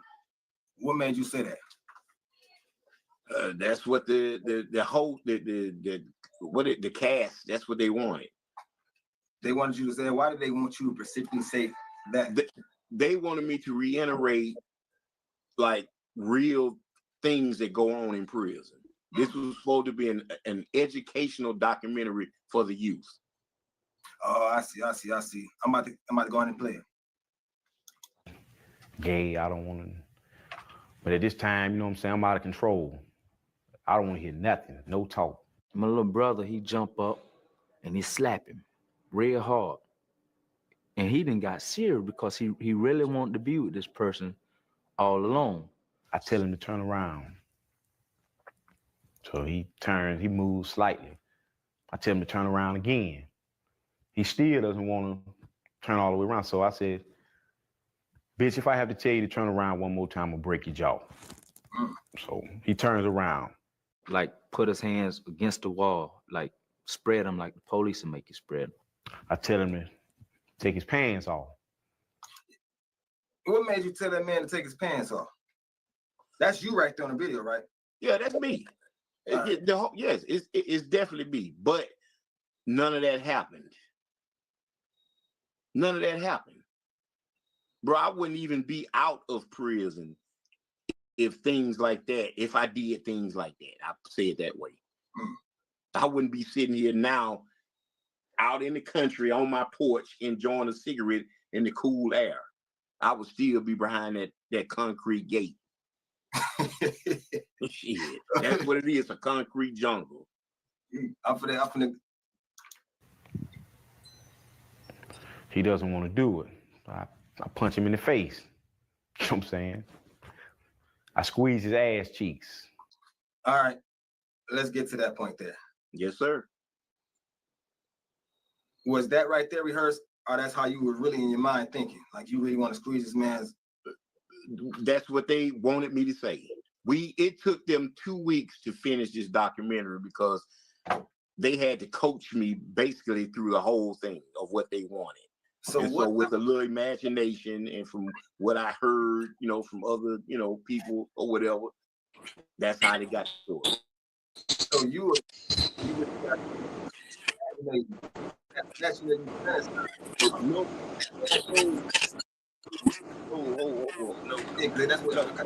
what I'm saying is that's what they wanted. I kept messing up. That's why it took so long to complete the documentary. Because I see what you're saying. So you said they told you to imagine that. Not imagine it, but that's what they wanted me to say to make it appear to be real. All right, so that's what they wanted you to say. Let me clarify what I'm saying. The stuff that came out your mouth was in their thoughts, and then you just knew to say it. They told me to say it. And if I didn't say it right, they cut, and I would have to, we redid it. So those ain't the thoughts that came. I see what you're saying. Yeah. 2 handfuls. 2 handfuls. So when you did it, you just literally just went, or you just went. I didn't do either. It never happened. So that seemed like some stuff that Fleece Johnson and he'd be. Well, hey, I don't even want to speak on that subject there because I gotta address those that issue later on. Oh yeah, I already see it. I'm about to go ahead. He tenses up, So I take my pants off. I mean, he's just sitting here the whole time. I had a pair of red and white Jordans with some red. Quick question. So when he take his pants off, what's going through your mind? When who took their pants off? It was nobody to take their pans off. Oh, because when he said that, he said when he took his pants off after grabbing his. This was just a story. Oh. Yeah, this was not real. This was just made up because this is what they wanted to try to put out there for the youth. We're trying to deter youth from making bad decisions, doing crimes that would cause them to go to prison. It was supposed to only been aired on the PBS station. That was it. That's what I was told. Only on PBS. Not YouTube, not TikTok, not Twitter, whatever, Instagram, wherever, it's all that. I don't even know. Oh, so you only agreed to tell a story because you didn't think it was going to get all out on YouTube and everywhere else? Well, that's what I was told. It was just going to be for the public broadcast station, PBS. That was it. That's all I was told. That's what I agreed to. I said, okay. Just like, movies and TV shows that we watch, everybody watches on TV in the world, that's not real. Yeah, this is how this documentary is or was supposed to be. It was not supposed to be aired out and made me out to be like I'm some type of heartless monster because I'm not. So you would have never agreed to this interview if they would have told you it was going to air out everywhere. Hell no. So this was your personal secret. It wasn't a secret because I knew it was going to be on the PBS station, but they basically told me that it would be like the introduction would be, this is not real. This is just what goes on in prison. And if you come to prison, you might be subjected to this. All right, let me His shoestrings. So I ain't got nothing on but these tennis shoes and my undershort. I give him the grease. And I tell him to put some on his finger. Stick it in his ass and you know what I'm saying, kind of like. So you was fantasizing as he was sticking it in his. No, wasn't no fantasizing because it never happened. So what made you? And let me say something to you, brother. In Alabama, most of the prisons, you may have one or two, maybe three that have cells, but even in those prisons, you have an open day room with a big cube. You said open gay room or open day room? Day room, DAY. Yeah. With like 2, maybe 300 bunk beds. It's open. Everybody's looking. The police sits in the officer, not a real police, but the corrections officer sitting in a cube, and they can see everything. So this, I mean, before we go any further, before we go any, I want to ask you one thing. How many men in there did you touch? How many? Excuse me? Men in there that you touched. I know because this thing here is about you. That's your document, and you just getting straight to it. You got to think about how many men you touched. No, I'm trying to figure out. You asking me how many men did I touch? Yeah, because you mean touching like in a sexual way or beating some ass? Both. Oh, I didn't whoop plenty of ass, and I didn't got my ass whooped. But as far as touching some sexually, never. All right, let me fuck himself to loosen himself up because I know he had never been penetrated before. It was his first time. So you was doing the penetrating, or he was just doing that to himself? Once again, brother, this never happened. This is a stage. This was made up. So what type of cream that they wanted you to say that he used on himself? Vaseline, baby oil, or Johnson Johnson? I mean that part they never iterated on that. They never. I mean that was right never here. spoke about. I mean, just grease, I guess. Cooking grease. Oh, let me get to it. This old penitentiary trick that I learned from some old convicts. Hey, if you scream rape, you know what I'm saying? He had grease on his finger. I noticed that you paused there for a second. Was you fantasizing then, or was you just reminiscing, or that's what they was telling you to do? Or that's when they cut the camera for you to tell your story? They told me to say all this shit. This is what they wanted. Some of it, I just kind of threw it out there just to make the story seem more real and more whatever. That's what they wanted. So you must this never happened. You must was in acting school because you know how to remember them long scripts. I mean, it wasn't hard as hell. It was right there. They was right around me. The only person who was in front of me was the camera guy. That was it. Oh, how many people was in the room with you? The and did you have director. any thoughts of touching them? The people that was in the room with you, did you have any thoughts of making moves on them? Honestly, yeah. The producer, his wife, because she was fine as hell. King, her name was Kim. His name was Jonathan Paul Schwartz. Yeah, his wife was hot. Fingernail. So he greased his own self up. You know what I'm saying? I'm just gonna basically lie and tell him I've been fucking him. He's been my boy. Hell, they gonna buy it. You know what I'm saying? So they on that part right there where you said that you're just gonna lie, y'all being was screwing. They told you to say that? Cause I noticed you looked at the ground a few times. As in like you had to, like you ain't wanna slip up and say something else that you ain't had no business saying. Let me explain something to you, brother. In the state of Alabama, if a white guy and a black guy, they can be best of friends from the street all the way to the penitentiary. It's gonna always be in somebody's twisted, warped mind that something is going on because that's how it is in this state. And I don't know why it's like that, but that's the way it is. And man, y'all can be best of friends. Y'all can be hustling buddy, workout partners, whatever. And nothing like that is going on. But still in some sick people's mind, that's the first thing they'll say, oh, that must be his boy. Or they must be doing something.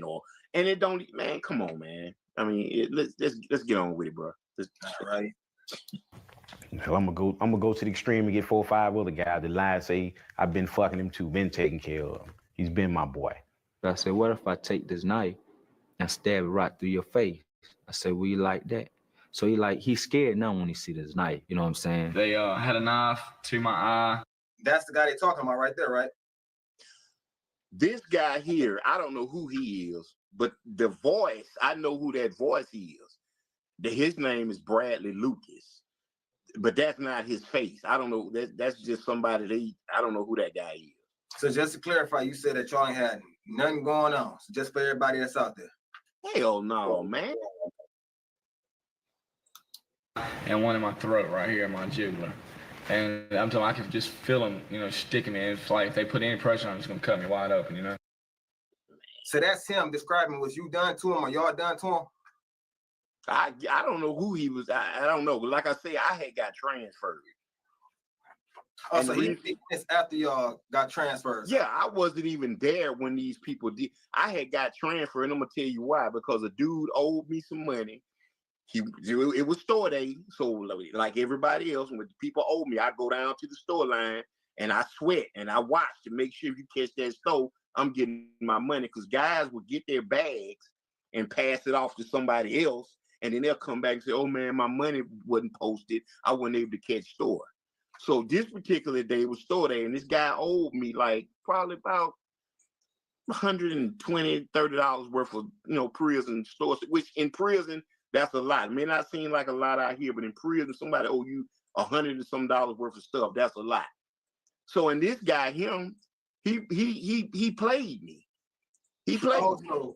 So I went and I whooped his. I jumped on him. I put it like that. And I went to lock up. No, not this guy. No, this is no. This I don't even know who this person is. This face. I know the voice. I don't know who face. I don't know who this is.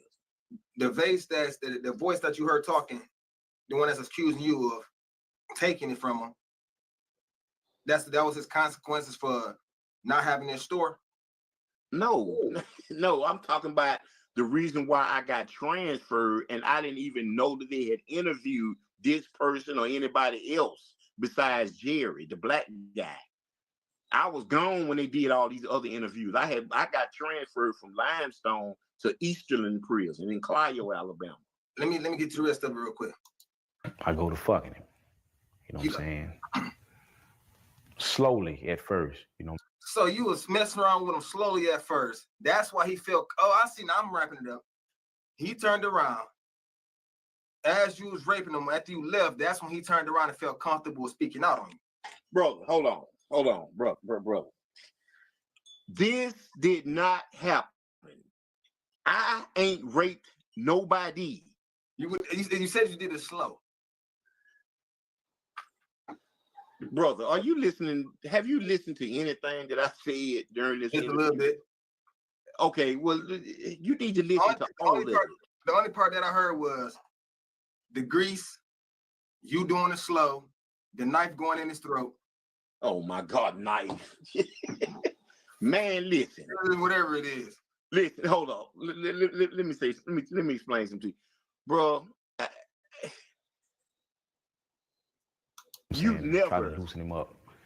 It was tight. It was it was tight. You had to loosen. How did you loosen him up? You just rested in. I'm saying he was definitely a virgin. He's groaning and you know what I'm saying, moaning and you had him groaning in the morning. See, this is right here was getting folks confused. I'm confused. You ain't give him a chance to put the grease on. You just said, boom. Telling me how it hurts. So, he told you it hurt and you ain't stopped. You just kept going. You a dangerous man. I bag out a little bit. At this time, my dog, he at the door. You know what I'm saying? He's standing in front of the cell. So he's like, man, come on, man, goddamn, go on, hurry up, man. I want to get straight too. I said, well, come on. I get up off of him. I'm in the middle of it now. I'm there, so I can't welch out now. You know what I'm saying? I got to go through with it. You know what I'm saying? So go through it what? I don't even want to know. I'm like stuck there in here with him. He greases himself up. He shows him no mercy. He fucks him for real. So right there, when you was scratching your head, looking down at the floor, you was fantasizing, watching your boy screw him. It never happened, brother. And I'm gonna say it again and again and again and again. Real. You know what I'm saying? So I had to tell him, hold up, man, you know, slow down, chill out, man. You know what I'm saying? You don't want to hurt him for real. You know what I'm saying? And he already hurting as he getting penetrated. To go to the hospital, and you know what I'm saying? He's gonna automatically have to say what happened. He have sex with him first. You had sex with him first, like then I have sex with him. Then he have sex with him.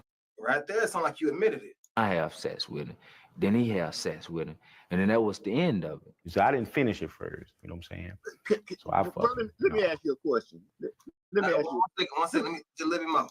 I come off. I get my due. Next day, you know what I'm saying? He goes to SEG. In prison, that's lockup. So I'm like, in my heart, I'm like, damn, we through. We done got us a rape case. Because y'all knew the consequences. They was telling me bullshit about, like, you know. Let me ask you something. All right, this is what I'm gonna do. We gonna on this thing here. I'm gonna kind of on that situation. I'm gonna kind of wrap that up on that situation because this here kind of it's kind of spooky. Man, y'all, Mark did that shit. He did it. Mark did it. He tried to play.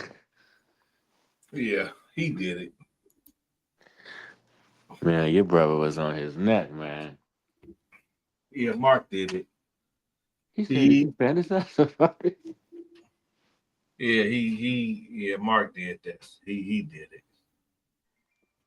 He definitely did it. Now, you know, he might as well should just come clean, you know, ask God to forgive him for all his sins and just move on. You know, Fleece admitted it. Fleece admitted what he did. Why he can't admit what he did? For real. That's the thing that I don't understand. I don't get that. And you know, one of the things is, you know, we can say that Fleece is the ultimate booty bandit, but Mark could be, you know, really the ultimate one. You know, and it takes a booty bandit to know a booty bandit. And the way, like, I keep going back to the video where him and Fleece, you know, was together on the same video. And it's that one part, man. I'm gonna have to play the video because I know I keep skipping it. But there's that one part when Fleece was like, let me ask you something, Mark. So in the whole 19 years, you ain't never get none. And Mark got quiet and he got to looking crazy. And he was like, no. Like, come on, man. The guilt just reeked out of him. Let me find that video.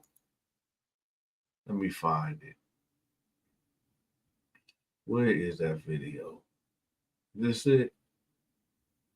Hold on. There it go. There it go. Let me see.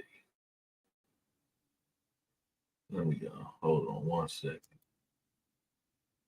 Hold on.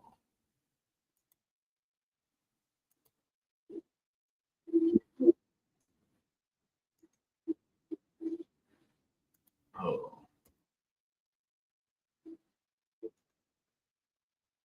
on it. Yeah.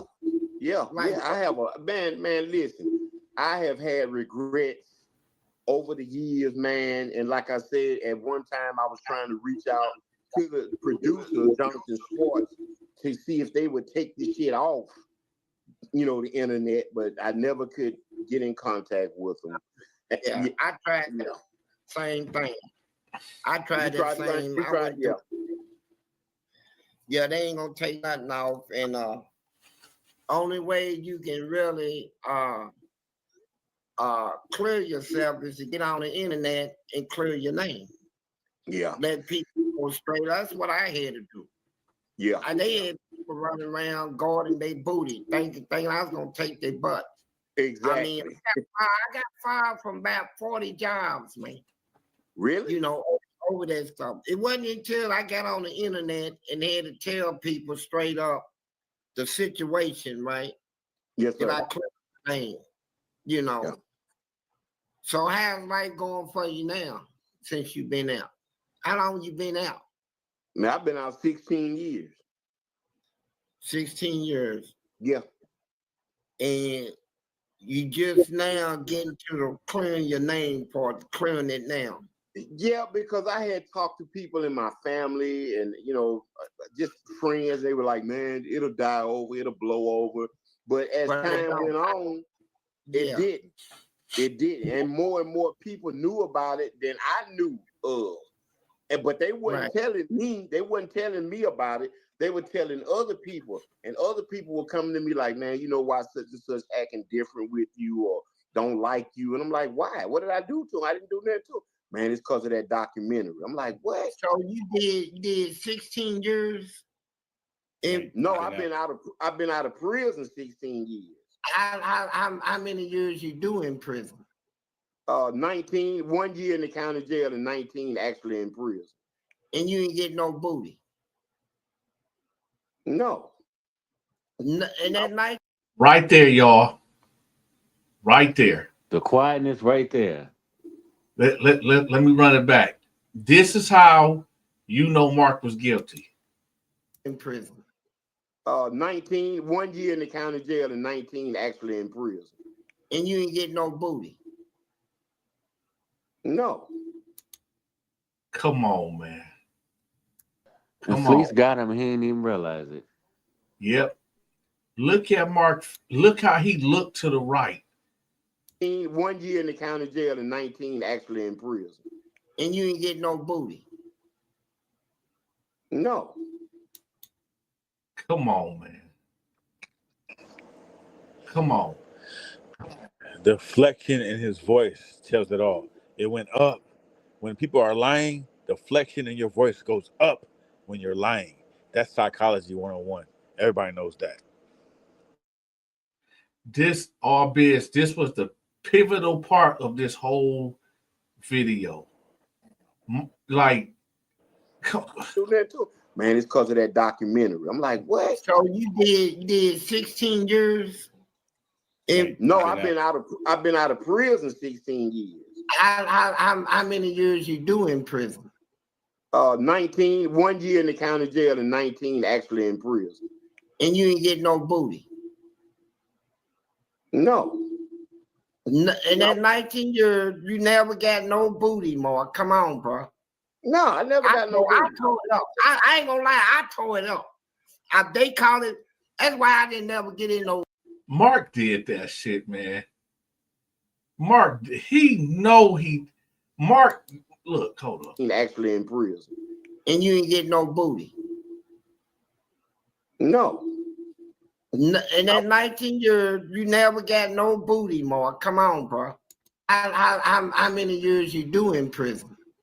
19, 1 year in the county jail and 19 actually in prison. And you ain't get no booty? No. Come on, man. Come on. The lie detector determined that was a lie. A huge Where Maury when you need him? A huge lie. Like, man, and Fleece would know. Fleece see it in them. Fleece, look how he looking. Look how Mark looking. Like he just got caught. You see his facial expression? Like, that's crazy. You just lied to the prosecutor, Fleece Johnson. And Fleece will know. Look at Mark's eyes, man. Do you see how big Mark's eyes got? Yeah. Like, come on, man. Man, Mark did that, man. It ain't no way. It ain't no way. Please bringing it out of him. Look at him like Mark done seen a ghost. Like, hold on. 1 year in the county jail and 19 actually in prison. And you ain't get no booty. No. In that 19 years, you never got no booty, Mark. Come on, bro. No, I never got no booty. I tore it up. I ain't gonna lie, I tore it up. They call it. That's why I didn't never get in no games, no. I ain't gonna have nobody try to tell me how to live my life in prison. 19, 1 year in the county jail and 19 actually in prison. And you ain't get no booty. No. In that 19 years, you never got no booty, Mark. Come on, bro. No, I never got no booty. I tore it up. I ain't gonna lie, I tore it up. They call it. That's why I didn't never get in no games, no. I ain't gonna have nobody try to tell me how to live my life. I'd have been in there long enough. I'm sick of people rocking around in front of me with these big old booties and stuff. And yeah, I got involved. But do I regret it? Yeah, I regret it. I regret that I even went there, but it is what it is. You know what I'm saying? Yeah, I understand. I respect that. What do he respect that? Why did he respect that? You respect a man taking another man? That's what you respect? See, yeah, the signs has always been there. Always. That's why I'm replaying back these videos. Actually in prison. And you ain't get no booty. No. In that 19 years, you never got no booty, Mark. Come on, bro. See, Fleece already know. Fleece already know. Yo, on his neck. Yeah, Fleece on his neck. Fleece already know. It ain't like, come on, man. Come on. Mark should just come on out and be like, all right, y'all. Yeah, I did it. I did it. My bad. I did it. You know, I did it. And we'd be like, okay, well, you was locked up and you I don't know. But I wouldn't just be honest, Mark. Because if I find out you lying, yeah, it's going back to the hole for the rest of the year. Matter of fact, for the rest of your time. Yeah.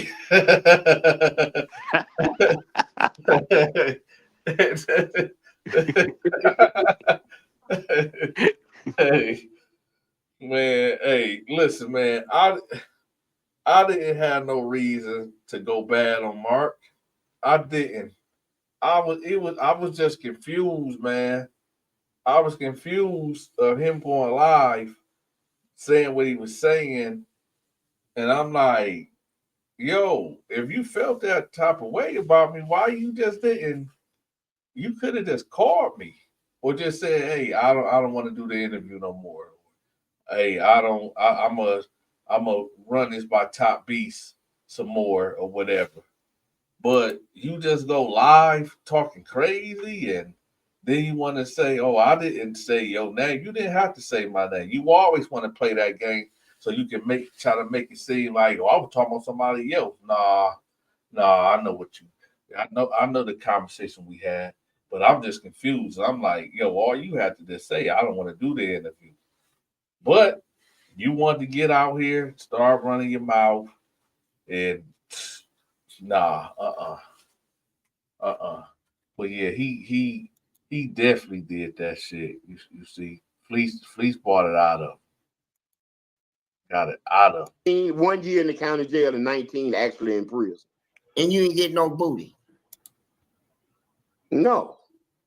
In that 19 years, you never got no booty, Mark. Come on, bro. No, I never got no booty. I tore it up. I ain't gonna lie, I tore it up. They call it.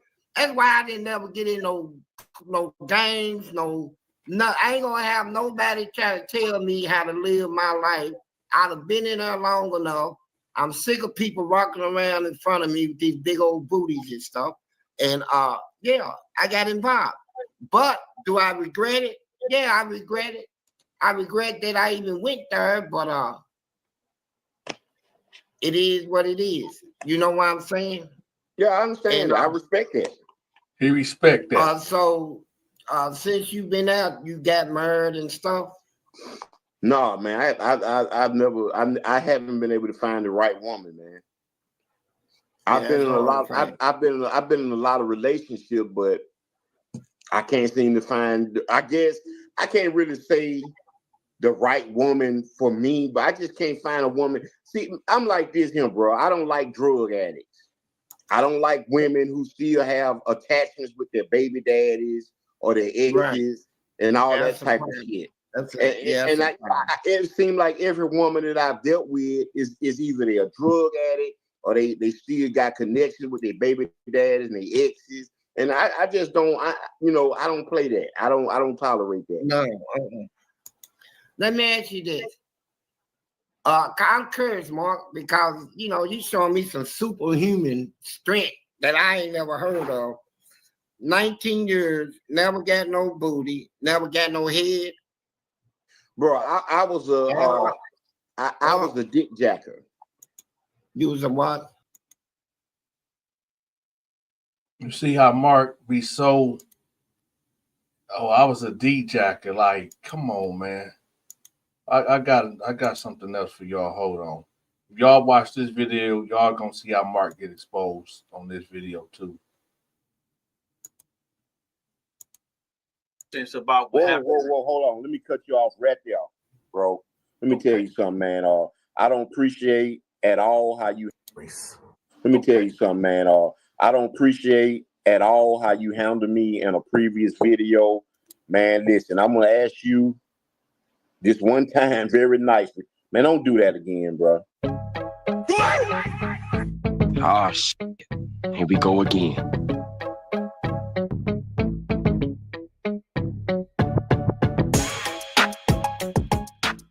All right, so we got you here today for you to answer some questions about what happened. Whoa, hold on. Let me cut you off right there, bro.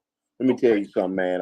I don't appreciate at all how you handled me in a previous video, man. Listen, I'm gonna ask you this one time very nicely, man. Don't do that again, bro. What you mean? You handle me, and I just, come to me in a respectful fashion, and I'm do the same to you. That's all I want to say before we even get this started. Okay, my bad, my bad, man, my bad. Thank you. I appreciate that. Okay, so now what we're gonna do is, like I said, today the audience been asking all these questions, and the main question is, why did you say it if it wasn't true? So what we're going to do is we're going to play the video, and then we're going to stop it, and then you can give your commentary of what actually happened or what happened. All right. Okay. So cool. We're going to start. And for the people that might not know you, let them know who you are. My name is LaMark Moore. Okay, and LaMark is the guy. Well, y'all see him. Y'all see say LaMark and JT encounter with Matt at Limestone. So we're about to start it right now, y'all. So this particular guy was here before. He was a blood. In Alabama, you know what I'm saying, a lot of places, you know what I'm saying, they don't believe in a white guy being a blood. That situation there was really fucked up. The guy, he was a blood, true enough. Let me ask you this. How did that feel like, not even what's going on in this video, period? How do you feel just seeing yourself back then? Because what is this, 20 years ago? 23 or 24 years ago. 23, 24 years ago. Are you having any type of feelings, emotions happening right now that you're watching, that you see yourself 20, 24 years ago? Seeing that your age now to then. Yeah, I have some very deep thoughts about it because I feel like I was betrayed by Jonathan Schwartz, the producer, and his cast, because this is the type of stuff that they coached me into saying. Yeah, I agree. I did say it willingly. They didn't force me to say it, but they coached me into saying it, thinking that I was doing something good. And it turned out not to be that way. And yeah, I'm very pissed off about it. Okay, we're gonna keep it going. Okay. The guy, he was a blood, true enough. When I arrived at the prison, I was introduced to him. I had feelings for him, lust. At first, it kind of struck me. So, in your words, you said that you had feelings for him, lust. What did that mean? That's basically what they wanted to hear. That's why them filming the documentary took so long, because they had to keep filming, stopping, starting over. No, we don't want you to say this. We want you to say that. And yeah. Okay. You know what I'm saying? They tell him, hey man, this white dude, he's blood also, you know what I'm saying? So I felt like, well, hell, he had to show some type of heart. But by us acknowledging him as blood, I pushed that lust to the side. As far as Bloods come, they wasn't with that shit. They had told LaMark and JG time and time after again, you need to quit fucking with them sissies because, that's making us look bad. So this guy, Matt, do you know who this guy is?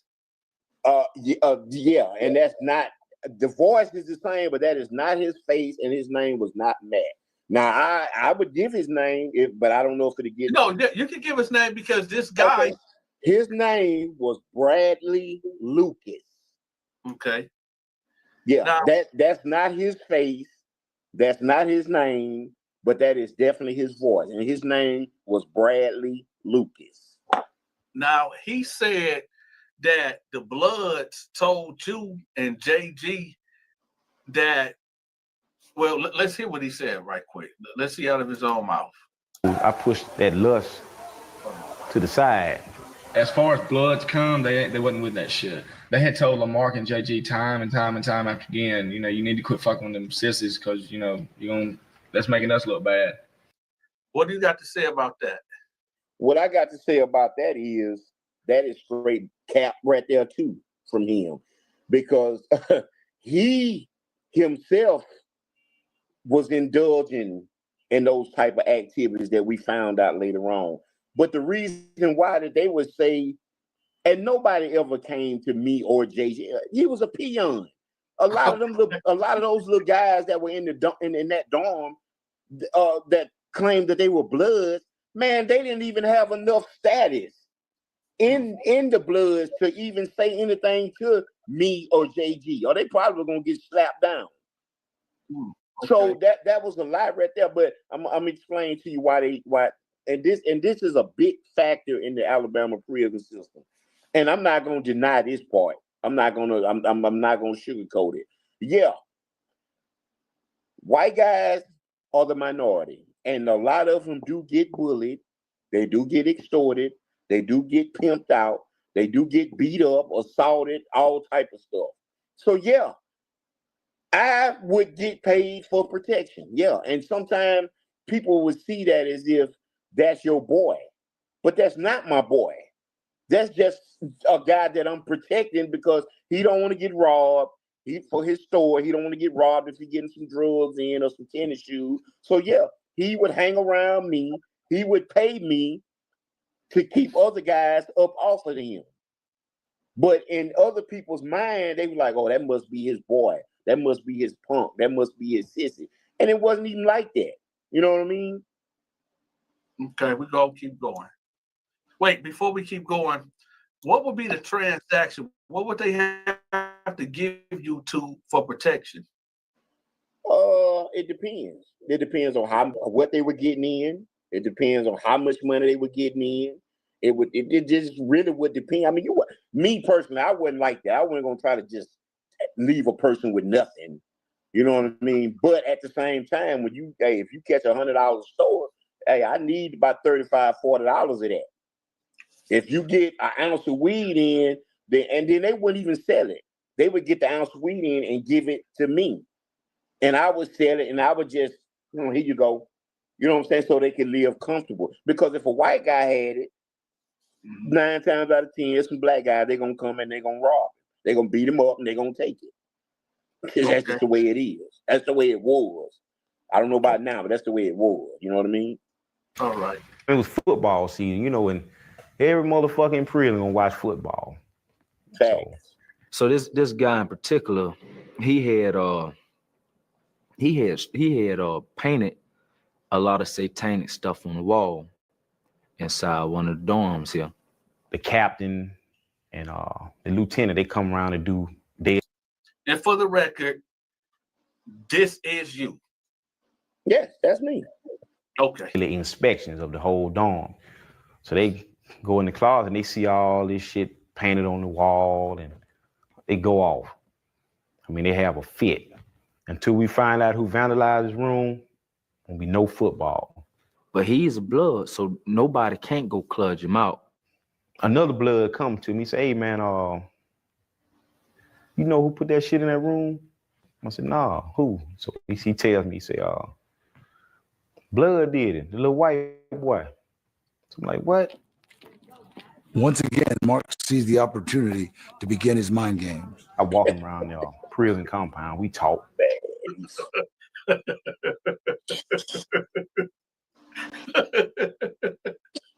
So, oh no. So how do you feel? Hey man, this is funny, but at the same time, I'm like, hey man. Now I'm gonna be honest with you. That did happen, but he didn't put no satanic stuff in there. He put some blood stuff on the wall. I'm not talking about that. I'm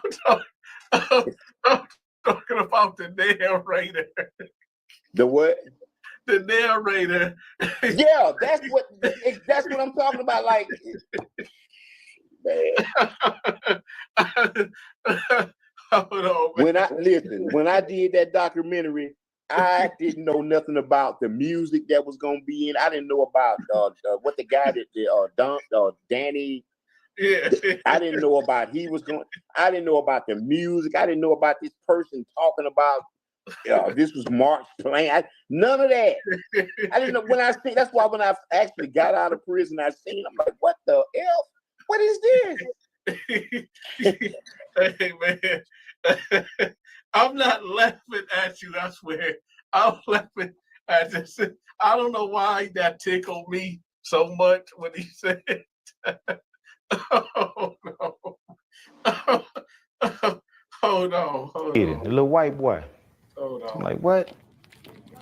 Once again, Mark sees the opportunity to begin his mind games. I walk him.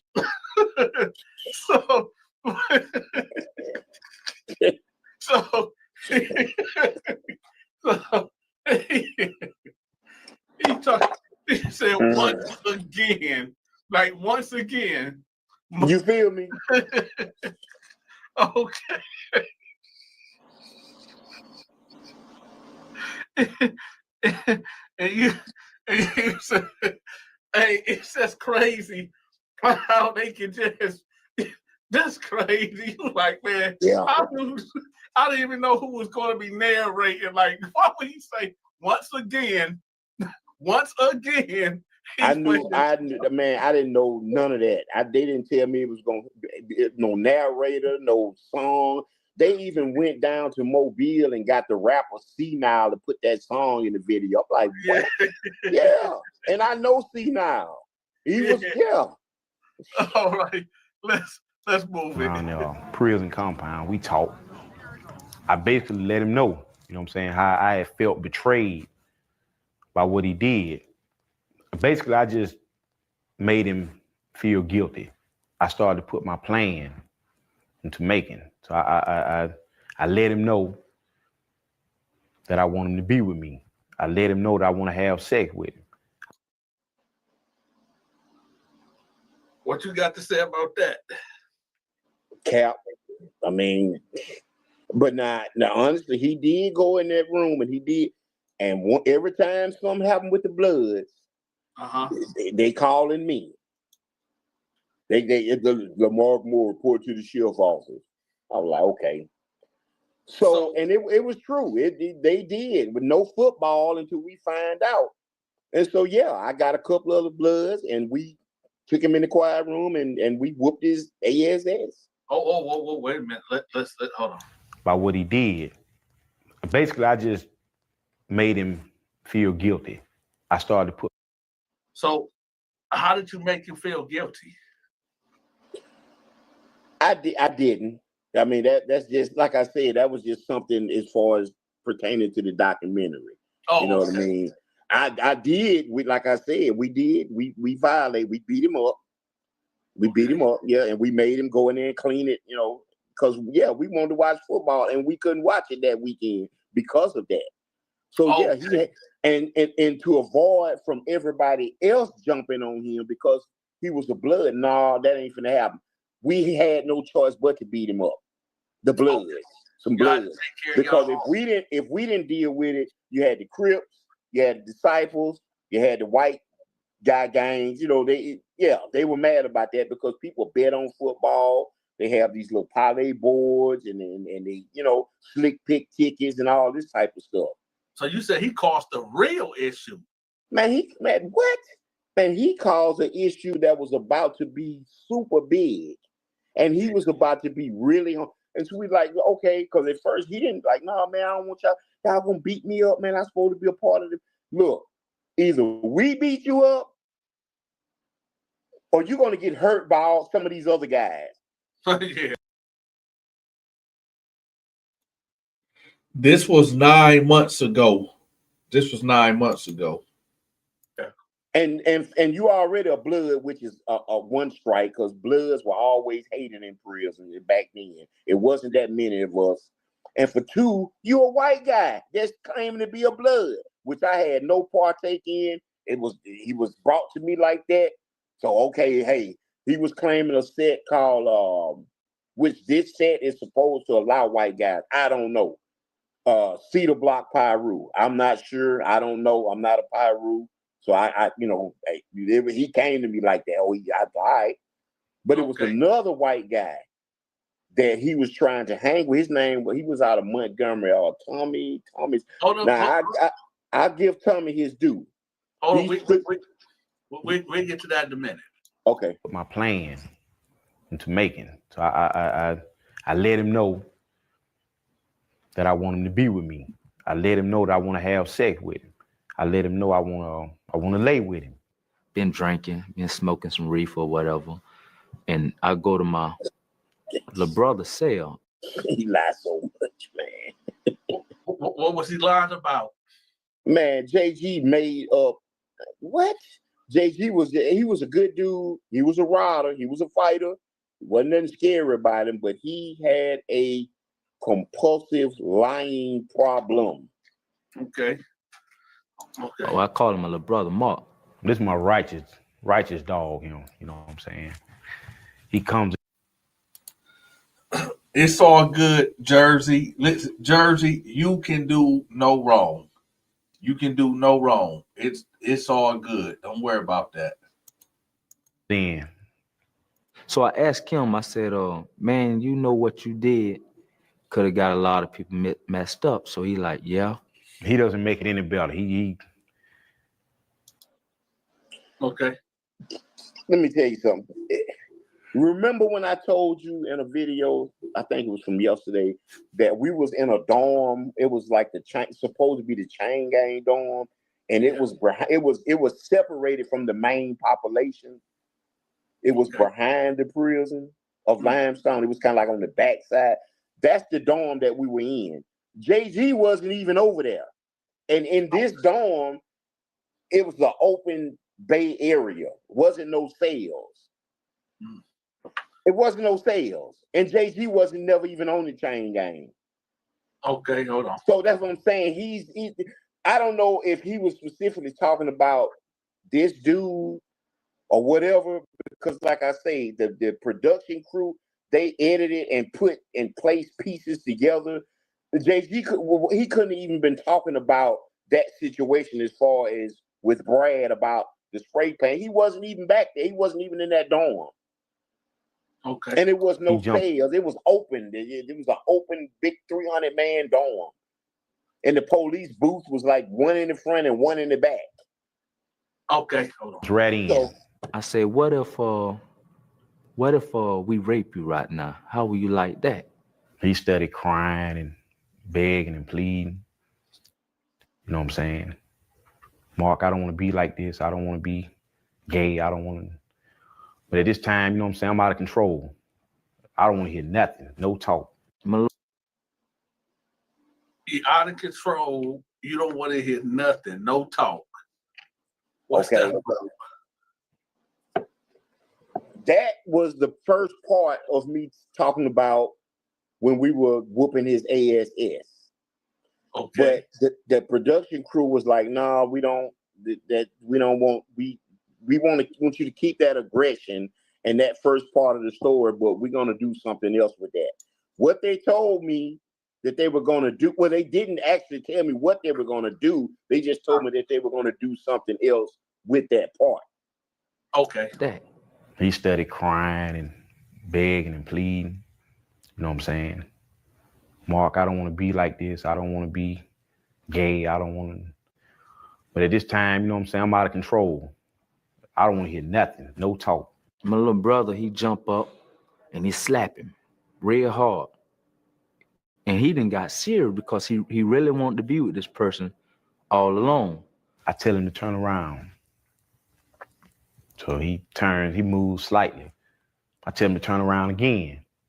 He still doesn't want to turn all the way around. So I said, bitch, if I have to tell you to turn around one more time, I'll break your jaw. Okay. Explain. It really did.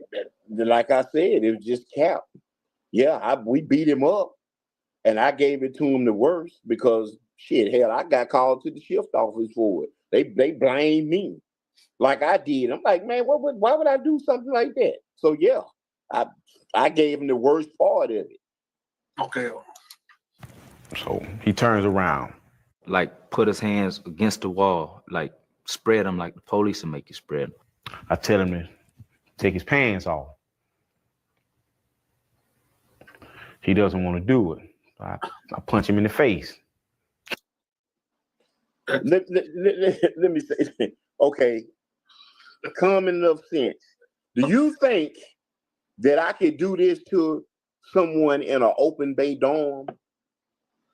Well, the prefaces of now at this point, it's going to be your word versus whoever was there, because one might say, you might just saying that it's an open dorm, or one might say that y'all are in a part of wherever this prison where you could get this done at.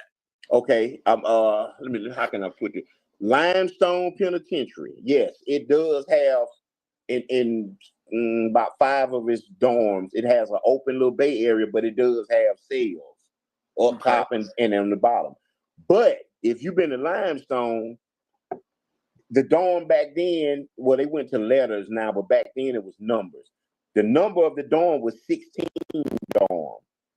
It was in the back, and they turned it after they abolished the chain gang, saying it was cruel and unusual punishment. They abolished it. They moved all the AIDS patients at Limestone back there. So anybody that's been to Limestone, they would know, yeah, that dorm is away from the prison. It's all the way in the back. Which is the chain gang. It was. But when they stopped it and they moved everybody out of there, then they moved all the AIDS patients from this side of the prison out, so they would be more isolated, out away from, yeah. But then they passed the law later on in the years where AIDS patients were put in population. I was already out of prison then, so I've never, yeah. All right, we're finna move it along. I squeeze his ass cheeks. 2 handfuls. He tenses up. So I take my pants off. I mean, he's just sitting here the whole time. I had a pair of red and white Jordans with some red shoestrings in them. So I ain't got nothing on but these tennis shoes and my undershort. Are them your shoes? No. They belong to a guy named Ahmad. What's Ahmad's last name? He's from Mobile. He was 6 Deuce Brim. Those were his shoes. Because I've never wore those shoes. No. You see what this look like? You see what this look like? This look like a verification that, you said, hold on. This look like a verification or something. Hold on. The whole time. I had a pair of red and white Jordans with some red shoestrings in them. So I ain't got nothing on but these. So do those look like Jordans to you, Donta? No, they look like some not. Hold on, let me see. I had a pair of red and white Jordans with some red shoes. Hold on. I take my pants off. I mean, he's just sitting here the whole time. I had a pair of red and white Jordans. No, they like some Nikes. Exactly. And I'm gonna tell you something. Wait. So that's not, and that guy right there holding them shoes are not you.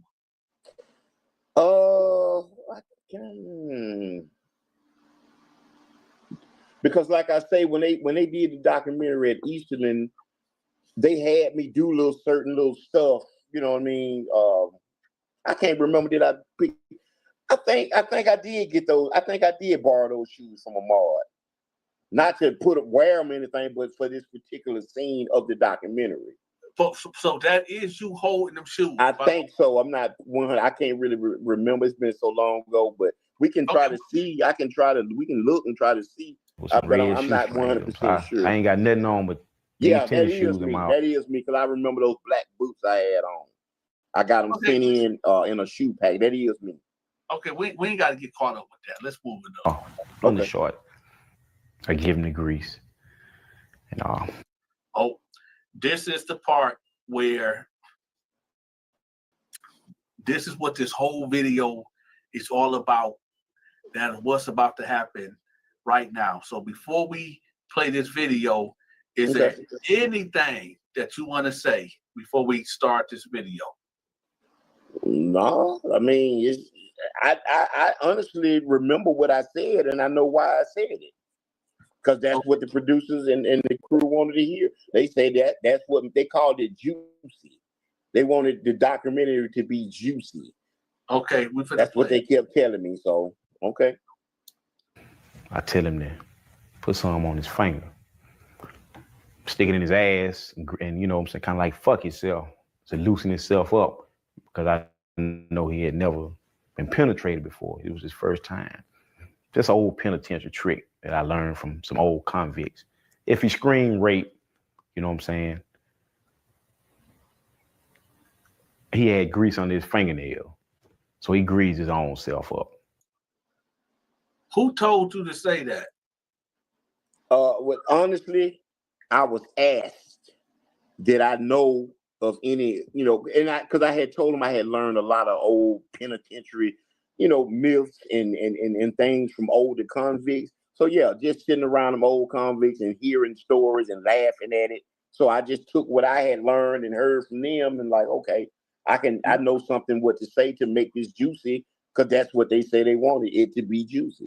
So now the burning question that they're going to ask is that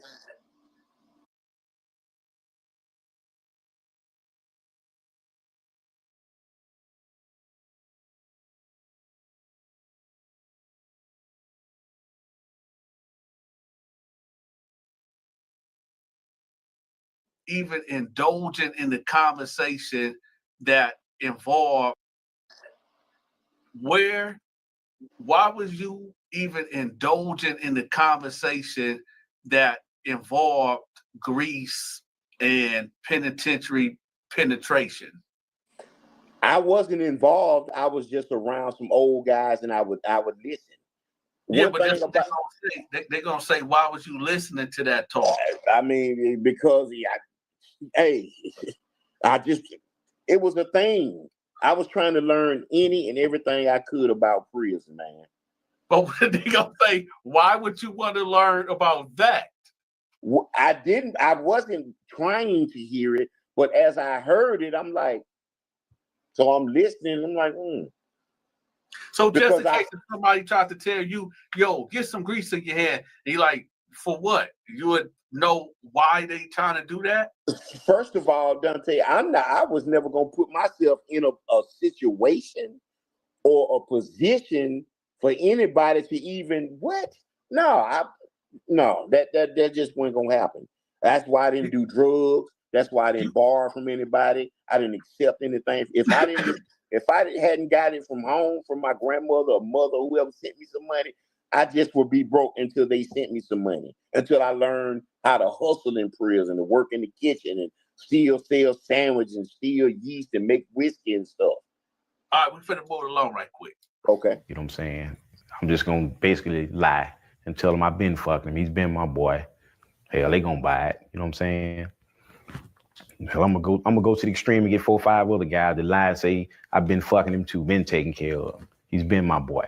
I said, what if I take this knife and stab it right through your face? I said, will you like that? So he's scared now when he see this knife. You know what I'm saying? They had a knife to my eye and one in my throat right here in my jugular. And I'm telling you, I can just feel them, sticking me. And if they put any pressure on, it's going to cut me wide open, Oh, my God. So, okay. Hold on. He's been my boy. So I said, what if I take this knife and stab it right through your face? I said, will you like that? So he's scared now when he see this knife. You know what I'm saying? They had a knife to my eye and one in my throat right here in my jugular. And explain. Man, Bradley was straight lying, bro. Bradley straight lied. He straight lied. And that's so you don't know who this guy is right here. I don't know who this guy is, but that is not Bradley Lucas, but that's his voice. That's who this story is about. Bradley Lucas. Yeah. Tall, slim, white guy that wanted to be blood, and come to find out later on, after I had left the prison, years and years later, I found out that he came out to be full-fledged. He got turned out by a sissy. Fell in love with a sissy, and a sissy flipped him. In your defense, because I know I gotta play devil's advocate. Okay. But in your defense, truly saying, because the world hear this, right? Going over this about this. This has haunted me for so many years because it wasn't supposed to be this way, man. Yeah. It wasn't supposed to be like this. It really wasn't. Do you think Welcome to another. Me per se, I was kind of volunteered, and then I was kind of asked did I want to do it. And at that time, I had went up for parole like I think 4 or 5 times, and I was denied. And my friends who introduced me to these people were like, look, they said that they would go to the parole board. They would write a letter to the parole board saying that you helped them out with a documentary about prison life and in hope for some type of time cut or some relief on my sentence. So when he told me that, my flares went off because I wanted to be out of prison, and I agreed to it. That's how it went. Okay, so when they approached you, who approached you and when? I can't remember what day it was, but it was in 2001. I know that I remember the year specifically. The producer was the first one approached me. His name was Jonathan Paul Schwartz, and the rest of his crew. So what was they spiel like when they approached you? What did they say to you? They made it seem like it was going to be educational. it wasn't gonna be aired on nothing but the what is that public broadcast station, the PBS station. Okay. That's the only station they told me it was going to be aired on, and it was for the sole purpose of educating people about prison and in hopes to deter youngsters from making bad choices that would cause them to go to prison. That's what I was told, but it turned out not to be that way. Okay, how old were you at this time? Woo, this was what, 96, 97, I'm 50, 74, 84, like 20 years old. 20? Yes, sir, 20. Okay, let me ask you this. Was this your first bid? Yes, I only been to prison one time. Okay, let the audience know, what did you go to prison for? I went to prison for first-degree assault. Okay, could you explain in detail without putting the victim name in there? I wouldn't dare do that. But he was a guy that moved to Mobile, Alabama from Cleveland, Ohio. He had a little bad reputation, and my daughter's mother, who was at that time, she was pregnant with my daughter. She was attending a high school in Pritchard, Alabama called Blunt High School. This guy, for some reason, liked to bother her and pick on her. And so she had kind of complained to me about it a few times, and I just ignore him. But it got to the point where it became physical, where he was like pulling her hair and stuff like that. We talking about your baby mama? Yes, I only have one child. My daughter, she's 31 years old. I only have one daughter.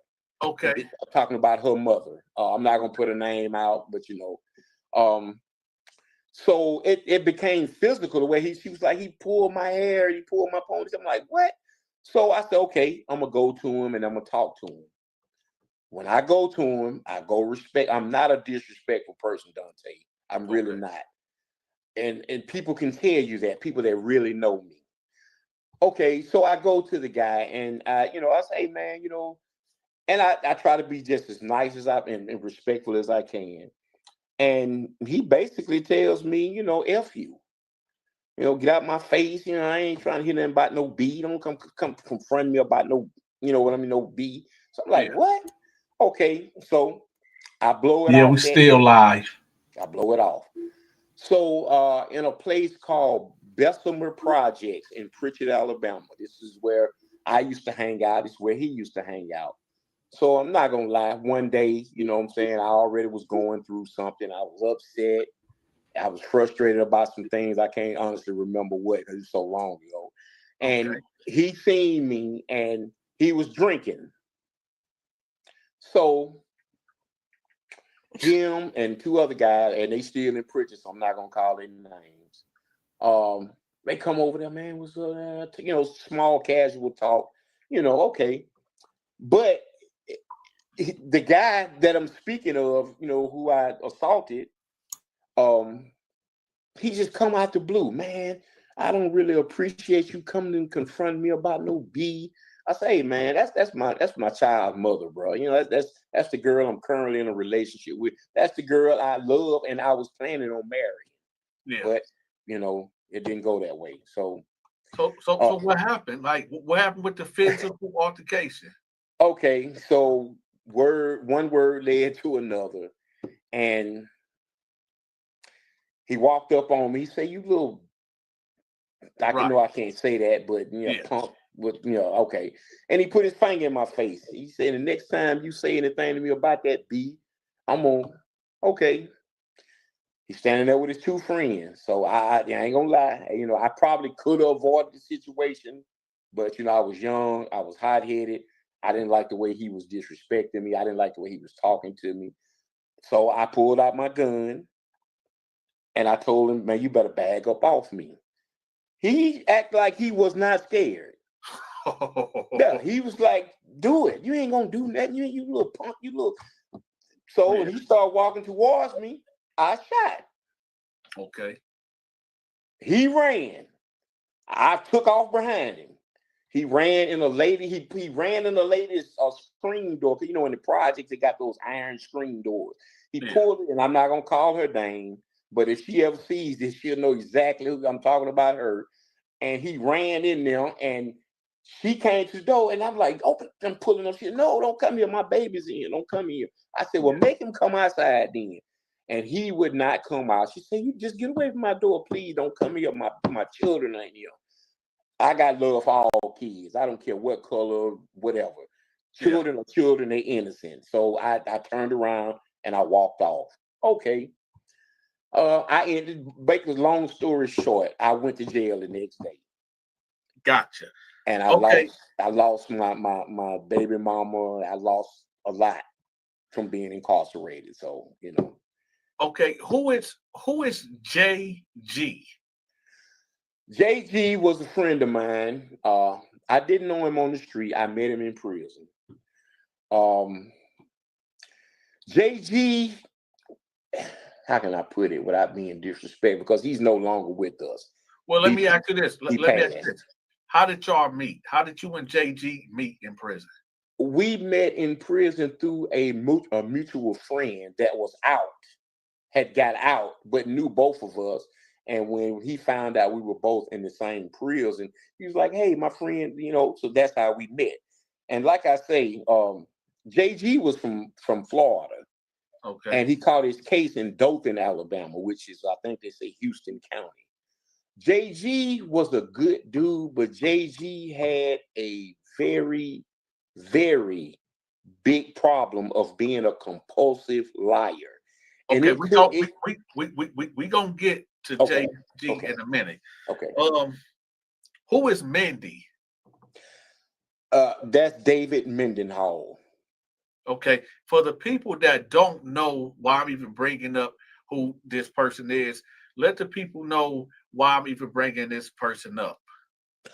Because evidently he took a part in the video. I didn't know because I was transferred. I got in some trouble and I got transferred to another prison called Easterland in Clio, Alabama.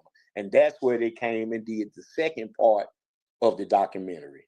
So I never knew anything about David being in the video till I actually got out years and years later, and I watched it and I'm like, what? So yeah. So are you telling, just for the record, are you telling me and the audience that you never met Mindy? No, I'm not saying I never met him. I'm saying I didn't know that he was taking part in the documentary. Okay, so is any of the things that he was saying, was there any truth to any of that of what he was saying? And for the audience that don't know what he was saying, could you say what he was saying for the record? I know exactly what he said because I watched that documentary over and over and over because I couldn't believe it.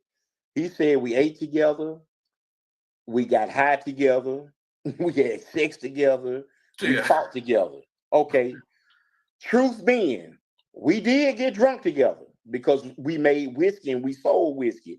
But every time we made whiskey, yeah, we would sell predominantly the majority of it. But hell yeah, we're gonna have us a cup. You know what I mean? As far as getting high together, anybody that knows me in the prison system or out here on the street knows I don't get high, period. So I don't smoke weed and I don't drink. So for the record, out here. For the record, you do know who he is, right? Yes, I know him very well. So let me ask you this. So were you in a gang back then? Yes. Okay. We're not going to say the name of the organization, but the audience already put it out there. But to save face for the gang, I'm not going to mention their name. But was JG in that gang also? Yes, but a different branch, a different family or circle or clique, whatever you want, however you want to put it. Yes. Okay. Now, correct me if I'm wrong. Was Mindy, and for the people that don't know, Mindy is a white homosexual. Am I correct? Yes. Now, with Mindy's story, was Mindy a part of your organization also? No. So Mindy, no. Okay. No. So what is his real name again? David Mendenhall Jr. Okay, so with David, so he was never a part of no organization? No, man. Listen. Let me be honest with you, Dante. David was a good dude, man. Okay. He was really a good dude. He was a white guy, but he was not scary. No matter what people say or think about him, and guys that were there will tell you, if you put your hand on him or if you threaten him or call him out for a fight, he was coming. And he might get beat up, but he was coming. He didn't disrespect anyone. He didn't bother anyone. So how did y'all meet? We met because we were at Limestone Prison on the Chain Gang. Okay. Okay. And what's the Chain Gang? At that time, the Chain Gang was a big dorm on the backside of the prison. Okay. And some people would have to go out on the squad in the chains and work, but then they had stopped that. But there was so many people already back there in the dorm that they had nowhere to move them, so they just left everybody back there in that dorm. Okay, so I'm back there, and I'm every prison I went to, I always ran a store.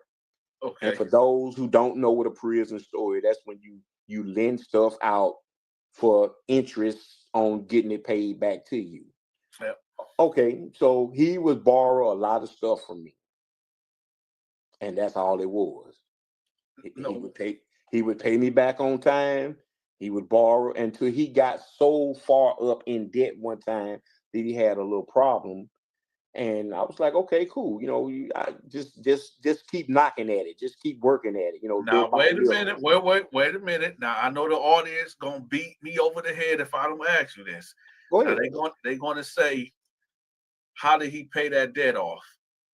Washing my clothes, ironing clothes, washing shoes, or from other people that needed them washed, and they would pay me. Okay. They wouldn't pay. He would do the work, but I would get the payment, and I would, go and mark and knock it off of what he owed me. Now they gonna ask. Oh my God, that's understandable. They can, that's cool. I would answer whatever questions are asked. Did any time did he pay you with sex? No. Okay. So, let me ask you this. Did you have any knowledge that this dude, David, aka Mendy, was a homosexual? Yes.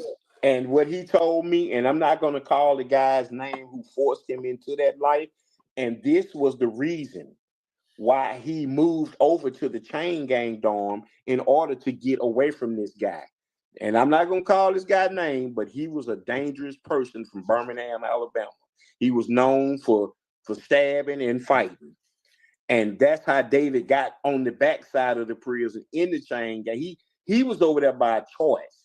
Okay. He wasn't over there for disciplinary action or no other reason. He was over there because he had asked the administration to be placed over there, because once you back there, the rest of the prison population, they have no access to you.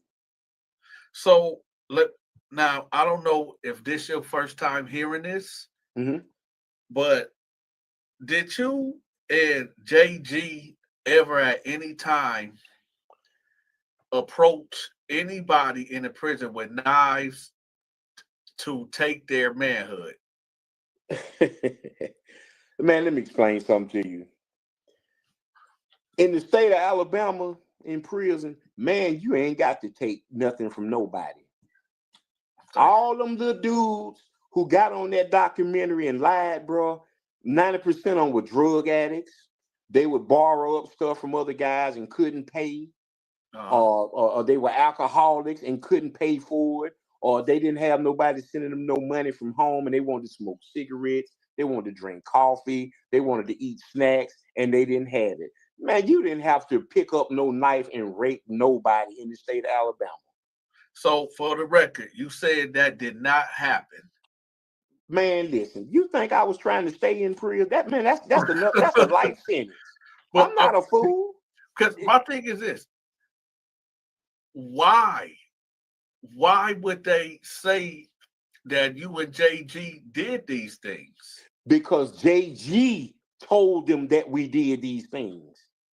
Now, and JG was a compulsive liar, and I don't know why he would want some type of what he thought he was going to get glorified off of doing. Man, listen, man. Okay, Dante, I'm in Alabama. I don't know where you at, but in Alabama, man, if you rape a white dude or a white woman in prison or not in prison, man, do you know what they're gonna do to you down here? Come on, man. I mean, and I'm not being racist, and I hope no one takes offense to me saying that. This is still the South. The South is gonna be the South. The South is not never gonna change. Yeah, some rules have bent and swayed a little bit, but at the end of the day, I know where I'm at, and I know, man. Come on, man. Let me ask you this, man. So the organization that you was a part of, right? Mm-hmm. And I know the organization. Okay. Now I'm familiar with how they work, and from my understanding, with that organization that you was a part of, if you are homosexual, they not going for that. No organization in Alabama is going to go for that in prison. Not even the white guys who claim Aryan Nation or the Southern Brotherhood. They're not even going for it. No Crips, no Bloods, no Disciples, no Vice Lord, no SBs or ABs in the state of Alabama, because those are really the only gangs you have in the state of Alabama in the penitentiary. They're not going for it. Once they find out, you're going to get beat to sleep.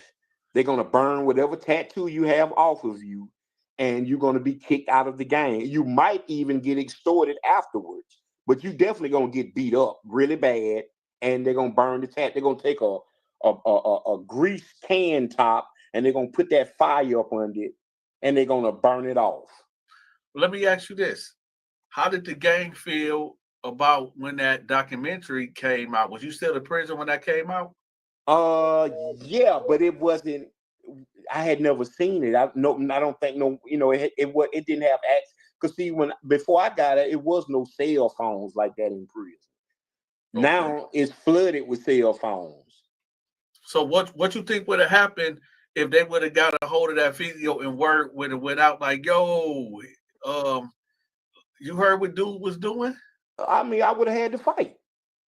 I would have had to fight, and they would have tried to make me stop claiming. And I'm knowing me, I would have been like, nah, I ain't gonna stop claiming. I might stop claiming this particular set since y'all don't want me, but I'm not gonna stop claiming the family, and y'all just gonna have to kill me, or it is what it is. Do you know Cartoon 53? Yes, I know Cartoon 53 from LA, Crip, Avalon Gangster Crip. Yeah. Yeah. So did y'all do time together? I think for a short period, right before. I think yeah, we did, but we wasn't in the camp with each other for a long period of time. But because, like I say, I kept getting in trouble, getting transferred, and him too. He used to get him a lot of stuff, and lock up and transferred. So yeah. But so you did actually see him on the yard before? Yeah. Okay. He's a big dude, and he's about what what he talks about. Yeah, he's really on that Crip thing. And I can say that. And every prison he went to, he riled them up. Okay. They probably wasn't doing nothing before he got there, but once he hit the yard, everybody now is Crip crazy. So yeah. Okay, so let me ask you this. So, and again, just for the record, you and JG never pulled knives on David, which is AKA Mendy, and tried to take his manhood. No. But that's on my mother's dead soul, man. My mother died before I got out of prison in 2005.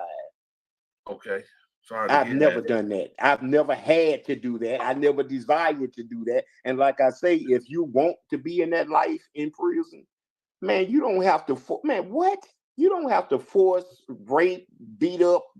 Well, see, right there, you just said you never had to do that. So, are you insinuating that you have indulged in homosexual activity? No. What I'm saying is, if I chose that, I wouldn't have had to do that.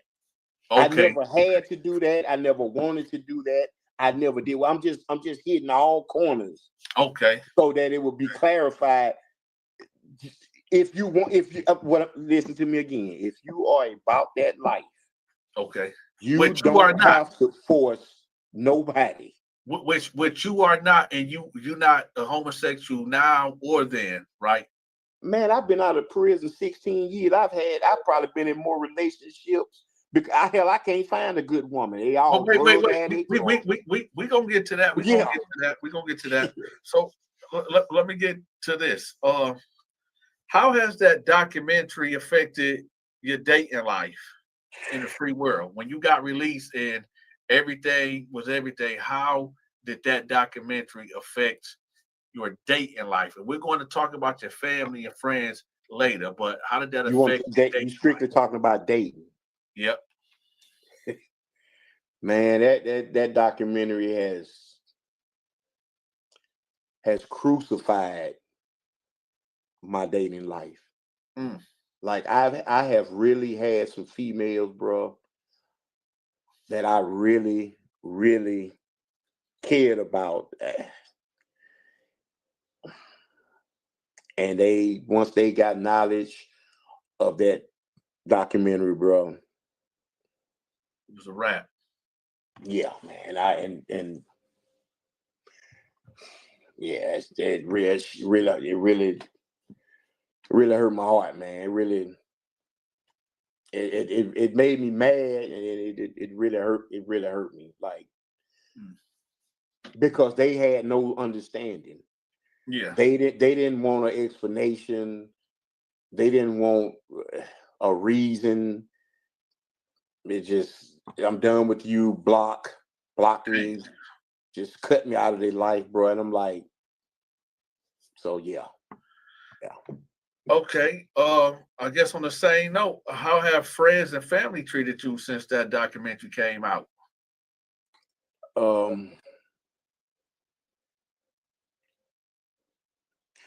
About the same.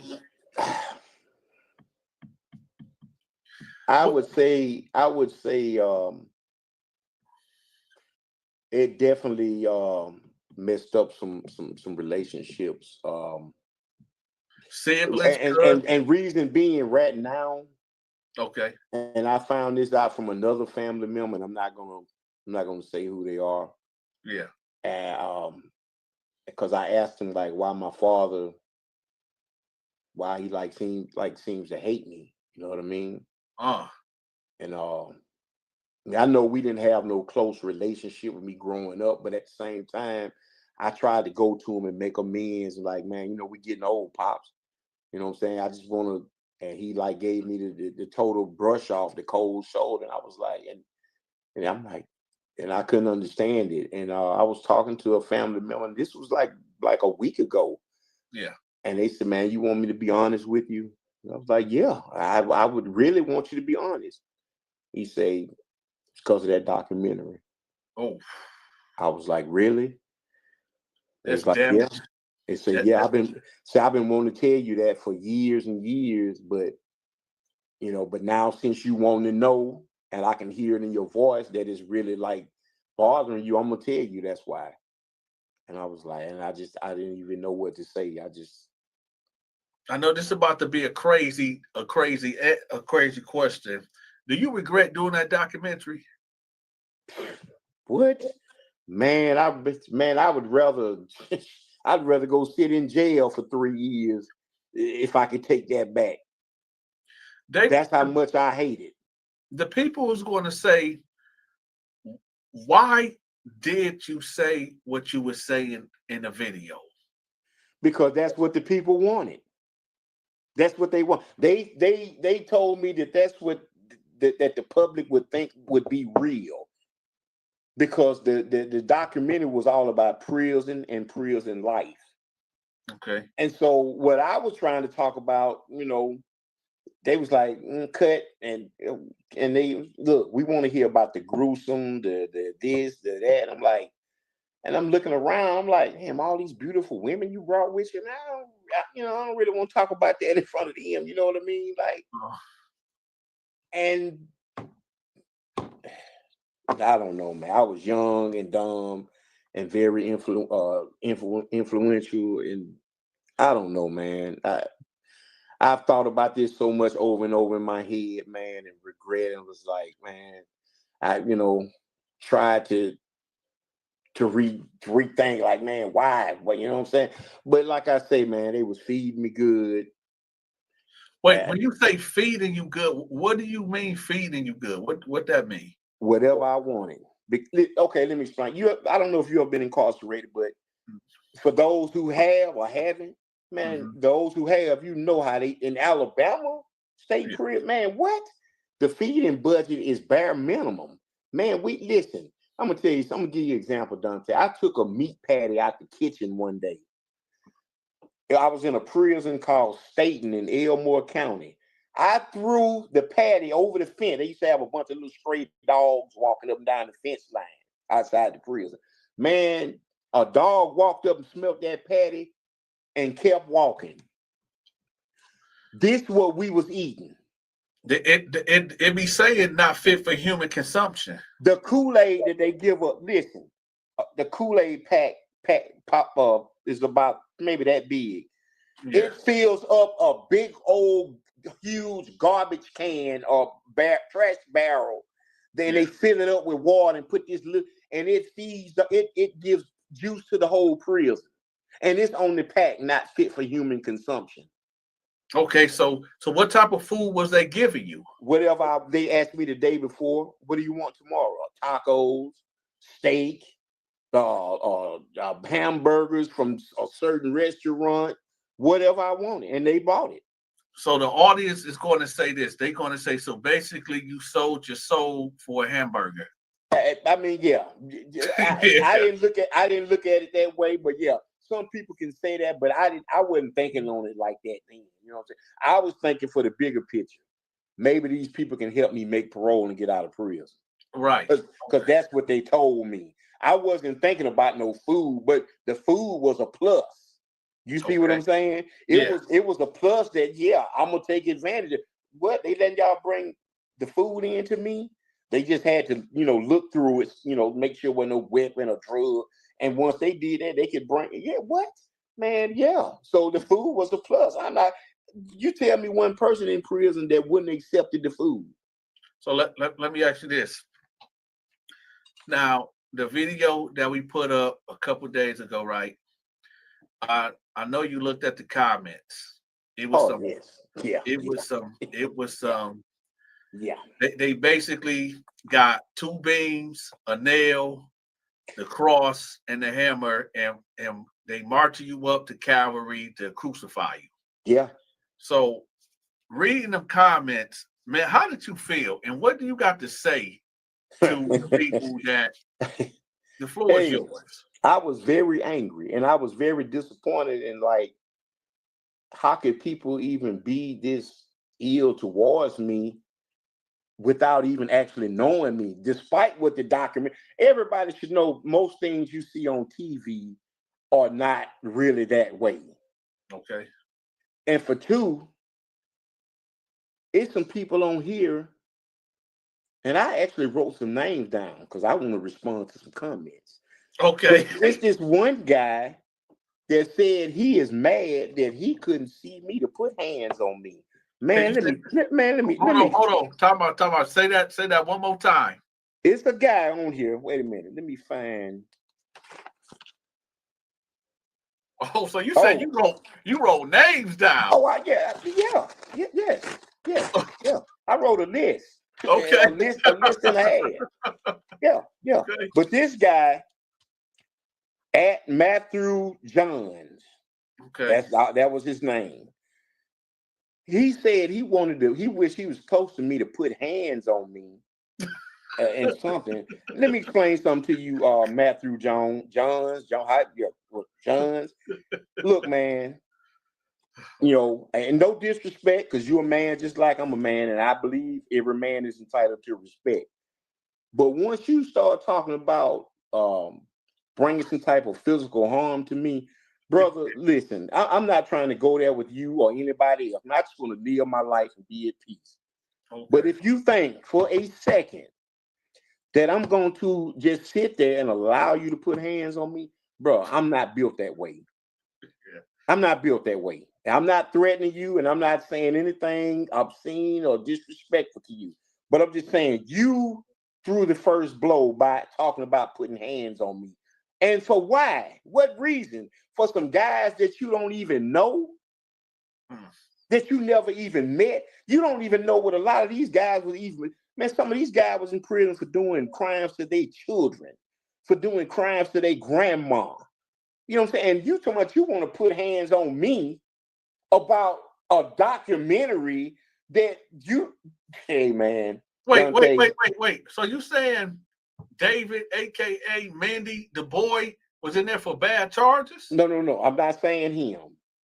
But I'm saying some of the guys. I'm not gonna put their business out like that. Okay. But a lot of the guys that was in the documentary, yeah, they had some cases against their own children, their grandma, their mom. Man, let me tell you something. If you will hurt your own child, or your grandmother, or your mother, or anybody else's grandmother or mother, man, you a piece of work. You talking about me need to be in prison with a life sentence? No, a person like that needs to be in prison with a life sentence. So, on that, are you saying that men that commit heinous crimes against women and children deserve to get penetrated by another man? No, I'm saying, but they don't deserve a nice stay in prison. They need some hands put on them, or some of them blickies put on. Not saying they deserve to be raped, but they, you know what I'm saying? Hey, you know, it is what it is. Is Mandy still alive? I don't know. Okay. Last I heard, he got out and he was married and he was deep. They was deep in the church and he was doing good. Okay. Now that's what I heard. Now I don't know. You know. Is there anybody else you want to address in the comments that said something foul to you? Oh.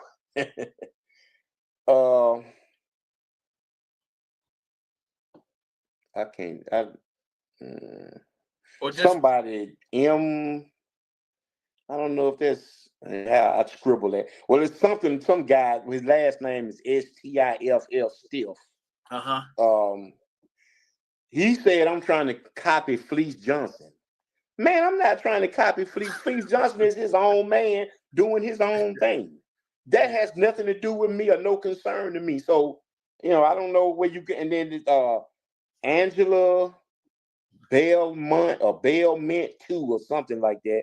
She's talking about I don't like women. Ma'am, I've had I don't know how many girlfriends since I got out of prison. And let me clarify this. No, I don't have HIV. No, I don't have AIDS. Okay. And this Matthew Johns guy, again, man, please, brother, don't say nothing else about my mother, bro. Please. I'm asking you respectfully. Don't say nothing else about my mother, man. My mother is dead and gone, bro. And I didn't even get a chance to say goodbye to her because I was in prison. Man, please, I'm begging you. Do not ever say anything else about my mother. Respectfully, and I thank you. What did he say? Something about my mom's out here waiting on her gay son to get out or some crap. I don't even know. It made me so damn mad, man. I couldn't even think straight. Here goes somebody else. 4775 Willie. He said something about my mama. That was just 2 hours ago. Would you please, bro, please respect my mother. Respect me and my brother and in fact, my brother, he got killed last year. It's only me and my sister left. Man, please, man, don't say nothing about my mother. Well, let me address the audience. You know, audience, despite what y'all may think that this man have done, whether he did it or he didn't do it,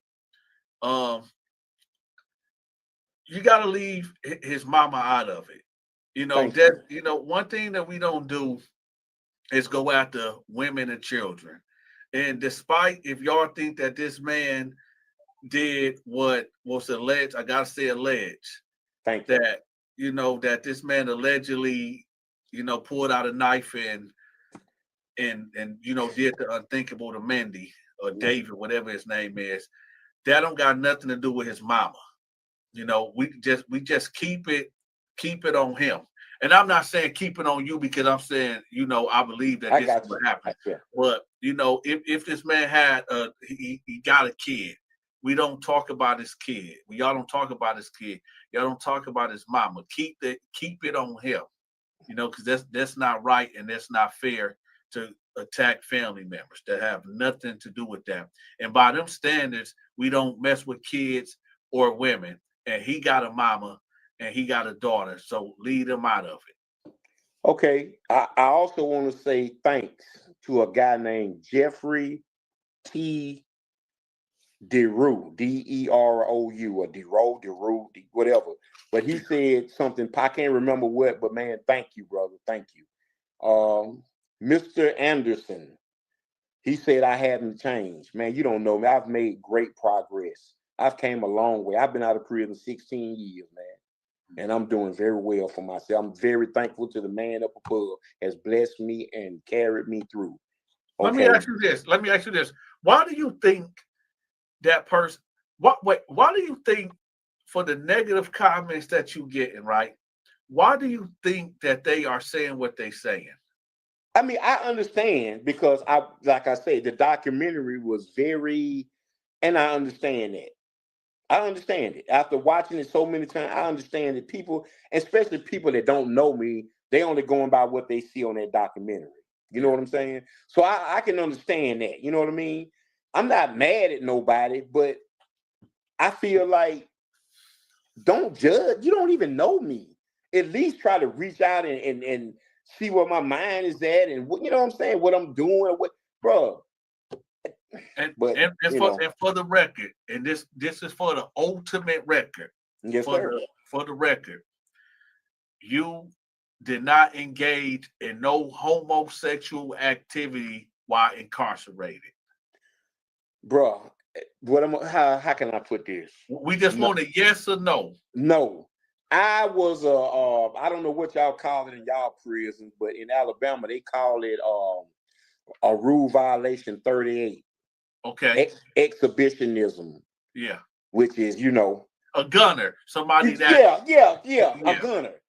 Yeah, I got 9 of those. And I'm not proud of that neither, because that's kind of messed up in the head, but hey, you got to do something. And just for the record, you did not take Mindy butt cheeks by force. No. Willingly or unwillingly. No. Okay. You can reach out to him. He's on Facebook. Okay. Yeah, you can reach out to him. We'll see what we can do with that. Okay, hold on. I got 1 or 2 more. Dion Jones, 2800. You called me Big Fruity, huh? Bruh, let me tell you something, man. You don't know me, man. I promise to God, ain't nothing fruity about me, dog. So we just gonna please respect me, bro. Please respect me like I will respect you. Every man deserves respect. But this one here, this is the one.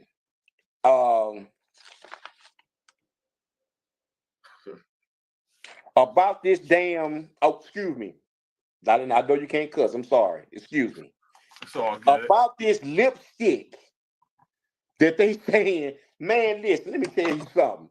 I never have, never will. I wouldn't care if the whole prison was against me. Man, y'all got to, man, I'm not putting on no panties, no lipstick, or no eyeshadow. At the end of that documentary, they seen that black guy on there. That was not me. And that was the guy. That was the guy that was from Birmingham, Alabama. Let me tell you something. The average one of these dudes out here in these comments talking about to my gay guys, this and that. Yeah, he was full-fledged, wore panties and everything, but he would beat you to sleep. He had hands like a boxer. No, wait a minute. So, for the record, because the volume was going in and out. Okay. For the record. Okay. At the end of that video, okay, yeah, that was not you. Hell no. I mean, Lord, okay. No. Okay. No.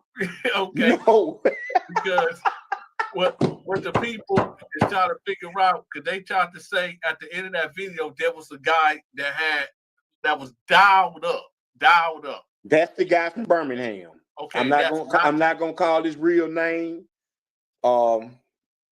I don't even know if I even should call his gay prison name, but yeah, you might as well. to clear you, because they trying to say Okay. that was you. Okay. His name is PP. He's from Birmingham, Alabama. Okay. But I tell you what, yeah, he was a fool, whatever. But he had them hands. He would knock your eye sockets out. I've seen him embarrass plenty of little young gang, so-called gang members or whatever. Yeah, thought that they could, handle him because he had panties on, and he embarrassed them. Okay. But that was not me. Man, I've never put no lipstick. Only time I've had lipstick on my lips when I kissed a woman who had lipstick on. Man, I wouldn't. What? Man, come on, man. Come on, man. Come on, man. I couldn't even believe that when I read that one, Donta. I'm like, what? Lipstick on? So you said because they're gonna do a full investigation and try to compare the videos. They can. Yeah, that's not me. That dude's way darker than me. That's not me. The only reason why I was kind of maybe a little darker back then was because I used to be on the weight pile. The weight pile is directly in the sun. Always I was on the farm squad. And the farm squad, we stayed out in the sun all day. But yeah, man, that's not me. That's PP. And if I didn't have some type of respect for him, I would give his whole name out. But everybody in Birmingham gonna know who PP. They know him. Because he's not just like that in prison. He was like that on the streets. Oh, before he came in? Yeah, he was like that on the street. Because I talked to some guys out of Birmingham, and they told me, no, he was like that on the street, but he was still putting them hands on folks on the street too. Okay. Yeah. Well, right there, we're gonna end it right there. We got more to come, so y'all stay tuned, and we'll see y'all next time. You got anything to say? Hey, man, I just want to say thank you, and I really appreciate, man. You have a great show, and I rock with you, man. And God bless you. All right. And with that, got anything to say to your haters and the people that support you? To the people that support me, man, from the depths of my heart, I appreciate the understanding and I ain't gonna say sympathy because I'm not looking for sympathy, but I appreciate the understanding that you may have about this situation or even my personal situation of what I'm going through or may have went through back then. I appreciate it. As far as the people who hate me, that sounds like a personal problem. You hate me, and you don't even really know me. I have never done anything to you specifically, so you hating me is your personal problem. May God bless you. All right, and with that, y'all, we'll catch y'all later. Peace. All right. So do I need to hang up? No, we can talk right here. It's over now. Oh, okay. I didn't know. Yep. Hey, did you know that I do promotions now? I promote all social media channels such as Instagram, TikTok, YouTube, Facebook, Twitter, you name it, I promote it. Also, I promote products and businesses also.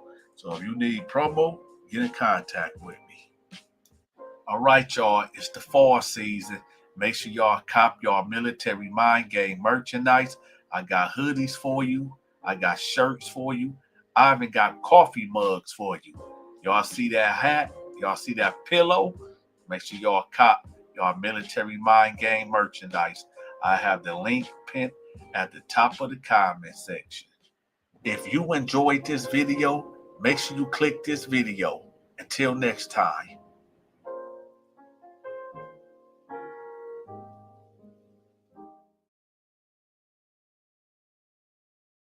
Welcome to another episode of the Dante Show Network Story Times, where I tell prison stories, hood stories, and supernatural stories. Oh, shit. Here we go again.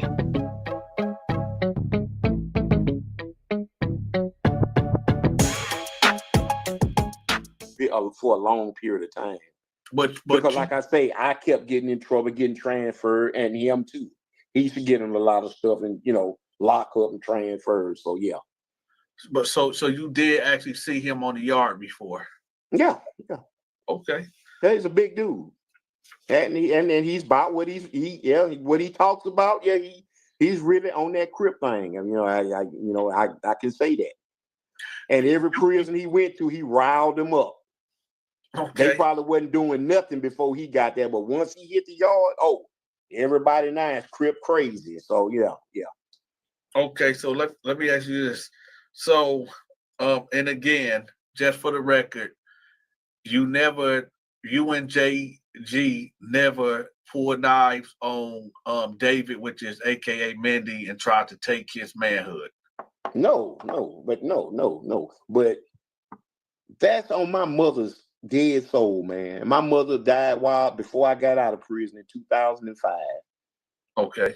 Sorry. I've never done that. I've never had to do that. I never desired to do that. And like I say, if you want to be in that life in prison, man, you don't have to. What?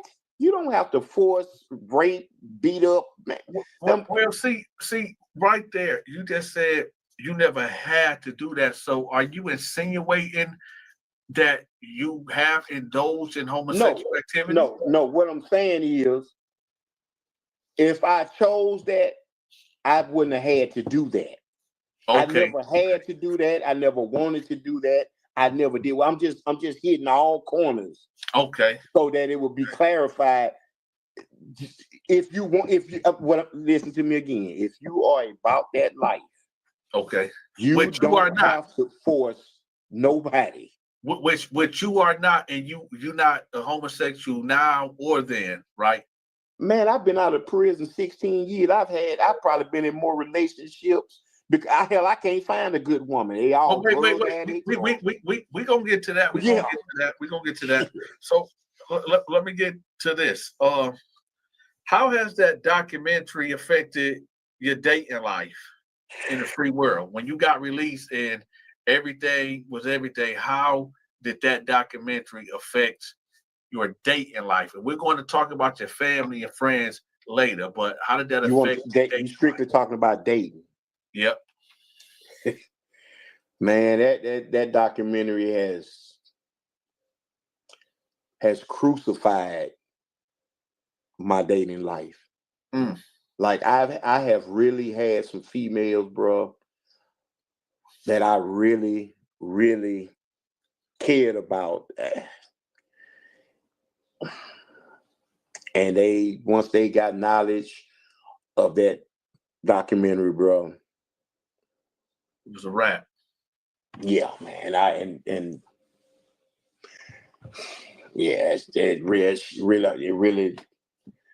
really hurt my heart, man. It made me mad, and it really hurt. It really hurt me, like because they had no understanding. Yeah, they didn't want an explanation. They didn't want a reason. It just, I'm done with you. Block me, just cut me out of their life, bro. And I'm like, so yeah.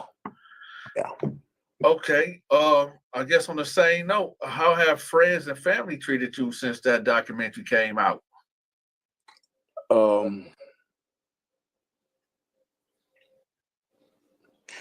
About the same. I would say it definitely messed up some relationships. Siblings and reason being right now. Okay. And I found this out from another family member, and I'm not gonna say who they are. Yeah. And because I asked him like why my father, why he seems to hate me. You know what I mean? And I know we didn't have no close relationship with me growing up, but at the same time, I tried to go to him and make amends. Like, man, we getting old, pops. You know what I'm saying? I just want to. And he gave me the total brush off, the cold shoulder. And I was like, and I'm like, and I couldn't understand it. And I was talking to a family member, and this was like a week ago. Yeah. And they said, man, you want me to be honest with you? And I was like, yeah, I would really want you to be honest. He said, it's because of that documentary. Oh. I was like, really? That's damage. And say, I've been wanting to tell you that for years and years, but but now since you want to know, and I can hear it in your voice that it's really like bothering you, I'm gonna tell you that's why. And I was like, and I didn't even know what to say. I know this is about to be a crazy question. Do you regret doing that documentary? What? Man, I would rather I'd rather go sit in jail for 3 years if I could take that back. That's how much I hate it. The people who's going to say, why did you say what you were saying in the video? Because that's what the people wanted. That's what they want. They told me that's what that the public would think would be real. Because the documentary was all about prison and prison life.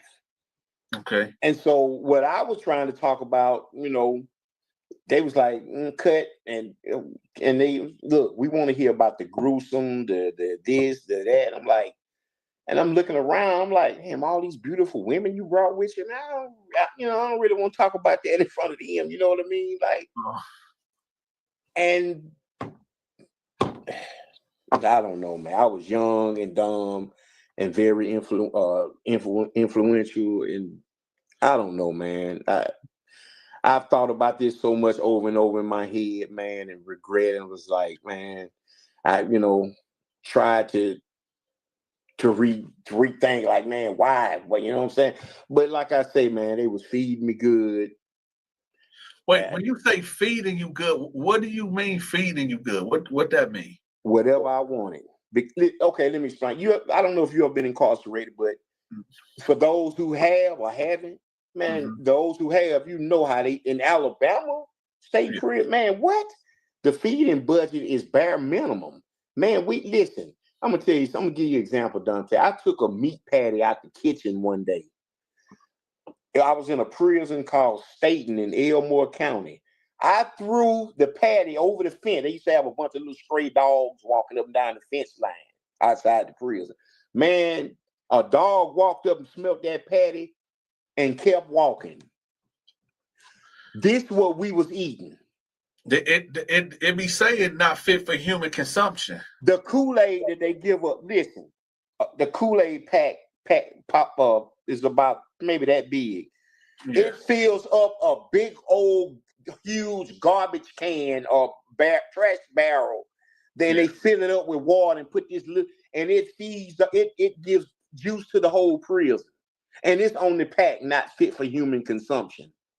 Okay, so what type of food was they giving you? Whatever they asked me the day before, what do you want tomorrow? Tacos, steak, hamburgers from a certain restaurant, whatever I wanted, and they bought it.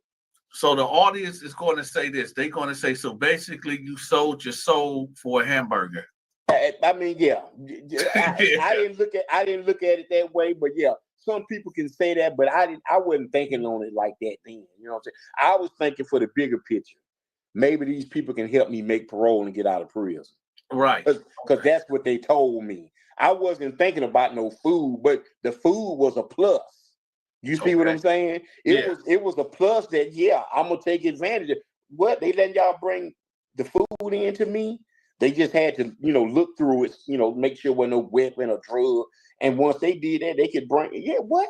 Man, yeah. So the food was a plus. You tell me one person in prison that wouldn't accept the food. So let me ask you this. Now, the video that we put up a couple days ago, right? I know you looked at the comments. It was They basically got two beams, a nail, the cross, and the hammer, and they march you up to Calvary to crucify you. Yeah.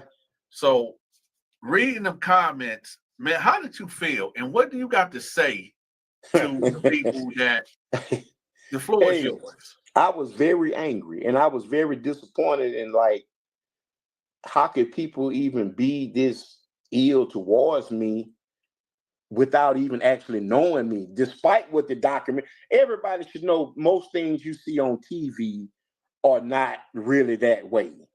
Okay. And for two, it's some people on here, and I actually wrote some names down because I want to respond to some comments. Okay. But it's this one guy that said he is mad that he couldn't see me to put hands on me. Man, let me. Hold on. Talk about. Say that one more time. It's a guy on here. Wait a minute. Let me find. Oh, so you said you wrote names down? Oh, yeah. I wrote a list. Okay. a list and a half. Yeah. Okay. But this guy at Matthew Johns. Okay. That was his name. He said he wished he was close to me to put hands on me and something. Let me explain something to you, Matthew Johns. Look, man, and no disrespect, because you're a man just like I'm a man, and I believe every man is entitled to respect. But once you start talking about bringing some type of physical harm to me, brother, listen, I'm not trying to go there with you or anybody else. I'm not just going to live my life and be at peace. Okay. But if you think for a second that I'm going to just sit there and allow you to put hands on me, bro, I'm not built that way. Yeah. I'm not built that way. I'm not threatening you, and I'm not saying anything obscene or disrespectful to you. But I'm just saying you threw the first blow by talking about putting hands on me. And for why? What reason? For some guys that you don't even know, that you never even met. You don't even know what a lot of these guys was even. Man, some of these guys was in prison for doing crimes to their children, for doing crimes to their grandma. You know what I'm saying? And you so much you want to put hands on me about a documentary that you. Hey, man. Wait. So you saying David, aka Mandy, the boy, was in there for bad charges? No. I'm not saying him. But I'm saying some of the guys. I'm not going to put their business out like that. Okay. But a lot of the guys that was in the documentary, yeah, they had some cases against their own children, their grandmas, their mom. Man, let me tell you something. If you will hurt your own child, or your grandmother, or your mother, or anybody else's grandmother or mother, man, you a piece of work. You talking about me need to be in prison with a life sentence? No, a person like that needs to be in prison with a life sentence. So, on that, are you saying that men that commit heinous crimes against women and children deserve to get penetrated by another man? No, I'm saying, but they don't deserve a nice stay in prison. They need some hands put on them, or some of them blickies put on. Not saying they deserve to be raped, but you know what I'm saying? Hey, it is what it is. Is Mandy still alive? I don't know. Okay. Last I heard, he got out and he was married and he was deep. They was deep in the church and he was doing good. Okay. Now that's what I heard. Now I don't know. Is there anybody else you want to address in the comments that says something foul to you? Oh.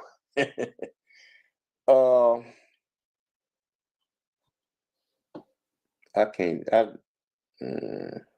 Somebody I don't know if that's how I scribble that. Well, it's something. Some guy. His last name is Stiff. Stiff. He said, "I'm trying to copy Fleece Johnson." Man, I'm not trying to copy Fleece. Fleece Johnson is his own man doing his own thing. That has nothing to do with me or no concern to me. So, I don't know where you get. And then Angela Belmont or Belmont 2 or something like that. She's talking about I don't like women. Ma'am, I've had I don't know how many girlfriends since I got out of prison. And let me clarify this. No, I don't have HIV. No, I don't have AIDS. Okay. And this Matthew Johns guy, again, man, please, brother, don't say nothing else about my mother, bro. Please. I'm asking you respectfully. Don't say nothing else about my mother, man. My mother is dead and gone, bro. And I didn't even get a chance to say goodbye to her because I was in prison. Man, please, I'm begging you. Do not ever say anything else about my mother. Respectfully, and I thank you. What did he say? Something about my mom's out here waiting on her gay son to get out or some crap. I don't even know. It made me so damn mad, man. I couldn't even think straight. Here goes somebody else. 4775 Willie. He said something about my mama. Would you? And that was just 2 hours ago. Would you please, bro? Please respect my mother. Respect me and my brother and my. In fact, my brother, he got killed last year. It's only me and my sister left. Man, please, man, don't say nothing about my mother. Well, let me address the audience. You know, audience, despite what y'all may think that this man have done, whether he did it or he didn't do it, you got to leave his mama out of it. You know, one thing that we don't do is go after women and children. And despite if y'all think that this man did what was alleged, I gotta say alleged, that this man allegedly, pulled out a knife and did the unthinkable to Mendy or David, whatever his name is. That don't got nothing to do with his mama. We just keep it on him. And I'm not saying keep it on you because I'm saying, I believe that this is what happened. But if this man had he got a kid, we don't talk about his kid. Y'all don't talk about his kid. Y'all don't talk about his mama. Keep it on him. Because that's not right and that's not fair to attack family members that have nothing to do with that. And by them standards, we don't mess with kids or women. And he got a mama and he got a daughter, so leave him out of it. Okay, I also want to say thanks to a guy named Jeffrey T. DeRue, DEROU, or DeRue, whatever. But he said something, I can't remember what, but man, thank you, brother. Thank you. Mr. Anderson, he said I haven't changed. Man, you don't know me. I've made great progress. I've came a long way. I've been out of prison 16 years, man. And I'm doing very well for myself. I'm very thankful to the man up above has blessed me and carried me through. Okay. Let me ask you this. Why do you think that person, why do you think for the negative comments that you getting, right? Why do you think that they are saying what they're saying? I mean, I understand because like I said, the documentary was very, and I understand that. I understand it. After watching it so many times, I understand that people, especially people that don't know me, they only going by what they see on that documentary. You know what I'm saying? So I can understand that. You know what I mean? I'm not mad at nobody, but I feel like don't judge. You don't even know me. At least try to reach out and see where my mind is at and what, you know what I'm saying, what I'm doing, bro. And for the record, and this is for the ultimate record. Yes, sir. For the record, you did not engage in no homosexual activity while incarcerated. Bro, how can I put this? We just want a yes or no. No. I was I don't know what y'all call it in y'all prisons, but in Alabama they call it a rule violation 38. Okay. Exhibitionism. Yeah. Which is, a gunner. Somebody that a gunner. Yeah, I got 9 of those. And I'm not proud of that neither, because that's kind of messed up in the head, but hey, you got to do something. And just for the record, you did not take Mendy butt cheeks by force. No. Willingly or unwillingly. No. Okay. You can reach out to him. He's on Facebook. Okay. Yeah, you can reach out to him. We'll see what we can do with that. Okay, hold on. I got 1 or 2 more. Dion Jones, 2800. You called me Big Fruity, huh? Bruh, let me tell you something, man. You don't know me, man. I promise to God, ain't nothing fruity about me, dog. So we just gonna please respect me, bro. Please respect me like I will respect you. Every man deserves respect. But this one here, this is the one.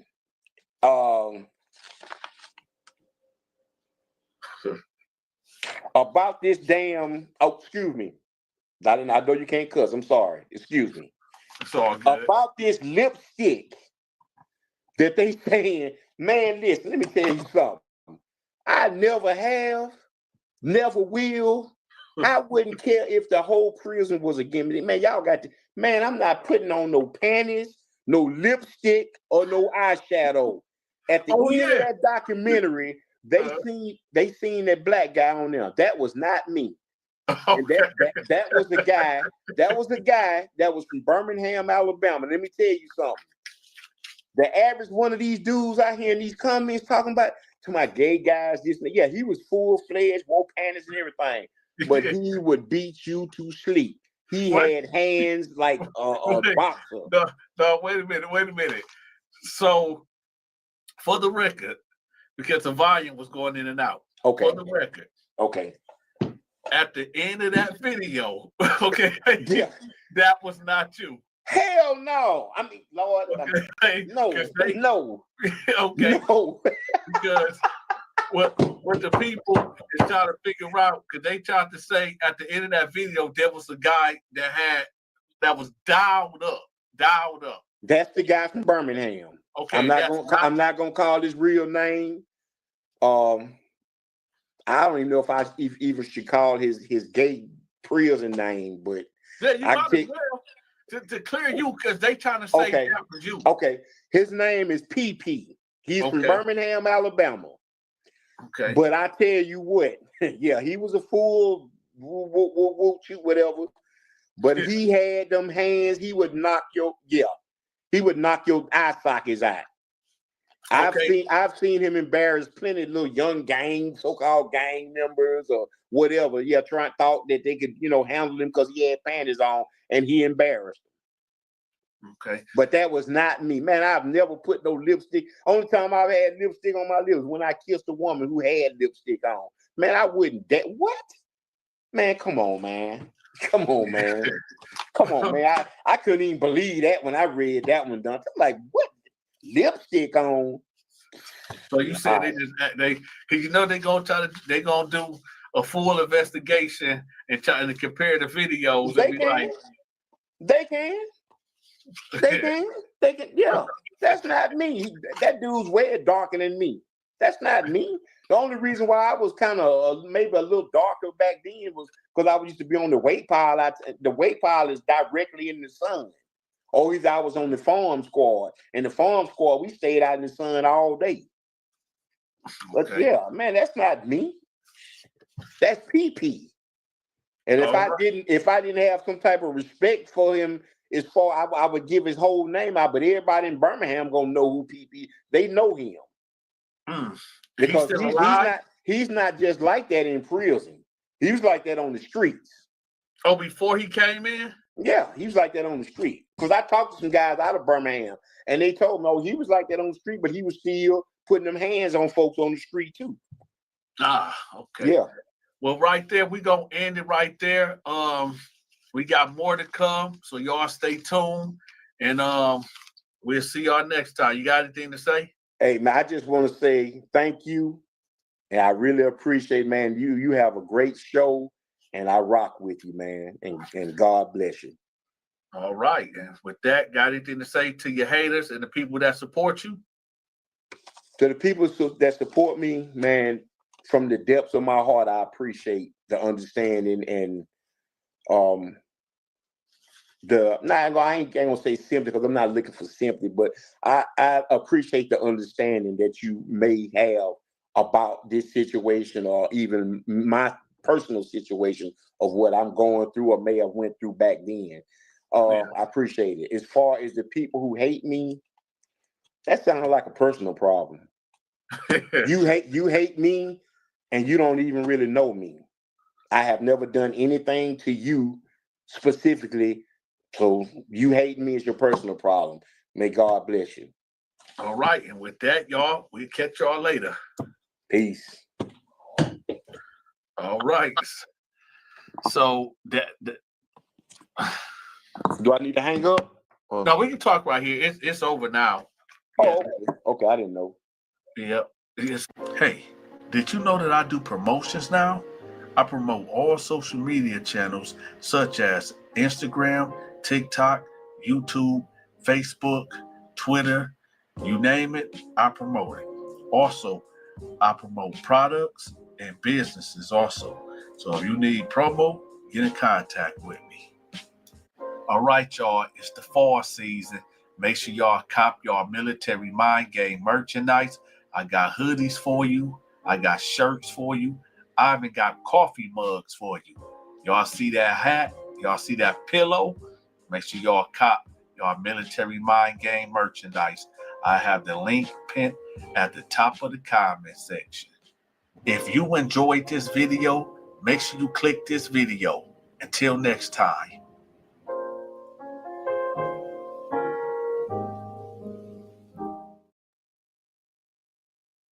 Welcome to another episode of the Donta Show Network Story Times, where I tell prison stories, hood stories, and supernatural stories. Oh, shit. Here we go again.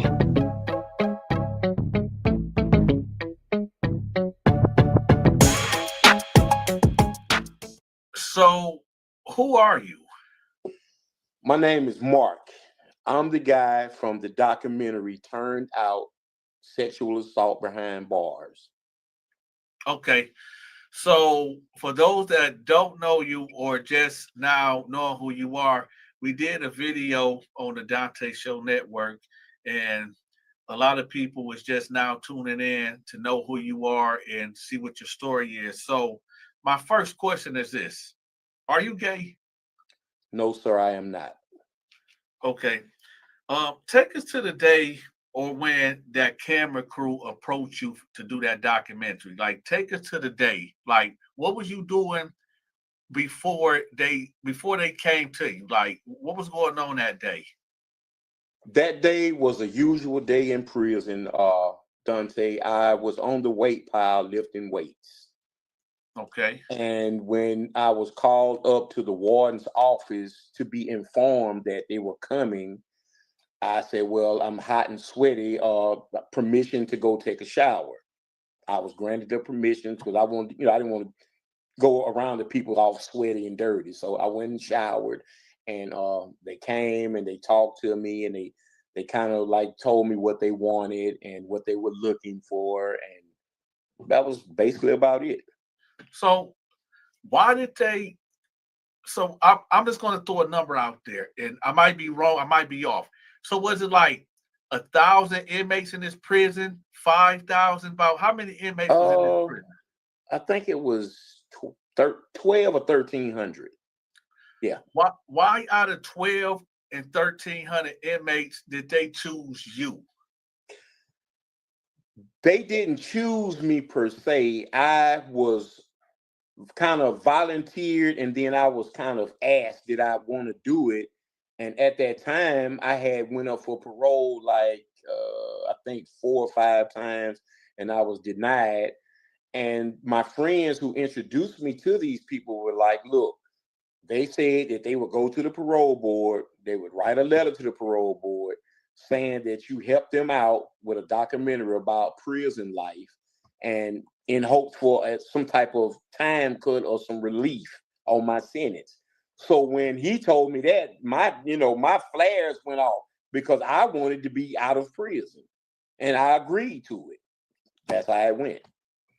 Okay, so when they approached you, who approached you and when? I can't remember what day it was, but it was in 2001. I know that I remember the year specifically. The producer was the first one approached me. His name was Jonathan Paul Schwartz, and the rest of his crew. So what was they spiel like when they approached you? What did they say to you? They made it seem like it was going to be educational. It was going to be aired on nothing but the what is that public broadcast station, the PBS station. Okay. That's the only station they told me it was going to be aired on, and it was for the sole purpose of educating people about prison and in hopes to deter youngsters from making bad choices that will cause them to go to prison. That's what I was told, but it turned out not to be that way. Okay, how old were you at this time? Ooh, this was what, 96, 97, I'm 50, 74, 84, like 20 years old. 20? Yes, sir, 20. Okay, let me ask you this. Was this your first bid? Yes, I only been to prison one time. Okay, let the audience know, what did you go to prison for? I went to prison for first-degree assault. Okay, could you explain in detail without putting the victim name in there? I wouldn't dare do that. But he was a guy that moved to Mobile, Alabama from Cleveland, Ohio. He had a little bad reputation, and my daughter's mother, who was at that time, she was pregnant with my daughter. She was attending a high school in Pritchard, Alabama called Blunt High School. This guy, for some reason, liked to bother her and pick on her. And so she had kind of complained to me about it a few times, and I just ignore him. But it got to the point where it became physical, where he was like pulling her hair and stuff like that. We talking about your baby mama? Yes, I only have one child. My daughter, she's 31 years old. I only have one daughter. Okay. I'm talking about her mother. I'm not gonna put her name out, but so it became physical the way she was like, he pulled my hair, he pulled my ponytail. I'm like, what? So I said, okay, I'm gonna go to him and I'm gonna talk to him. When I go to him, I go respect. I'm not a disrespectful person, Donta. I'm really not. And people can tell you that, people that really know me. Okay, so I go to the guy and I say, hey man, and I try to be just as nice as and respectful as I can. And he basically tells me, F you. Get out my face. I ain't trying to hear nothing about no B. Don't come confront me about no, no B. So I'm like, what? Okay, so I blow it off that day. I blow it off. So in a place called Bessemer Projects in Pritchard, Alabama, this is where I used to hang out. This is where he used to hang out. So I'm not going to lie. One day, I already was going through something. I was upset. I was frustrated about some things. I can't honestly remember what, because it's so long ago. And he seen me and he was drinking. So him and two other guys, and they still in Pritchard, so I'm not going to call their names. They come over there, man, was small casual talk, okay. But the guy that I'm speaking of, who I assaulted, he just come out the blue, man. I don't really appreciate you coming and confronting me about no B. I say, hey, man, that's my child's mother, bro. That's the girl I'm currently in a relationship with. That's the girl I love and I was planning on marrying. Yeah. But it didn't go that way. So what happened? Like, what happened with the physical altercation? Okay, so one word led to another, and he walked up on me. He said, "You little," I can't say that, but punk. With okay, and he put his finger in my face. He said, "The next time you say anything to me about that B, I'm on." Okay. He's standing there with his two friends, so I ain't gonna lie. I probably could have avoided the situation, but I was young, I was hot-headed. I didn't like the way he was disrespecting me. I didn't like the way he was talking to me. So I pulled out my gun and I told him, man, you better bag up off me. He acted like he was not scared. Yeah, he was like, do it. You ain't gonna do nothing. You little punk, you little. So when he started walking towards me, I shot. Okay. He ran. I took off behind him. He ran in a lady. He ran in a lady's screen door. In the projects, they got those iron screen doors. He pulled it, and I'm not gonna call her name, but if she ever sees this, she'll know exactly who I'm talking about. Her. And he ran in there, and she came to the door, and I'm like, "Open!" I'm pulling up. She said, "No, don't come here. My baby's in here. Don't come here." I said, "Well, make him come outside then." And he would not come out. She said, "You just get away from my door, please. Don't come here. My children ain't here." I got love for all kids. I don't care what color, whatever. Children are children, they're innocent. So I turned around and I walked off. Okay. I ended, make a long story short, I went to jail the next day. Gotcha. And I lost my baby mama. I lost a lot from being incarcerated. So, you know. Okay, who is JG? JG was a friend of mine. I didn't know him on the street. I met him in prison. JG, how can I put it without being disrespectful? Because he's no longer with us. Well, let me ask you this. Let me ask you this. How did y'all meet? How did you and JG meet in prison? We met in prison through a mutual friend that was out, had got out, but knew both of us. And when he found out we were both in the same prison, he was like, "Hey, my friend," you know. So that's how we met. And like I say, JG was from Florida. Okay. And he caught his case in Dothan, Alabama, which is, I think they say, Houston County. JG was a good dude, but JG had a very, very big problem of being a compulsive liar. And okay, we gonna get to JG in a minute. Okay. Who is Mindy? That's David Mendenhall.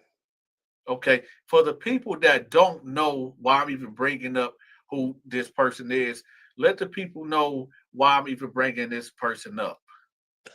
Because evidently he took a part in the video. I didn't know because I was transferred. I got in some trouble and I got transferred to another prison called Easterland in Clio, Alabama. And that's where they came and did the second part of the documentary. So I never knew anything about David being in the video till I actually got out years and years later, and I watched it and I'm like, what? So yeah. So are you telling, just for the record, are you telling me and the audience that you never met Mindy? No, I'm not saying I never met him. I'm saying I didn't know that he was taking part in the documentary. Okay, so is any of the things that he was saying, was there any truth to any of that of what he was saying? And for the audience that don't know what he was saying, could you say what he was saying for the record? I know exactly what he said because I watched that documentary over and over and over because I couldn't believe it. He said we ate together, we got high together, we had sex together, we talked together. Okay. Truth being, we did get drunk together because we made whiskey and we sold whiskey. But every time we made whiskey, yeah, we would sell predominantly the majority of it. But hell yeah, we're gonna have us a cup. You know what I mean? As far as getting high together, anybody that knows me in the prison system or out here on the street knows I don't get high, period. So I don't smoke weed and I don't drink. So for the record, out here. For the record, you do know who he is, right? Yes, I know him very well. So let me ask you this. So were you in a gang back then? Yes. Okay. We're not going to say the name of the organization, but the audience already put it out there. But to save face for the gang, I'm not going to mention their name. But was JG in that gang also? Yes, but a different branch, a different family or circle or clique, whatever you want, however you want to put it. Yes. Okay. Now, correct me if I'm wrong. Was Mindy, and for the people that don't know, Mindy is a white homosexual. Am I correct? Yes. Now, with Mindy's story, was Mindy a part of your organization also? No. So Mindy, no. Okay. So what is his real name again? David Mendenhall Jr. Okay, so with David, so he was never a part of no organization? No. Man, let me be honest with you, Donta. David was a good dude, man. Okay. He was really a good dude. He was a white guy, but he was not scary. No matter what people say or think about him, and guys that were there will tell you, If you put your hand on him, or if you threaten him or call him out for a fight, he was coming. And he might get beat up, but he was coming. He didn't disrespect anyone. He didn't bother anyone. So how did y'all meet? We met because we were at Limestone Prison on the Chain Gang. Okay. Okay. And what's the Chain Gang? At that time, the Chain Gang was a big dorm on the backside of the prison. Okay. And some people would have to go out on the squad in the chains and work, but then they had stopped that. But there was so many people already back there in the dorm that they had nowhere to move them, so they just left everybody back there in that dorm. Okay, so I'm back there, and I'm every prison I went to, I always ran a store. Okay. And for those who don't know what a prison store is, that's when you lend stuff out for interest on getting it paid back to you. Yep. Okay, so he would borrow a lot of stuff from me, and that's all it was. He would pay me back on time. He would borrow until he got so far up in debt one time that he had a little problem. And I was like, okay, cool. I just keep knocking at it. Just keep working at it. Now, wait a minute. Wait a minute. Now, I know the audience going to beat me over the head if I don't ask you this. Go ahead. Now, they're going to say, how did he pay that debt off? Washing my clothes, ironing clothes, washing shoes, or from other people that needed them washed, and they would pay me. Okay. They wouldn't pay. He would do the work, but I would get the payment. And I would, go and mark and knock it off of what he owed me. Now they gonna ask. Okay, that's understandable. That's cool. I would answer whatever questions are asked. Did he pay you with sex? No. Okay. So let me ask you this: did you have any knowledge that this dude David, aka Mendy, was a homosexual? Yes. And what he told me, and I'm not going to call the guy's name who forced him into that life, and this was the reason why he moved over to the Chain Gang dorm in order to get away from this guy. And I'm not going to call this guy's name, but he was a dangerous person from Birmingham, Alabama. He was known for stabbing and fighting. And that's how David got on the backside of the prison in the Chain Gang. He was over there by choice. Okay. He wasn't over there for disciplinary action or no other reason. He was over there because he had asked the administration to be placed over there, because once you back there, the rest of the prison population, they have no access to you. So now I don't know if this is your first time hearing this, but did you and JG ever at any time approach anybody in the prison with knives to take their manhood? Man, let me explain something to you. In the state of Alabama, in prison, man, you ain't got to take nothing from nobody. Okay. All them little dudes who got on that documentary and lied, bro, 90% of them were drug addicts. They would borrow up stuff from other guys and couldn't pay. Or they were alcoholics and couldn't pay for it. Or they didn't have nobody sending them no money from home, and they wanted to smoke cigarettes. They wanted to drink coffee. They wanted to eat snacks, and they didn't have it. Man, you didn't have to pick up no knife and rape nobody in the state of Alabama. So, for the record, you said that did not happen. Man, listen, you think I was trying to stay in prison? That's a life sentence. Well, I'm not a fool. Because my thing is this: why would they say that you and JG did these things? Because JG told them that we did these things. Now, and JG was a compulsive liar, and I don't know why he would want some type of what he thought he was going to get glorified off of doing. Man, listen, man. Okay, Donta, I'm in Alabama.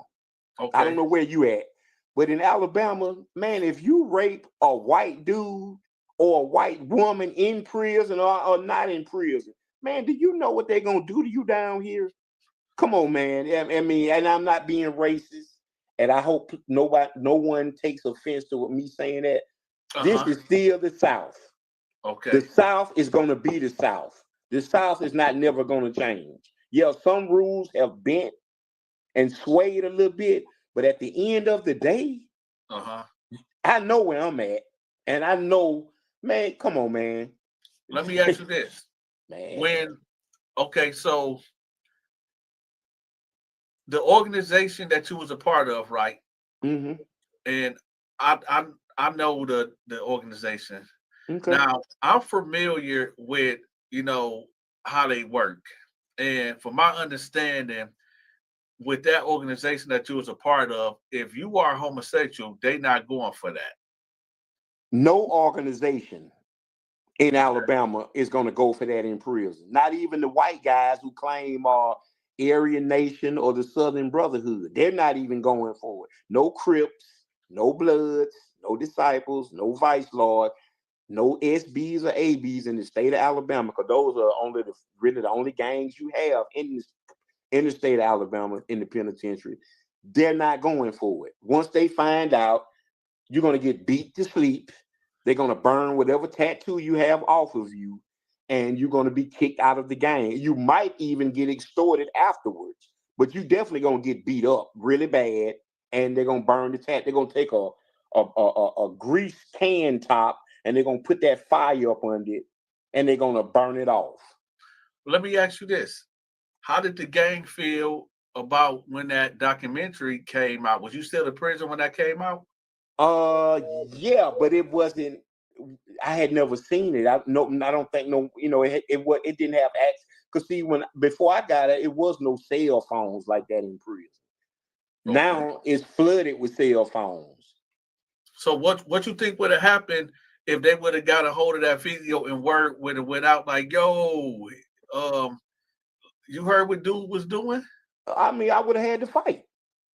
I would have had to fight, and they would have tried to make me stop claiming. And I'm knowing me, I would have been like, nah, I ain't gonna stop claiming. I might stop claiming this particular set since y'all don't want me, but I'm not gonna stop claiming the family, and y'all just gonna have to kill me. Or it is what it is. Do you know Cartoon 53? Yes, I know Cartoon 53 from LA, Crip, Avalon Gangster Crip. Yeah. Yeah. So did y'all do time together? I think for a short period, right before. I think yeah, we did, but we wasn't in the camp with each other. Hey, did you know that I do promotions now? I promote all social media channels such as Instagram, TikTok, YouTube, Facebook, Twitter, you name it, I promote it. Also, I promote products and businesses also.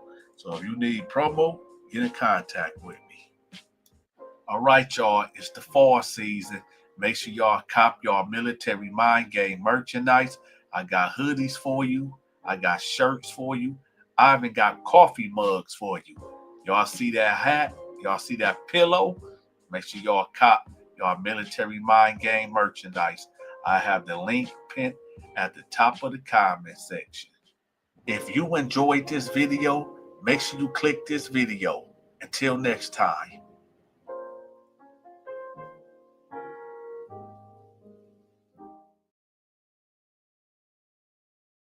And I'm like, I mean, all you got to do is just ask me. Just ask. Because there's a lot of people that I be around a lot that have seen it, and I know they've seen it, and they act a little different towards me, but they never say nothing to me about it. And I'm like, why not just ask me and give me the opportunity to tell you what was really going on and why it was done. It was done to try to help keep young people out of prison. And it backfired on me. It backfired on me. But anyway, y'all, I ain't gonna keep going on about it. I just wanted to put that out there. You know what I mean? Like I say, it's been so many years ago, and it's been so many times that I wanted to say something about it, but I was like, no, you know what I'm saying? But like I say, watching the Donta show, And for y'all who don't watch his show, you need to watch his show. Especially you parents that have kids and, this rap music is influencing them. They want to be on the lean and the perks and all this. And they toting these big guns and they with their homeboys and all this and that. Man, let me tell you something. At the end of the day, man, when you go to prison, ain't no guns. Ain't no guns, period. Ain't nobody got guns in there but the guards and the towers. And that's the sole purpose. If you try to hop over that fence and run, they're going to shoot you. They the only people got guns. Ain't no guns in prison. Your friends ain't... Very seldom will you find people in prison that'll be your friend just because. It's usually always an ulterior motive behind it. Usually always.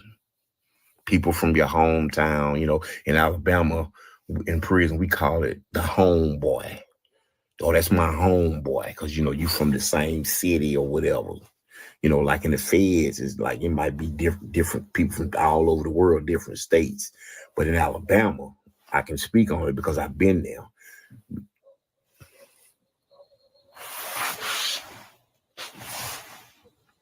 Yeah.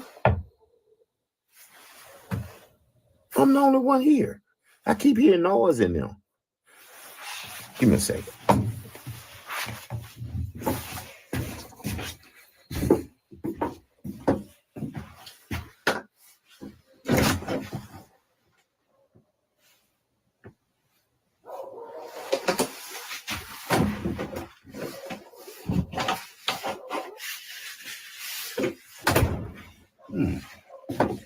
All right, well, I don't know what's up with that, but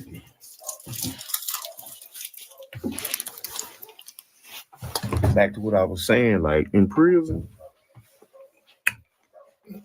in Alabama, we call it homeboys. Your homeboys will do you in. They will set you up to be hurt, to be killed. Your homeboys will... They will try to extort you. I mean, yeah, you got to watch out for people in other cities, from other cities, and you got to also watch out from the people from your city. Because if you think about it, everybody in your city, hell, y'all wasn't getting along with each other on the street. So what makes you think we're gonna get along in prison if we wasn't getting along on the streets? But like I say, most guys come to prison. They're looking for a little aid and assistance. You especially, you ain't never been to prison, man. You young, you 18, 19, 20 years old. You walk into this prison, you already got it in your mind about, everybody then heard the old prison story. So yeah, when you on your way there, yeah, you nervous. I ain't gonna lie, I was nervous. I'm sure everybody that goes, we're gonna be nervous. Some more than others, you know what I mean? But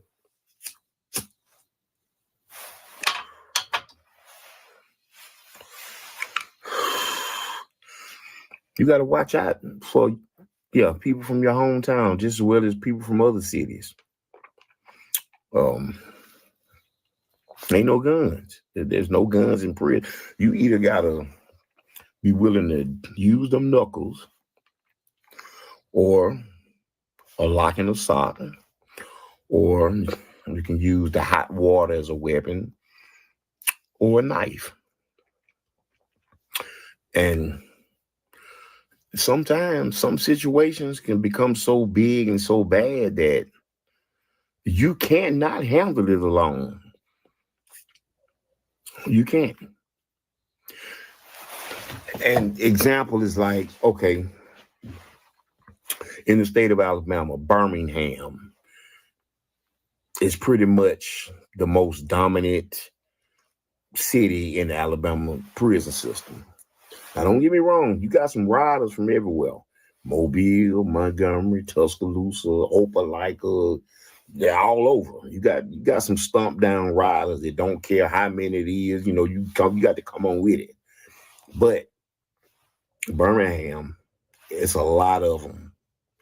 It's a lot of them in prison, Alabama. A lot of them. And let's just say you from we just some small city in Alabama. And you get into it with some Birmingham dudes. They coming. Birmingham coming. Ain't gonna be just no one coming or a few coming. There's a lot of them gonna come. And if you by yourself, bro, it's you know what I'm saying. You pretty much in a no-win situation. Pretty much. But like I say, don't get me wrong. It's riders from everywhere. I mean, I've seen some in action that took on a lot of guys just by themselves. They didn't care. You had to come on with it. You had to, they was not backing down. And so, and a lot of them that I remember was from what's that place? Was it? I think Talladega, Alabama. And there was a few guys, and it wasn't only but a handful. But yeah, they was about that life. If you come at them wrong, man, they don't care how many of y'all it is. And like I say, you had them from all over little cities, throughout Alabama that was in prison. They was not backing down. They was not running. So, with that being said, that's part of the reason why a lot of guys come to prison and they join gangs, because they feel like they want to be a part of something, for one.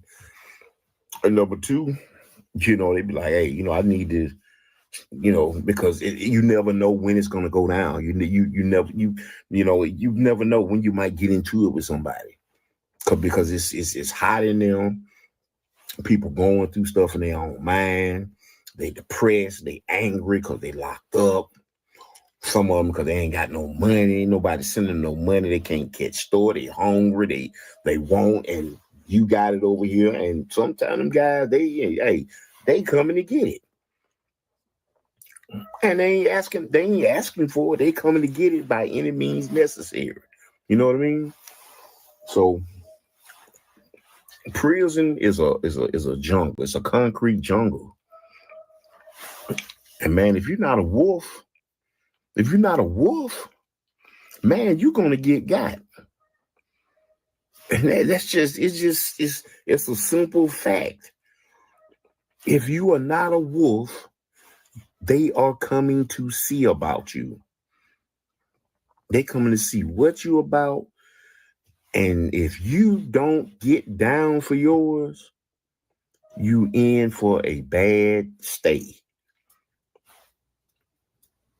Once they smell or see that fear in you, bro, they're not gonna, no. Even, okay, if these guys come at you and they ease up, I mean, it's gonna be others. Everybody in prison is always looking for victims. So, sometimes you have to put on that hard face and become heartless. Because if you don't, bro, you're not going to have a peaceful stay. You're not going to just, like a lot of guys come in, I just want to do my time. I don't want to bother nobody. I just want to go on. No, that don't work. That don't work. That don't work. They don't want to hear that. They ain't trying to hear that. It's not going to happen. You can stay on your bed every day. You can go to church. You can try to stay out of everybody's way. You can try to be respectful. Man, ain't none of that going to work. That's going to just put more fuel to the fire. What is that? A coyote? Do y'all hear that?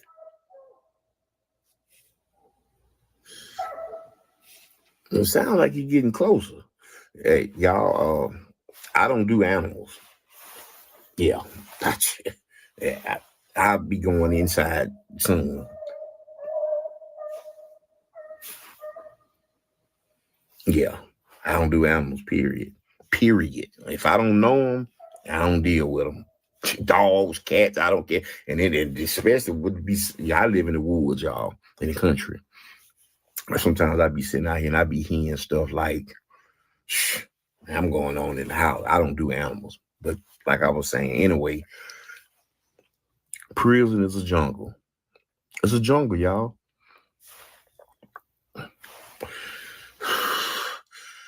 Sometimes you have to become a beast to prevent from becoming a victim. Let me say that again so people can understand it.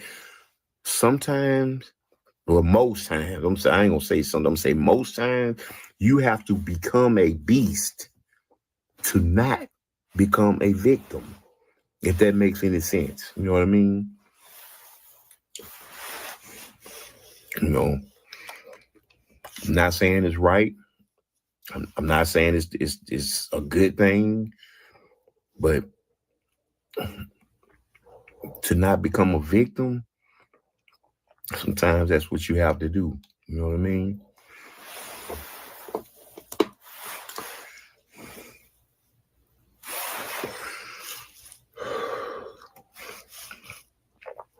But anyway, y'all, I just wanted to, talk about that documentary to let people know that documentary was oh my God, man, it was edited and stuff was added, and man, I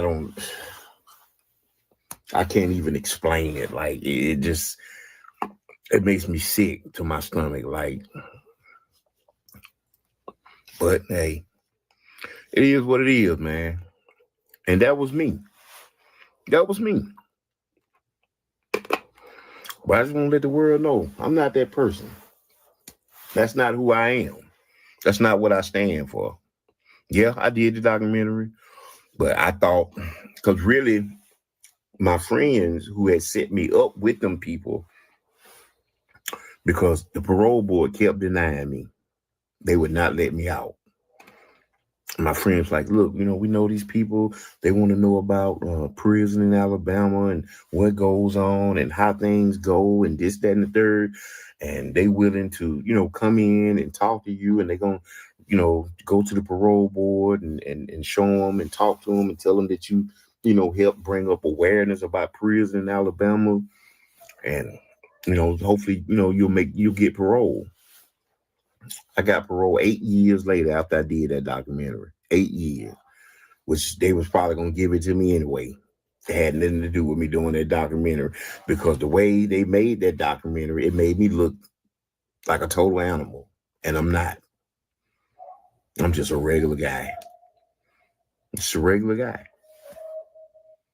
But anyway, y'all, I just wanted to say that, and I hope all of y'all stay blessed, and I hope that y'all listen to me with some understanding, with an open mind and an open heart to what I've said. You know what I mean? For those who the documentary deterred from going to prison or doing things that may lead them to prison, hey, that's a win. Because I don't want to see nobody go through that. Nobody. For those who was curious about who I am and, what went on with this, that, or whatever, but now you know. And for those who still have their same opinions, hey, you entitled to that. But I'm letting you know that's not me. The documentary was all just fabricated and this and that. But anyway, I hope everybody stays safe and stay blessed. And with that, I'm going to end this. Hey, did you know that I do promotions now? I promote all social media channels such as Instagram, TikTok, YouTube, Facebook, Twitter, you name it, I promote it. Also, I promote products and businesses also. So if you need promo, get in contact with me. All right, y'all, it's the fall season. Make sure y'all cop y'all military mind game merchandise. I got hoodies for you. I got shirts for you. I even got coffee mugs for you. Y'all see that hat? Y'all see that pillow? Make sure y'all cop y'all Military Mind Game merchandise. I have the link pinned at the top of the comment section. If you enjoyed this video, make sure you click this video. Until next time.